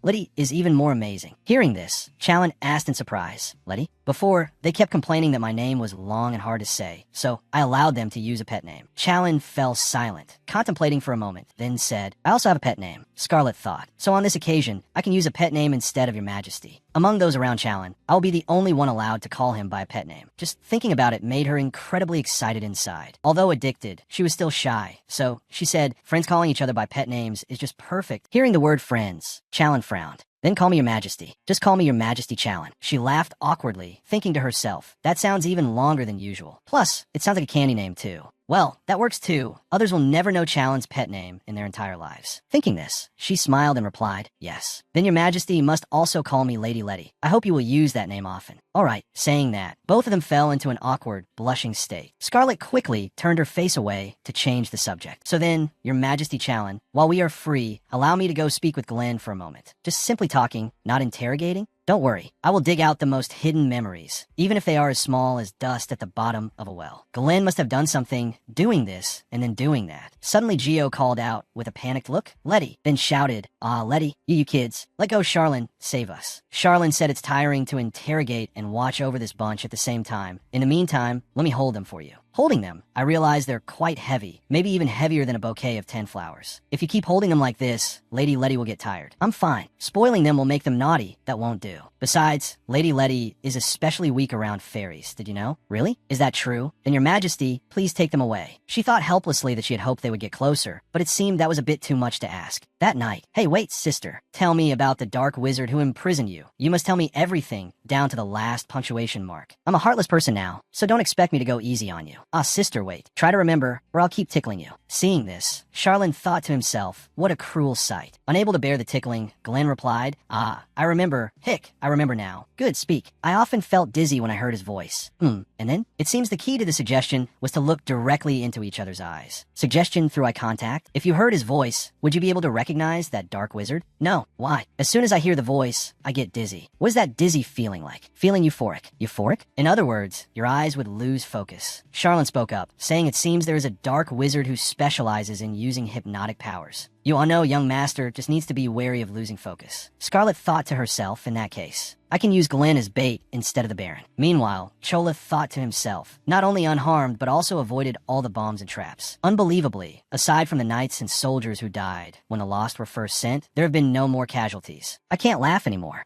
The power of Charlene Callier's Winter Wind is stronger than I thought, and it's getting stronger. And the silver ring glows faintly whenever he swings his black sword. Very suspicious. I need to take a closer look. If my prediction is correct, it's a holy artifact. Wait, could he have taken the holy artifact from the repository, just like we did? But Baba Braco, the guardian of the holy artifacts, was guarding it. How did he get it? No matter how close they were, Baba is not someone who would easily allow anyone to take a holy artifact. Or did he steal it? But that ring, wasn't until I saw it flash for a brief moment that I realized Callier was wearing it. An object imbued with divine power. How could its aura be concealed so perfectly? Perhaps Callier is truly a monster. The biggest problem is the fairies, and there are even 3 of them. How did Scarlet Aikman control them? Even when facing fairies, forming a contract is impossible. However, those fairies seem to be able to grow even larger. In the past, there were records of when the fairy kings reached maturity. Because the fairies hindered the resurrection of demons, the Razahio, who were associated with the fairies, were defeated first. And the method of contracting with fairies has long been forgotten, yet they've attached themselves to that Aikman woman. But there's no need to rush. Right before me is my homeland, the Dai Territory, the final trap, and the place where I escaped from the old man's library. There, I can make Callier fall into a trance and deal with that Aikman woman as well. And my old lover is with Callier too. Convenient to eliminate them all at once. In another development, the seal is a power that provides absolute protection for the family head. As long as it exists, it will protect the family head from any danger. Though it's not yet perfect because it lacks blood, I still need that power. Ira thought to herself, the Duke is calling it a power. not treating it as a mere object. It's the seal of Aikman, but what does he mean when he says just Aikman isn't enough? If it weren't for Aaron, if it weren't for that bitch Scarlet, that bitch surely knows where the seal is. Now I must bring that bitch here and take the seal. Ira thought to herself, honestly, I don't understand anything. But anyway, this is important information, so I must inform Scarlet immediately. He said there's no use in just muttering like this, and Scarlet has already gone to the war zone with His Majesty. The war zone. Foolish girl, doesn't she know the Dai territory is nearby? The Dai territory. Finally, their tenacious lives have come to an end. I'll take this opportunity to obtain the Aikman seal. Sooner or later, the head of the Aikman family will change. I must celebrate before that day comes. Bring me a steak. After the knights and soldiers retreated, countless monsters seemed to be waiting to drive us into the war zone. Therefore, as a precaution, we changed course to a nearby territory, and unfortunately, it was the Dai territory. Damn, what a cruel twist of fate. It's not time for the original story to start yet. This is truly unfortunate. Sister, what's unfortunate? Actually, how should I put it? That's right. It's a double trap. A double trap? No. I just suddenly thought that this might be a double trap. The move to push us onto the battlefield seems a bit too obvious. Moreover, the opponent is a dark mage who can use powerful tricks for a long time. Someone like that must be well aware of our side, right? That's right. Yet they opened such a wide path, as if inviting us to the war zone. Of course, we came here because we felt suspicious, but the monsters we encountered on the way here were nothing new. They were all monsters that I could easily defeat, as if they had predicted I would do so. The Chancellor spoke up, because we wanted to find the fastest route, as he said. My lady, we ended up here by chance. So that's how it is. There's no basis to confirm it, but I still feel uneasy. Charlene said, all right, that makes sense. Let's stop here for now. Glenn, he seems tired. Was the interrogation too harsh? While she was lost in thought, Charlene came in and called out, Scarlet, so you were here. Do you have a moment? Scarlet thought to herself, something's not right. She asked, did something happen in the meeting? You don't look happy. I'm worried about something. Let's take a little walk. Scarlet could only follow silently behind him. A moment later, Charlene said, take a look at this. This is the ring I gave you before. I feel my movements are lighter, and it's definitely not my imagination. It's probably because of its effect. Look, the ring is glowing. That's right. Before, it only glowed when I defeated monsters, but now it's glowing for no reason at all. Scarlet said, maybe it's a good thing. That's possible. Baba said that if the power of a divine item is used effectively, it will be very useful. Scarlet happily took his hand and continued, and your body feels lighter too. This is definitely a good thing. Charlene also smiled and replied, Suddenly Scarlet felt dazed. What's happening? Suddenly, I really want to kiss him. Thinking this, she shyly covered her face. Get a grip. Don't have such improper thoughts. Your Majesty, actually, I have tried very hard not to be influenced by prejudice. Prejudice? What prejudice? I tend to view people I dislike in a negative light, and then I end up making mistakes. You mean there's someone you don't like? Who is it? What did they do to you? Your Majesty, have you forgotten? Shouldn't you call me Lady Letty? All right, Lady Letty. If it's someone you hate to the point of losing your reason, it means that person has hurt Lady Letty a great deal. Charlene said again, then let's just kill that person. Scarlet exclaimed in astonishment, huh? Charlene continued, or lock them in an underground dungeon, in a place deeper than where the prophet lives. Your Majesty, you don't need to do that. That's not the issue. Then what is the issue? Although I tried to suppress my suspicions about that person, the situation has become so clearly suspicious. At this point, if there's someone who makes me suspicious, it's definitely someone from the Dai territory. Is it a family member of Lord Dai? I know that family only has a lord and a lady. It's not that the person did anything wrong. It's just that I'm unilaterally dissatisfied. I have the ability to see prophetic dreams thanks to the Aikman power, and Lady Dai appeared in one such dream. Once, while I was dealing with the problem of the Aikman elders, Lady Dai appeared in a dream and overheard some information from someone. Just as she had heard, she went and found a replacement tool for Cable here. And that's when she found Slim Geppetto. It means someone tipped her off. At that time, I also found it a bit strange, but told myself it was probably normal and let it go until I met Glenn. That's when I became truly suspicious. I saw clearly. She shouted, my love, Lenmars. After saying that, she thought to herself, it wasn't a prophetic dream of the future, but a scene I had seen in the original story. Seeing Charlene remain silent, Scarlet asked, Your Majesty, what's wrong? Charlene recalled Scarlet previously shouting, you killed Glenmars, my love. He said, I've met someone who said the exact same thing. Scarlet's face turned pale in alarm. What? It already happened? Damn, my big mouth. You must have seen a prophetic dream about me in her meeting. So, why did I meet that lady? Actually, Your Majesty met Lady Dai and immediately fell for her, but I absolutely can't say that. It's nothing bad. It's not necessary to say it. It's nothing bad, but it's something that makes you hate her. I'm so curious. She thought to herself, if he keeps questioning me like this, I'll have to confess. Absolutely not. While I was thinking awkwardly, Charlene said, if you don't want to talk about it, you don't have to. Was this, is that it? Really? No more questioning? Suddenly she stopped and asked, why are you laughing? I'm talking about how suspicious Lady Dai is.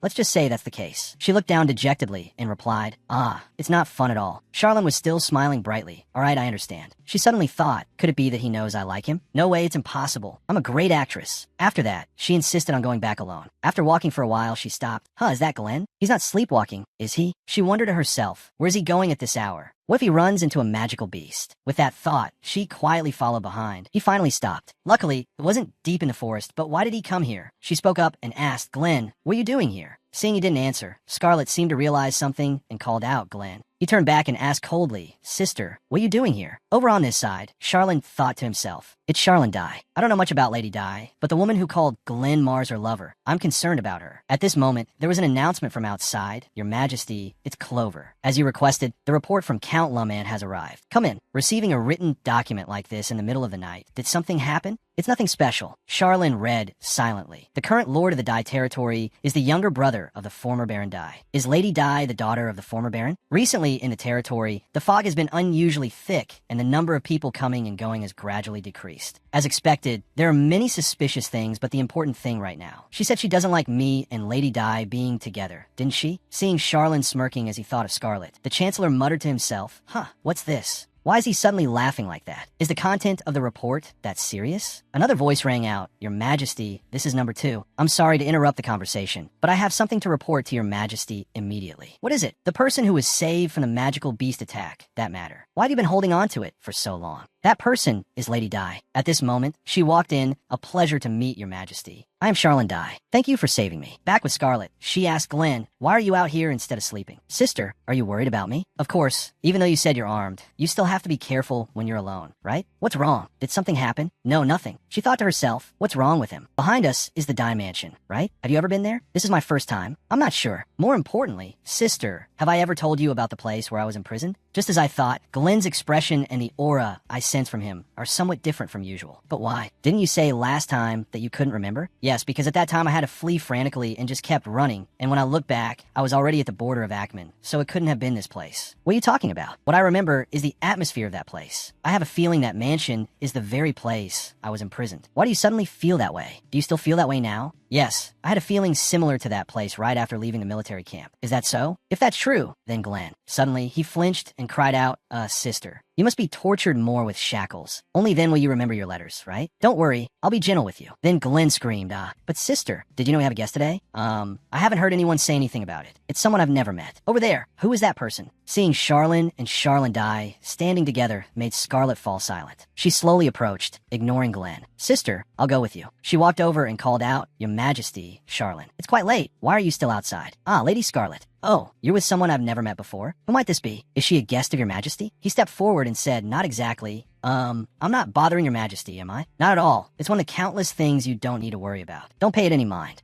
Charlene Dye, standing behind, glanced at Scarlet with eyes as sharp as a knife. Scene changed to the doctor's location. Wow, this is quite dangerous. Is the moon really floating on the lake's surface? It's like being in heaven. I can't believe it when I touched the surface of the lake. It disappeared and didn't reflect back in the water. Looking at his own reflection in the water, the doctor was silently surprised. Moreover, this is my true form. It's not an ordinary lake. Why on earth is this thing here? Its size is so vast as well. He unconsciously spoke up and asked, will you give me the answer? Because right now I'm asking the sun god, right? There was no response. Does that mean you know the answer but won't tell me? Are you really not going to answer me? Don't pretend to be asleep. The true form of this lake is a mirror that reflects true feelings, not the truth. It was an item used at the time the demon god was sealed a very long time ago. Back to Scarlet. At first, I didn't think that woman was Clade. She approached and said, it's a pleasure to meet you for the first time. Lady Ackman, I am Clade. I live in a mansion back there. Blue eyes, red hair, but the facial features of the Clade I know weren't this gentle. Not just the features, even the corners of her mouth, her nose, and her eyes are different. Is this person really Clade? She smiled and said, I came out alone because magical beasts can't appear here. And then, just as a fearsome magical beast was about to attack me, thankfully His Majesty's escorts came to my rescue. Scarlet thought to herself, her personality is different too. She continued speaking, and coming here, I got to see His Majesty's appearance. You're just like a god. In the original story, I clearly felt that Clade was a strong and upright person, but now she looks so pure and lovely. Why on earth has she changed so much? She looked at Glenn and asked, but there's something I'm very curious about. Who is that person? Glenn was silently astonished. Strange. Why do I suddenly feel so dizzy? I am Glenn Moss. What is this familiar feeling? He told himself to be on guard. Scarlet keenly observed Glenn, noticing his strangeness upon seeing the dimension. I have a suspicion that Clayda is related to the Dark Wizard. As expected, Glenn looks very focused. He probably really doesn't know who that person is, even though Glenn knows nothing about Clade. I thought it might be different if they met face to face, but I guessed wrong. At this moment, the Chancellor came out and asked, "It's so late. What is everyone doing out here? Glover, were you asleep?" The Chancellor replied wearily, "Yes, but I heard the noise outside, so I couldn't sleep soundly. Perhaps the lady doesn't know, but normally we should sleep very soundly at night. Only then can we maintain a good condition the next day." Scarlet thought to herself, "It seems like he's criticizing us indirectly." The Chancellor said again, "So let's end the conversation here. Everyone go inside. Sleeping early is good for the skin." Charlene just frowned without replying. Scarlet gave a forced smile and replied, "All right." The Chancellor turned, glanced over, and continued, "Also, Lady Da, you may return to your residence now. Even though it's nighttime, the mansion is right in front of you. The lady can't possibly sleep in a place like this." "I'm fine." The Chancellor gritted his teeth and said, "Fine with what? Just that gloomy wind blowing the lady's hair is already unlucky. I don't think Lady Da is suited for this place. You must cherish your hair, my lady." She replied, looking bewildered, "Yes. All settled now, right? Let's disperse immediately." After returning to the room, Scarlet asked, "Your Majesty, do you still remember what we talked about?" "Of course I remember. Wasn't about what happened just now. What's wrong?" She thought with disappointment. He's not on guard at all. "Forget it. I look like I'm jealous." With that thought, she replied, "It's nothing. You've been like this lately, not finishing your sentences." "Have I?" "Ah, but Your Majesty, can those people change their faces? Are you talking about the Dark Wizards?" "It's possible, but I would notice immediately if they used magic. That face is real. If so, does that mean Clayda isn't a Dark Wizard? So it's impossible to change faces without using magic?" "Probably." She looked down and thought, so our digging was useless after all. Suddenly, Charlene remembered and said, "If it's a disguise technique, it's possible to change one's face without using magic." "But why are you asking about this?" "Well, it's because Lady Da is a little different from what I know."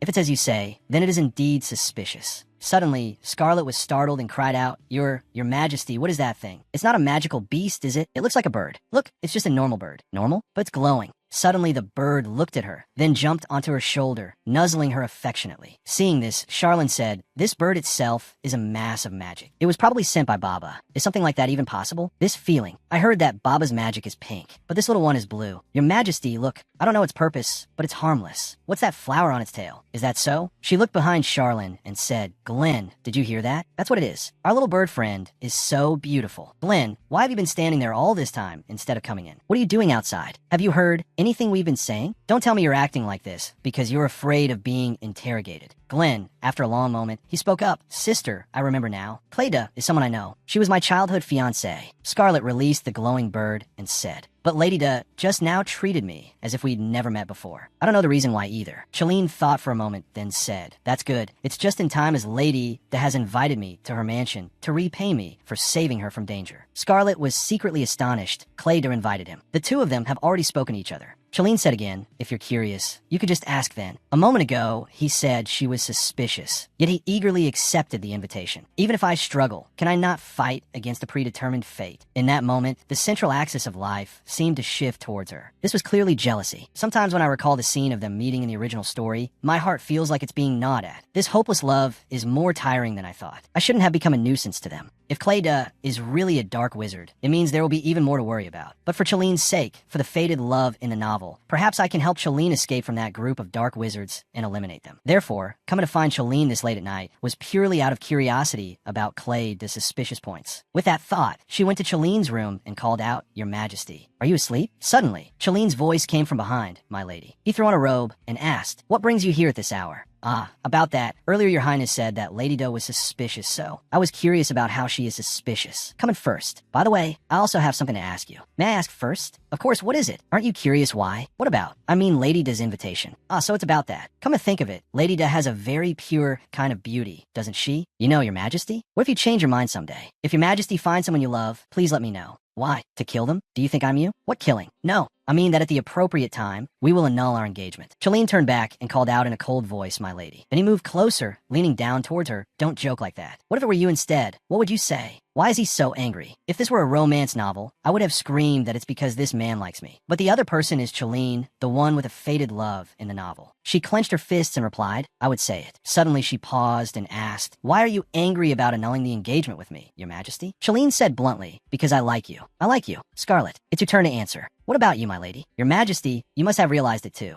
I'm the complete opposite of your majesty's ideal type. At a glance, there might be some similarities, but I'm not that similar. I'm just an ordinary petty bourgeois. I'm not good at anything. I don't like being the center of attention. My nature is gentle, and my way of thinking is very ordinary, completely different from your majesty. So, how could your majesty possibly love me? Why do you keep acting as if you have feelings for me? Your concern for me makes me feel awkward. While we're on this topic, your majesty, you don't act like this with other people, do you? Act like this? What are you talking about? She answered silently, saying you love me, with that kind of expression on your face, and saying you'll take me anywhere, together. Although I do like you, your majesty, I have nothing to say. Anyway, I'm trying my best not to like your majesty anymore. Why do you have to try? You could just ask to annul the engagement, right? You've always wanted to annul the engagement with me, haven't you? She was secretly astonished. When did he find out? You didn't say anything about breaking it off and gave other excuses. Why? Are you trying not to open your heart to me? That sentence, is it because this heart already belongs to Chalene that I'm deliberately stopping it? Moreover, Chalene said he likes me. His like for me is more than just friendship. Chalene kissed her hand and answered Scarlet. He held her hand tightly and asked, right? You have feelings for me, but you're trying not to show it, am I right? Scarlet replied softly, yes. Hearing the answer, Chalene smiled like a child. So you really do have feelings for me. Well then, in that case, for now on you don't have to try so hard anymore. Scarlet blushed and asked why. Because I like you.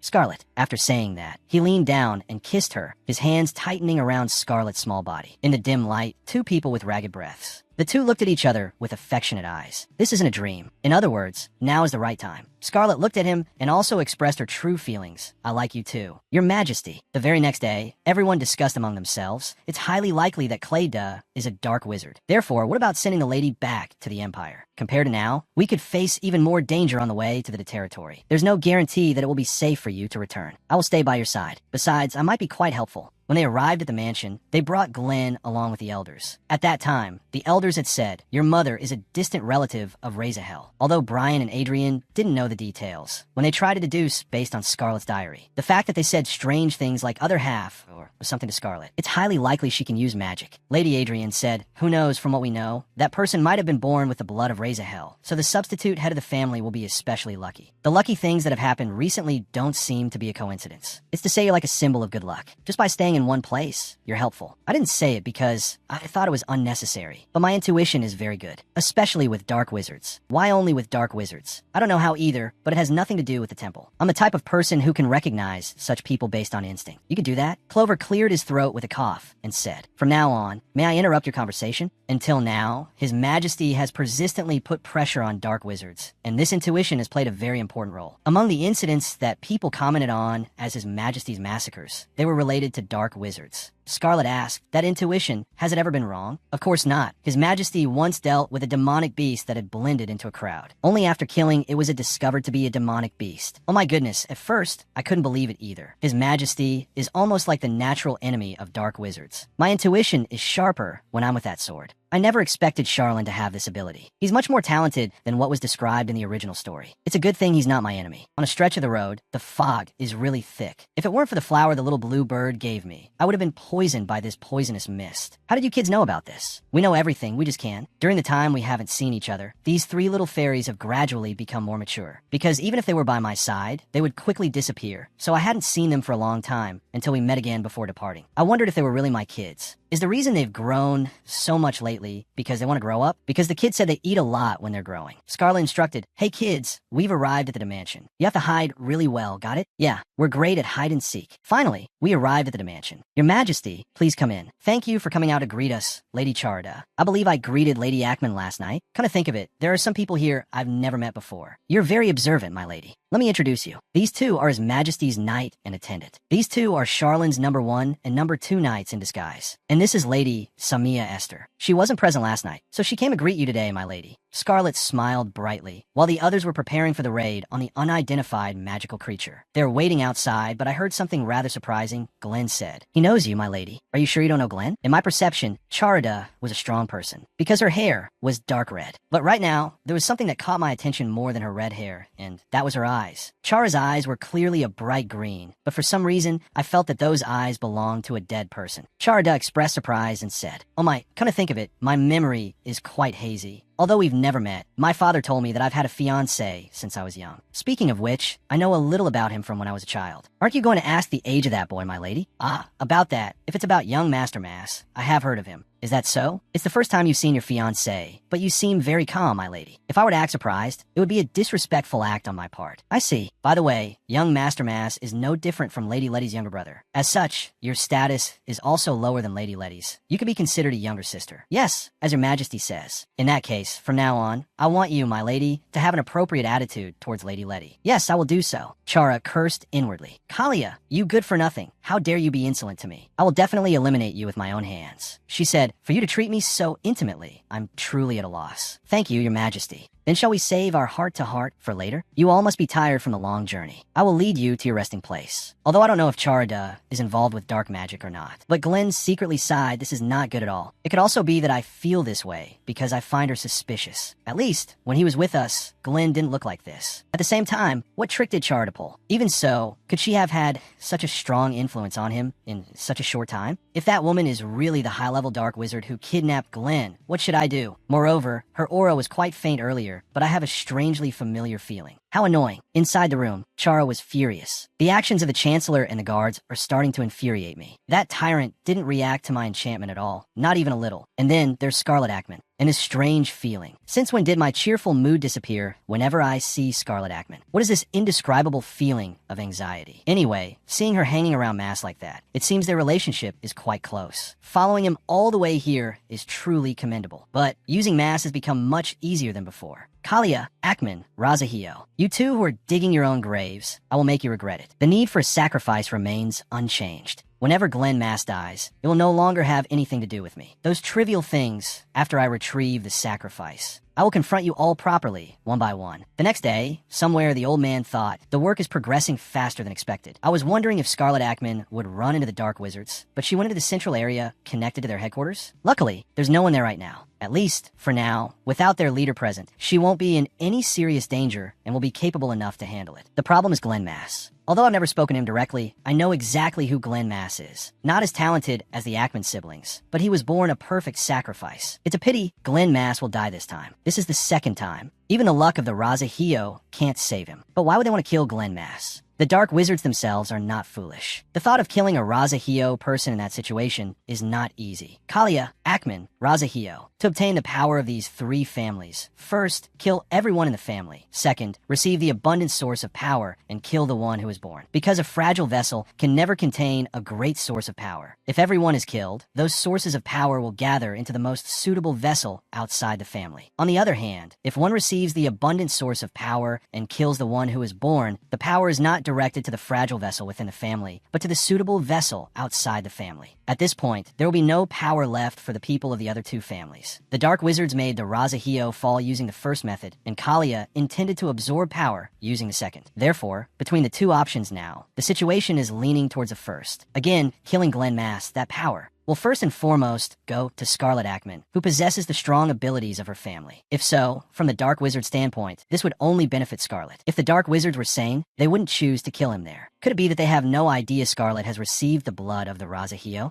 No. With the abilities of the Dark Wizard's leader, they would have realized it from the previous investigation. So this side is just a discarded pawn. The Dark Wizard of the territory is being used, but there's no reason to waste the remaining Dark Wizards. This is luck created by the Razahio. Should this be considered a mistake by the Dark Wizards? While scouting the entire mansion, I didn't see any Dark Wizards attacking. If so, could they be attacking Glenn's side? We must go to Glenn's place immediately. Charlene called Guard 1, 3. Actually, I tried to connect with the communication orb just now, but couldn't get through. As expected, we have to go find them. As she finished speaking, Scarlet saw a pool of blood. It was Glenn lying in the middle of that pool of blood. Scarlet cried out, Glenn. Scarlet ran forward and was immediately attacked by a large amount of dark magic. She clutched her chest, struggling to breathe. Charlene called, Scarlet, my lady, are you alright? Why is this here? He was surprised. This is the power that protects the family head. Then that thing is dark magic. When I woke up, my mind was surprisingly clear. Scarlet, are you awake? Charlene's face looked at her with worry. Scarlet's eyes slowly opened as she called out, Your Majesty. Are you alright? Yes, I feel very refreshed. That's a relief. Even so, don't overdo it. I'm fine. On the contrary, my body is more full of energy than before. Just in case, if you feel unwell, you must tell me immediately. I understand. Her eyes widened in surprise when she saw the people nearby. When did so many people get here? Was I out for that long? Not long. You were just unconscious for a bit. A knight came to report. My lord, the young lady has also woken up safely. I will now report the incident. Clearly, when we accompanied young Master Mass to his room this afternoon, the young master showed no unusual signs. About an hour later, before the meal, the butler said he had brought a servant. But after they left, the young master's condition gradually became strange. Became strange? Yes, my lady. They were clearly ordinary people, but the young master was as if hypnotized. Then, at that moment, the young master suddenly pulled out a knife and stabbed himself straight in the heart. In that instant, the only thought in our minds was to chase after the dark wizard. But the two of us were wrong to leave the young master. Even during the chase, we didn't know what had happened. We couldn't sense any trace of magical power or dark magic at all. Communication was also interrupted, so we couldn't report this. In the midst of that, we didn't think the young master would disappear. In short, to be able to deceive you all, it must be someone capable of enhancing dark magic. Yes, what could be a shadow knight being used after death? If not, then it seems to be a dark wizard so powerful that we couldn't sense them. No matter who it is, I will not let anyone touch my loved ones. The enemy has deceived me and the others. I will not let them survive. The fact that the most powerful dark wizard we have ever faced exists remains unchanged. The most powerful dark wizard? Those words. It means that with just one wave of attack, that dark wizard cannot be killed. Scarlet thought to herself, so 2 waves of attack will kill the dark wizard, right? She doesn't understand because she's not afraid. She must be imagining some strange scene again. In any case, it's fortunate that everyone is safe and sound. As for Glenn, my lady, don't worry, because the young master's wound is not fatal. Is that so? Yes. We just need to entrust the young master to the fairies like we are doing now. Charlene asked, but Scarlet, you seem a little different.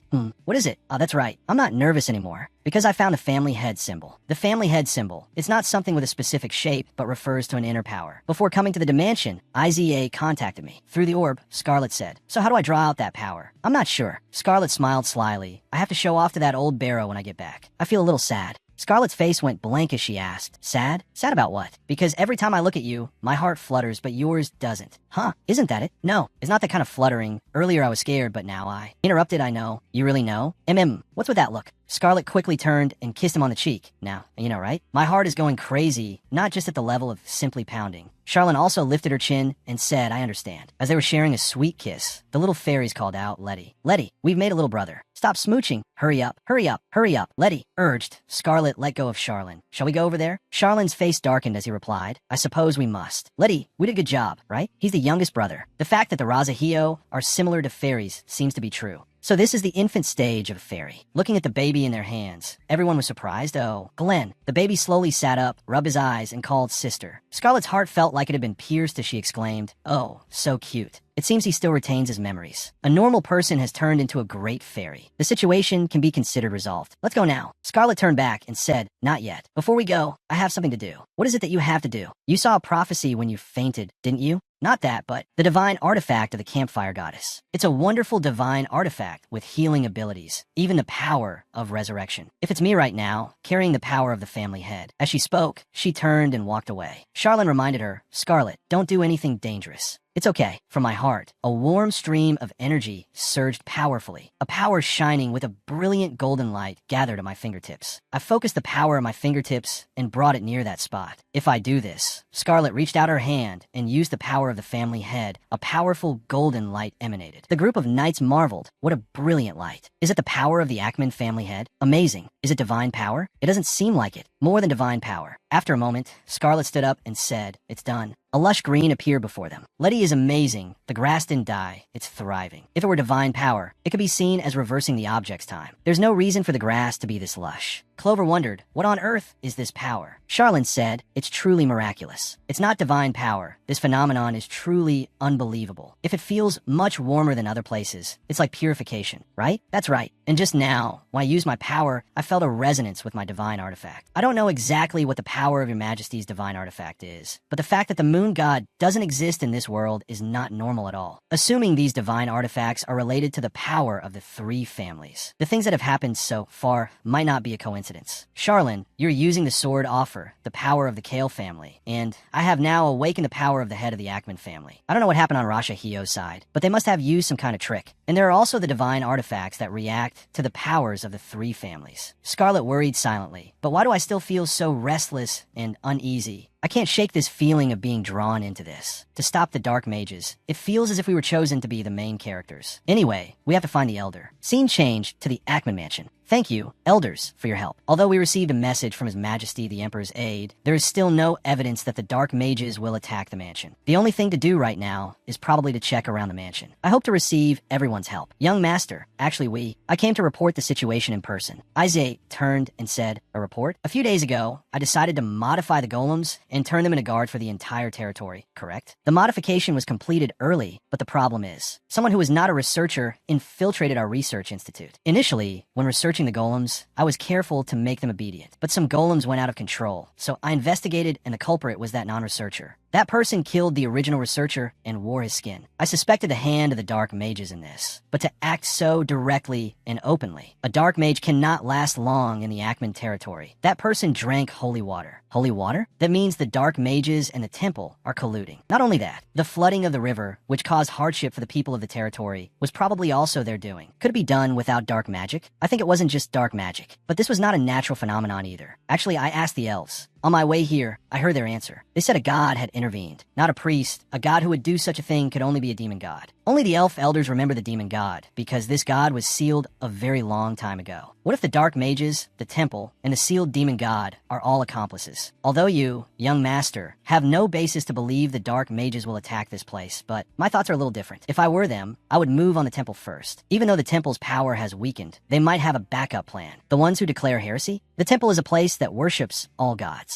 Although corrupt and financially weak, they can still exert a strong spiritual influence on the people across the continent. If they directly attack the royal family and the Ackman family, not only will we face dark magic, but if we also have to face the temple, then the problem will change completely. Scene change to Charlone's side. Your Majesty, is it alright for everyone to go back first? What about them? Everything looks like they attacked and cornered us here, like a dark mage's trick. Scarlet said, I didn't see Chara use dark magic, but the claim of being chased by magical beasts. It was as if she was acting. If she can act like that, she definitely knows how to handle magical beasts. For now, according to the fairies, the way back will be unobstructed, but you don't need to worry so much. Scarlet, they have already arrived at the royal palace. Scarlet asked, startled, really? This means their goal isn't simply to kill people. Perhaps they won't pursue us to the capital where the temple is. If so, isn't that a big deal? Let's see. Charlene, what's the answer? I'm dying of curiosity. He smirked, it's fine, because preparing to deal with the threat posed by the dark mages and the temple is their duty. The capital is also the royal family's territory, so you don't need to worry. The evidence related to dark magic, has Your Majesty collected it all? That's right, but it makes no difference whether we have it or not. But if we have evidence, we won't have to listen to nonsense later on. Just like with the massacre of the Moss family, Charlene will no longer have to bear the responsibility for the evil deeds of the dark mages. Even if you now deliberately publicize the reason for killing someone. I don't mean to justify what has happened, but at least from now on, you should care about having a just cause. Among those who have been killed so far, excluding the dark mages who must be killed, because Your Majesty's bad reputation will be greatly reduced, so please listen carefully. Cha! He looked at her intently and replied, Even if only a few people can actually kill that group, the vast majority would certainly want to punish them. Your Majesty, don't become everyone's common enemy, because I will worry. You'll worry? Her cheeks flushed as she replied, of course. I don't like it when people who don't understand anything about Your Majesty speak ill of you. After saying that, she thought to herself, why did he suddenly go silent? Did I interfere too much and make him angry? Suddenly, his hand moved quickly to take hers. Scarlet's mind immediately started racing. Could it be that now? The image of them kissing before appeared in her mind. Could it be? Scarlet closed her eyes, waiting for his kiss. Seeing this, Charlene burst out laughing. Scarlet's eyes flew open. What? What is it? Why are you laughing? Charlene replied, shaking, it's nothing. Why are you laughing? I want to laugh too. Hearing that, Charlene stopped laughing. He teased her, saying with a look of deep affection, I love you. I just suddenly wanted to say that to you. The next morning, Izia contacted Scarlet. Izia, what is it so early in the morning? It's urgent. There are rumors now that the temple is going to make a move. It's likely the heretical group. The heretical group. They probably intend to use the temple's inherent authority to announce to the entire continent that our family and the royal family are heretics. By doing so, it will be easier for them to control the capital. To guard against any dangerous situations, the elders Andrian, Brian, Elfin, and Freya are here. That's a relief. Please thank them for me. Although nothing has happened yet, I'm telling you in advance. You just need to finish what you're doing and return safely. I understand. Scarlet thought to herself, I have to hurry. I need to meet the elder. Somewhere. The elder said, the inspection of the mirror seal is complete. Shall we get going? Where should we go from here? Towards the capital and towards the war zone. If things are happening in both directions, it will be better to join up and travel with Scarlet, the god of death, the progenitor of the three families. Because the story of the progenitor is widespread throughout the continent, the temple cannot openly oppose the three families. The temple here worships the god with the highest status, but it is also a place that worships other gods, so the temple has no other choice. They are currently sleeping gods with no divine power. It seems that the people who possess divine power there have all been driven away. I thought the elder was one of them. It seems it's not all there is to it. I need to investigate more thoroughly. Charlene looked over at Scarlet, thinking, her face when she's thinking about something strange. Suddenly, her eyes lit up. He looked at her and said, your expression looks quite amused. Yes, is that so? Not all. So what were you thinking? Nothing special. Come to think of it, the temple is currently considered to be confronting the descendants of the god of death, right? If so, before the temple plots treason by declaring heresy. What if we make the temple lose its prestige first? Because they'll be afraid of their prestige diminishing. They won't be able to carry out their intention of declaring heresy. That's what I mean. And restoring the honor of priests like the elder is also a good thing. That day, we finally arrived at the lake that reflects the moon, which the elder had visited before. And hung, your majesty, my lady. Why have you two stopped? Scarlet looked at the lake's surface and thought, Elder Broco, what is this person really doing? This place is filled with the elder's divine power. In other words, the energy of the god the elder worships covers the entire lake as if it's hiding something. A human could never do this. If you said a god did it, that would be believable. On Chara's side, she wondered, why did it turn out like this? The original plan was to use the death of Glenn Mars, to cause nightmares and place a curse on Kalia and Ackman. But not even in my dreams did I expect it to end in just a few hours. Why did that woman suddenly faint? She saw the body, panicked and fainted. But Scarlet Ackman isn't that weak. So what was the reason in the end? From one thing to another, why does she always have to ruin things? Scarlet Ackman, on Charlene's side, his sword also stirred. Offer suddenly. He called, Scarlet. Yes, Cha. Offer said, the world is about to reach a state of completion. The complete world once had both gods and humans. Such a world was split in two because there was no other way to seal the god. That's what Offer said. Scarlet stared at the sword, stunned. The sword not only resonates, but can also talk. If the temple found out about this, the situation would surely be reversed. Clover said, if a god was sealed back then, are you, my lady, talking about the god whose seal the dark mages want to break? Originally, it wasn't called the demon god, but the chief god. The chief god. Your majesty means the god of gods. But isn't the current god the sun god? It is said that the current sun god was the one who led the sealing of the previous chief god. These words have been passed down through many generations. Had to seal a chief-level god. What was the reason? The demon god was sealed because he wanted to steal humanity's free will. To stop him, the other gods joined forces. But it is said that because they could not arbitrarily demote a chief god, they chose to sacrifice themselves. The seal was successful, but in return, all the gods fell into a deep sleep so that humans would not have to be sacrificed in the gods' battle. The three representatives of Kalia, Amon, and Razahio also lost their lives. But how does that sword know all this? Chalin pondered for a moment, then raised the sword and said, the benefactor who helped me become a sword said so. Wait, that benefactor couldn't be. It couldn't be Broco, could it? Chalin said, I only know that he was a high priest with pink hair and pink eyes. No matter how you look at it, that sounds like Broco. How old is that person? I don't know, but I'm sure if I meet him again, I won't let him get away with it. How could someone who was a high priest let a dark mage easily steal what he was protecting? Impossible. That's right. The holy relic must have been stolen on purpose. And it's highly likely he knows everything about what the dark mages have done. But what method could be used to trick someone so talented? We have to force him to show himself. Although I don't know what it is, it seems he's secretly up to something. He has no intention of killing us. On the contrary, it's as if he's training us. Chalin asked doubtfully, really? Scarlet glanced and replied, that's right. With that, she turned and walked to a large rock and powerfully lifted it onto her back. Everyone called out worriedly, my lady. She replied, trembling, this is nothing to me. Then she threw it into the lake's surface. The rock crashed down with a loud thud, shaking the barrier that Broco had created earlier. At the same time, Broco, who was walking, felt it and stopped in his tracks. It seems someone is at the lake. This presence is Scarlet. I thought she had already gone to the battlefield. Why is she here? Very quickly, Broco appeared and called out, Scarlet, what are you doing? Scarlet was surprised. Oh my. It's been a while, Broco. Scarlet smiled with amusement. Broco has appeared. I'll leave it to you all. Yes, leave it to us. Broco stepped back. What are you all planning to do?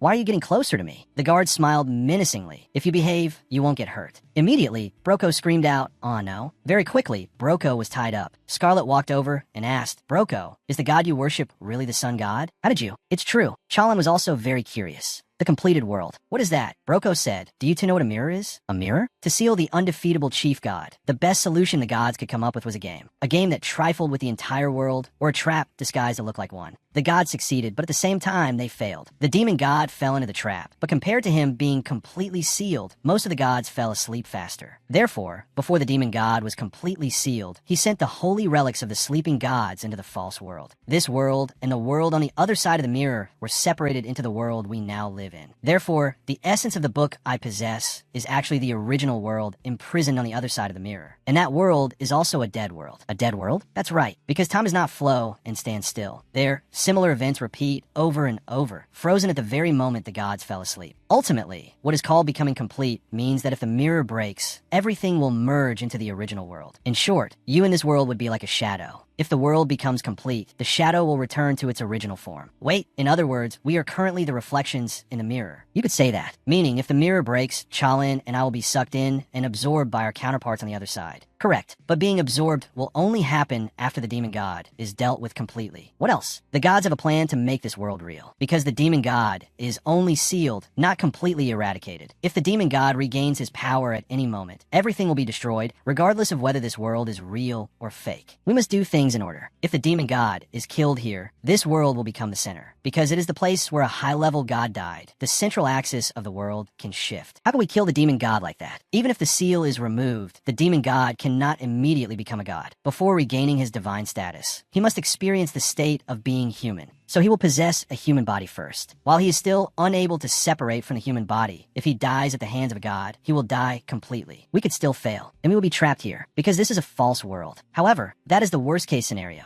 Time in the real world has stopped, which is equivalent to being dead. Therefore, we must save this world. But Broko, even if the demon god is still an immortal body, there are no awakened gods in this place. How can we kill the descended demon god? Broko replied, why do you say there are no gods? There are two of you. You mean we should rely on the descendants of the dead gods? That's right, because the dead gods decided that the other side of the sleeping gods is this world. In short, Chalin and I, who hold the power of gods, must confront the demon god. His descent is surely the work of the dark mages. Regardless, this is something we must do. Chalin. Seeing Chalin in deep thought, she called out, Chalin, he said, I have a question. How are you so sure this world is fake? Because time in the other world has stopped moving. The demon god is the god who governs time. He was sealed, so the world where time was affected must be the real world. Because that god is not dead at all. Why did time stop in the other world? Furthermore, the demon god was sealed in the other world, not this one. Sealing him in the false world was intentional, wasn't it? You don't think so? It was random. It seems the demon god won't be easily defeated. How frustrating. Scarlet asked, Broko, why is it that only this world has no moon from the very beginning?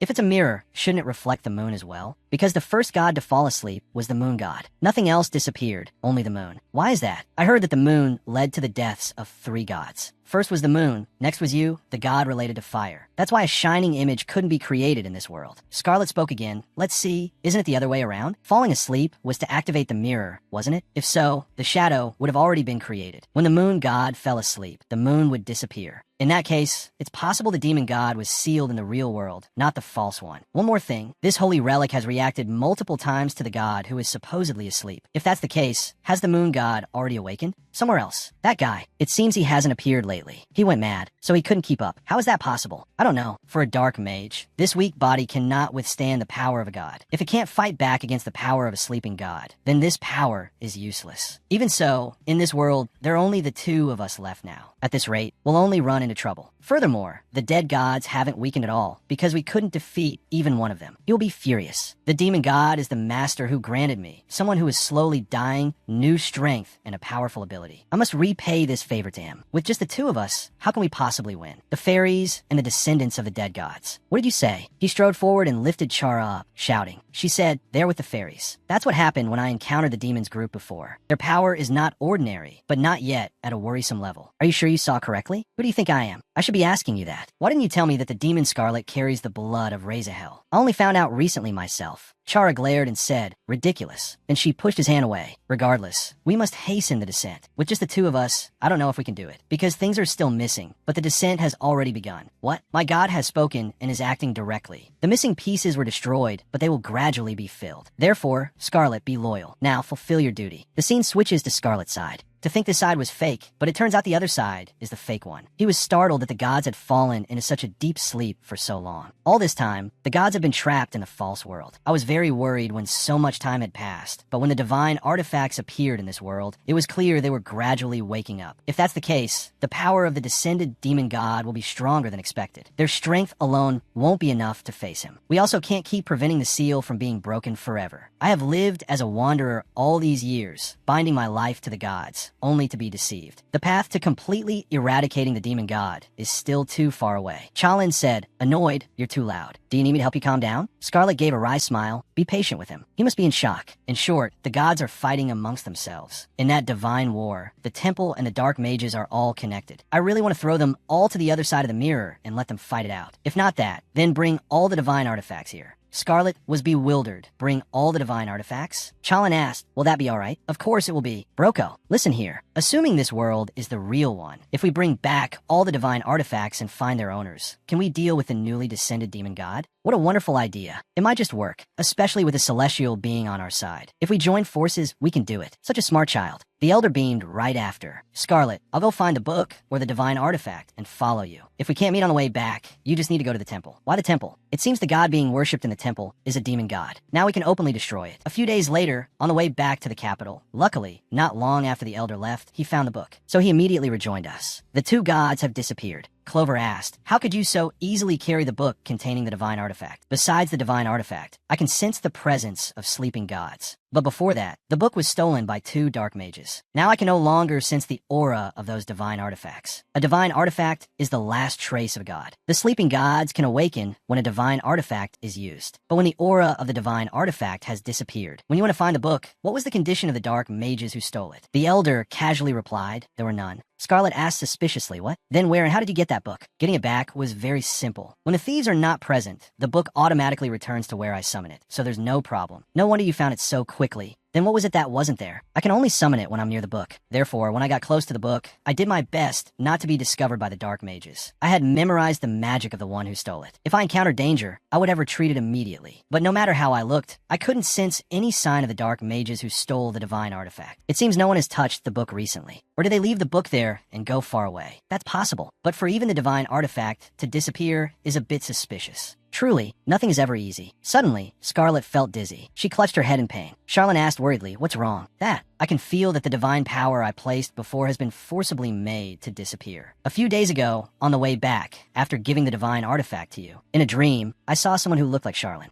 I felt suspicious because his appearance in the dream was very different from the person recently. At that time, I felt something very uncomfortable inside me. So I placed a little divine power on the divine artifact, and that power has disappeared. At that time, it was definitely Charlene. If so, it means the entire plot of the original story was about a dark mage intentionally approaching Charlene. Elder, can you sense Charlene's magic? She is not nearby, so it will take about a day. I will try. Also, I can no longer sense the enchanting divine artifact that the dark mage was carrying. So that means, after that, upon arriving at the capital, I realized that the divine artifacts had become two sacrifices for the descent of the demon god. To kill a god requires a sacrifice. Just like a long time ago, 3 gods had to die to seal the demon god. If this place is the real world, even if the number of divine artifact holders increases, Kalia holds the power of the east wind and judgment. The Ackman holds the power of luck and prophecy thanks to the power of Razahel. One of the two will have to be sacrificed, and that person will surely be the Ackman. Kalia's power to eradicate evil must remain. Somewhere, the demon god has awakened. He said, it's not perfect yet, but it's not bad either. It's thanks to the 2 divine artifacts that my subordinates brought. If they had brought a sacrifice from the clan of the dead god, perhaps they wouldn't have lost their lives. Unfortunately, to complete the full descent, a sacrifice must be obtained within 3 days. Charlene,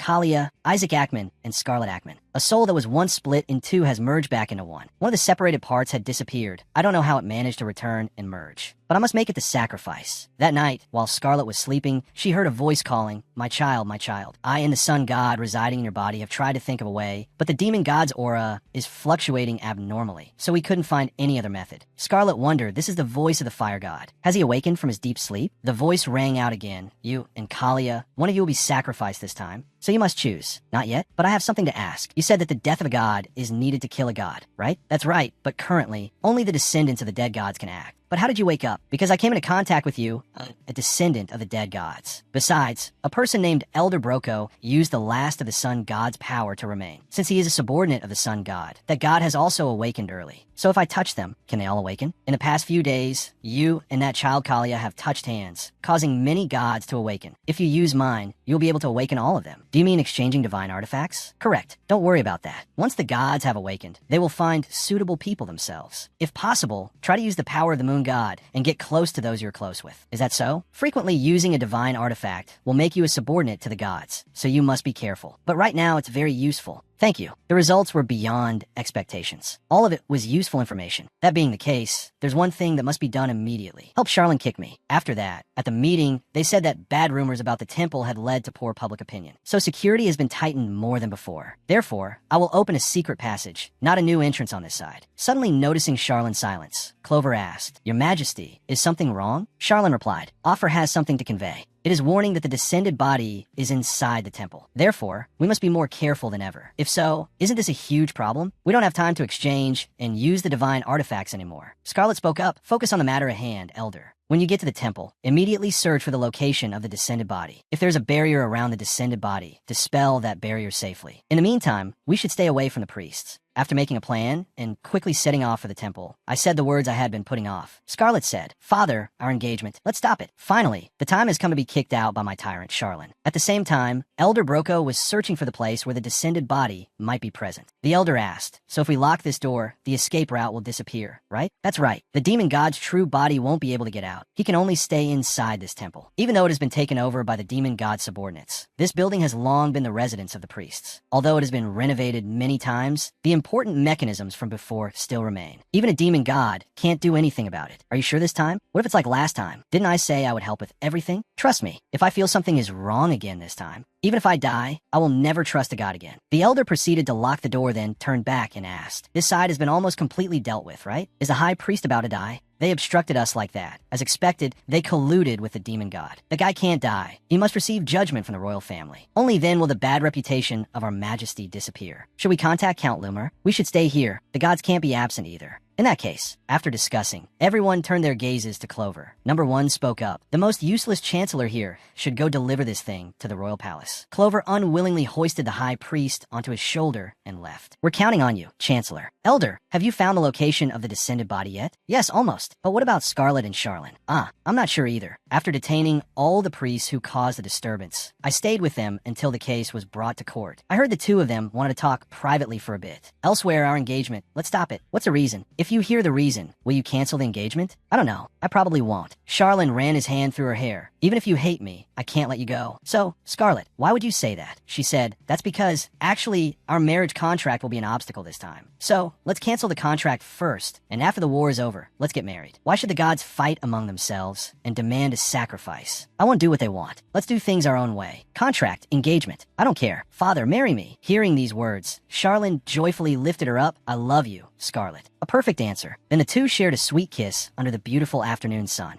And so, the contract magic between me and Charlene was nullified. Afterward, Charlene and Scarlet entered the temple with everyone. "Everyone's here. Shall we go in?" And where the demon god is waiting for us, beginning the war that would end quickly and tear through history. "Isn't he here?" "It's too quiet." A voice rang out. "You're too late." Even so, to have the courage to come all this way is very commendable of you. Shall I make a proposal? If you are children of the gods, it's well worth listening to. How about it? Want to listen? Charlene drew his sword. "It's useless." He looked at the sword in Charlene's hand and said, "You brought that troublesome item along? But that's all it is." Scarlet said, "Don't look down on us, Mr. Demon God." He was visibly annoyed. "I see no reverence for the gods in you, Scarlet Ackman." Charlene's eyes immediately radiated killing intent. Scarlet quickly handed over the book and whispered, "My love, don't react. Hold this for me." He asked right now. Yes, they both touched the book. A powerful golden light appeared. The demon god sat calmly and said, "Is that the power of the fire god? A power not worth dealing with. Truly foolish, obstructing me to the very end. My subordinates planted in the capital need more time to extend their lives. Listen to me and do nothing futile. Join me in this mediocre and meaningless world." Scarlet looked at the book and thought to herself, "More, just a little more." A sphere of light enveloped the entire temple. "Scarlet, what are you doing? Stop. At this rate, the gods. Damn it. If she awakens the divine artifacts on her own, they will all belong to Scarlet. The moon in the sun, fire in the east wind. Different divine artifacts. If she uses them all at once, her strength will weaken and she will be crippled. What on earth are you two thinking? Scarlet thought to herself. Adding to the stories I've heard about the gods in this world until now, a god soul is contained within a physical body, which is why they need a vessel. Only by entering a vessel can a god awaken and use their divine power. In that case, if it's possible to destroy the vessel of an awakening god, how can we kill the god without needing either of us? The demon god glared at the two of them. I told you it was all meaningless, and yet, no matter how I look at it, I don't know how you two merged into one. Ackman and Razaheel, it really is you.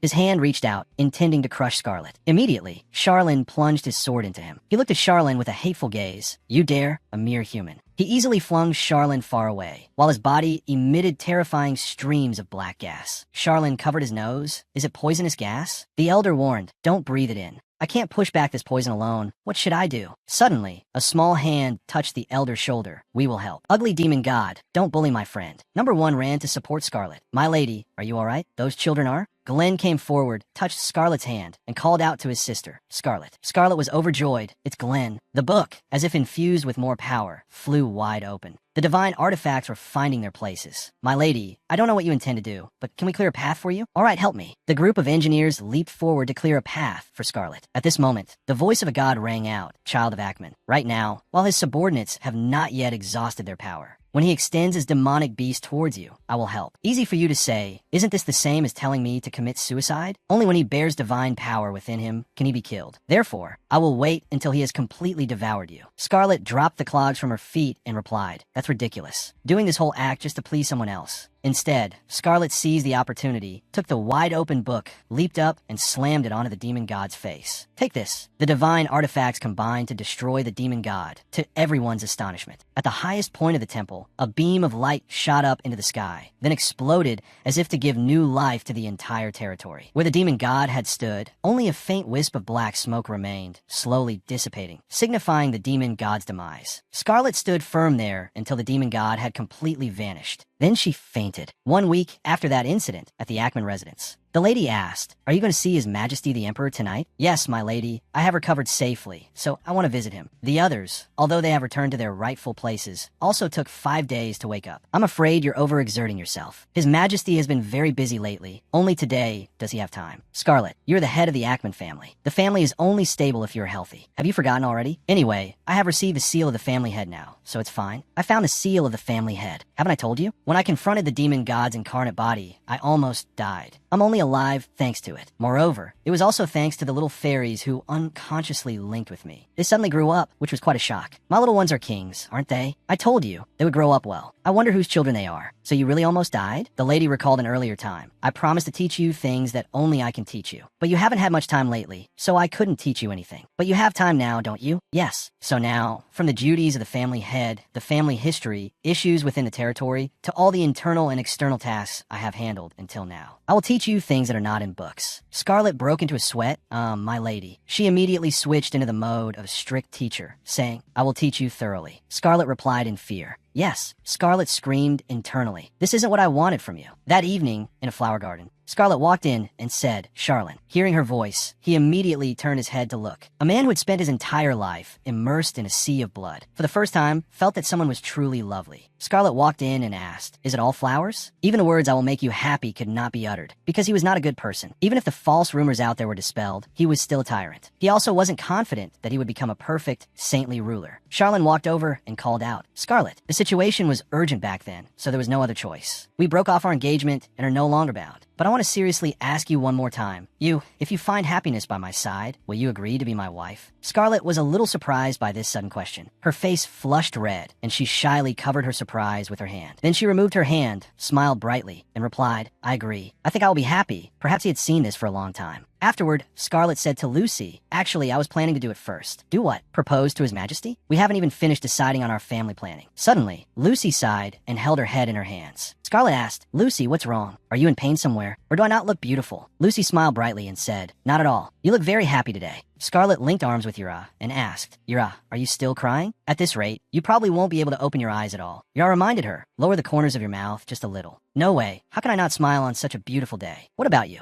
Are you at a funeral or something? Cry all the time? Is the person walking me down the aisle crying because he pities me? Scarlet playfully stomped on Yura's foot. Yura yelled, you're crazy. Be quiet. At the end of the aisle, Charlin was already waiting for her in his formal attire. The moment he turned his head, the eyes of the two men who loved her met with little goodwill. Charlin decisively took her from Yura's arm, pushing Yura aside at the same time. Scarlet thought to herself, oh my, like this? Isn't he even more beautiful than me? No, he's the most beautiful person in this world, especially those lips. The butler had just said, now, the groom may, when he was rendered speechless. Below, the guests and family members stared wide-eyed and open-mouthed at the main characters. Charlin couldn't wait another moment and locked her in a kiss in front of everyone. A kiss that marked a happy ending. It's true that when you're not embarrassed, someone else will be. Thank you for watching the entire series. I wish you all happiness and energy. Don't forget to like, share, and subscribe, as well as leave a comment below the video to give me more motivation. My channel has been flopping lately. Tan Yu Yu.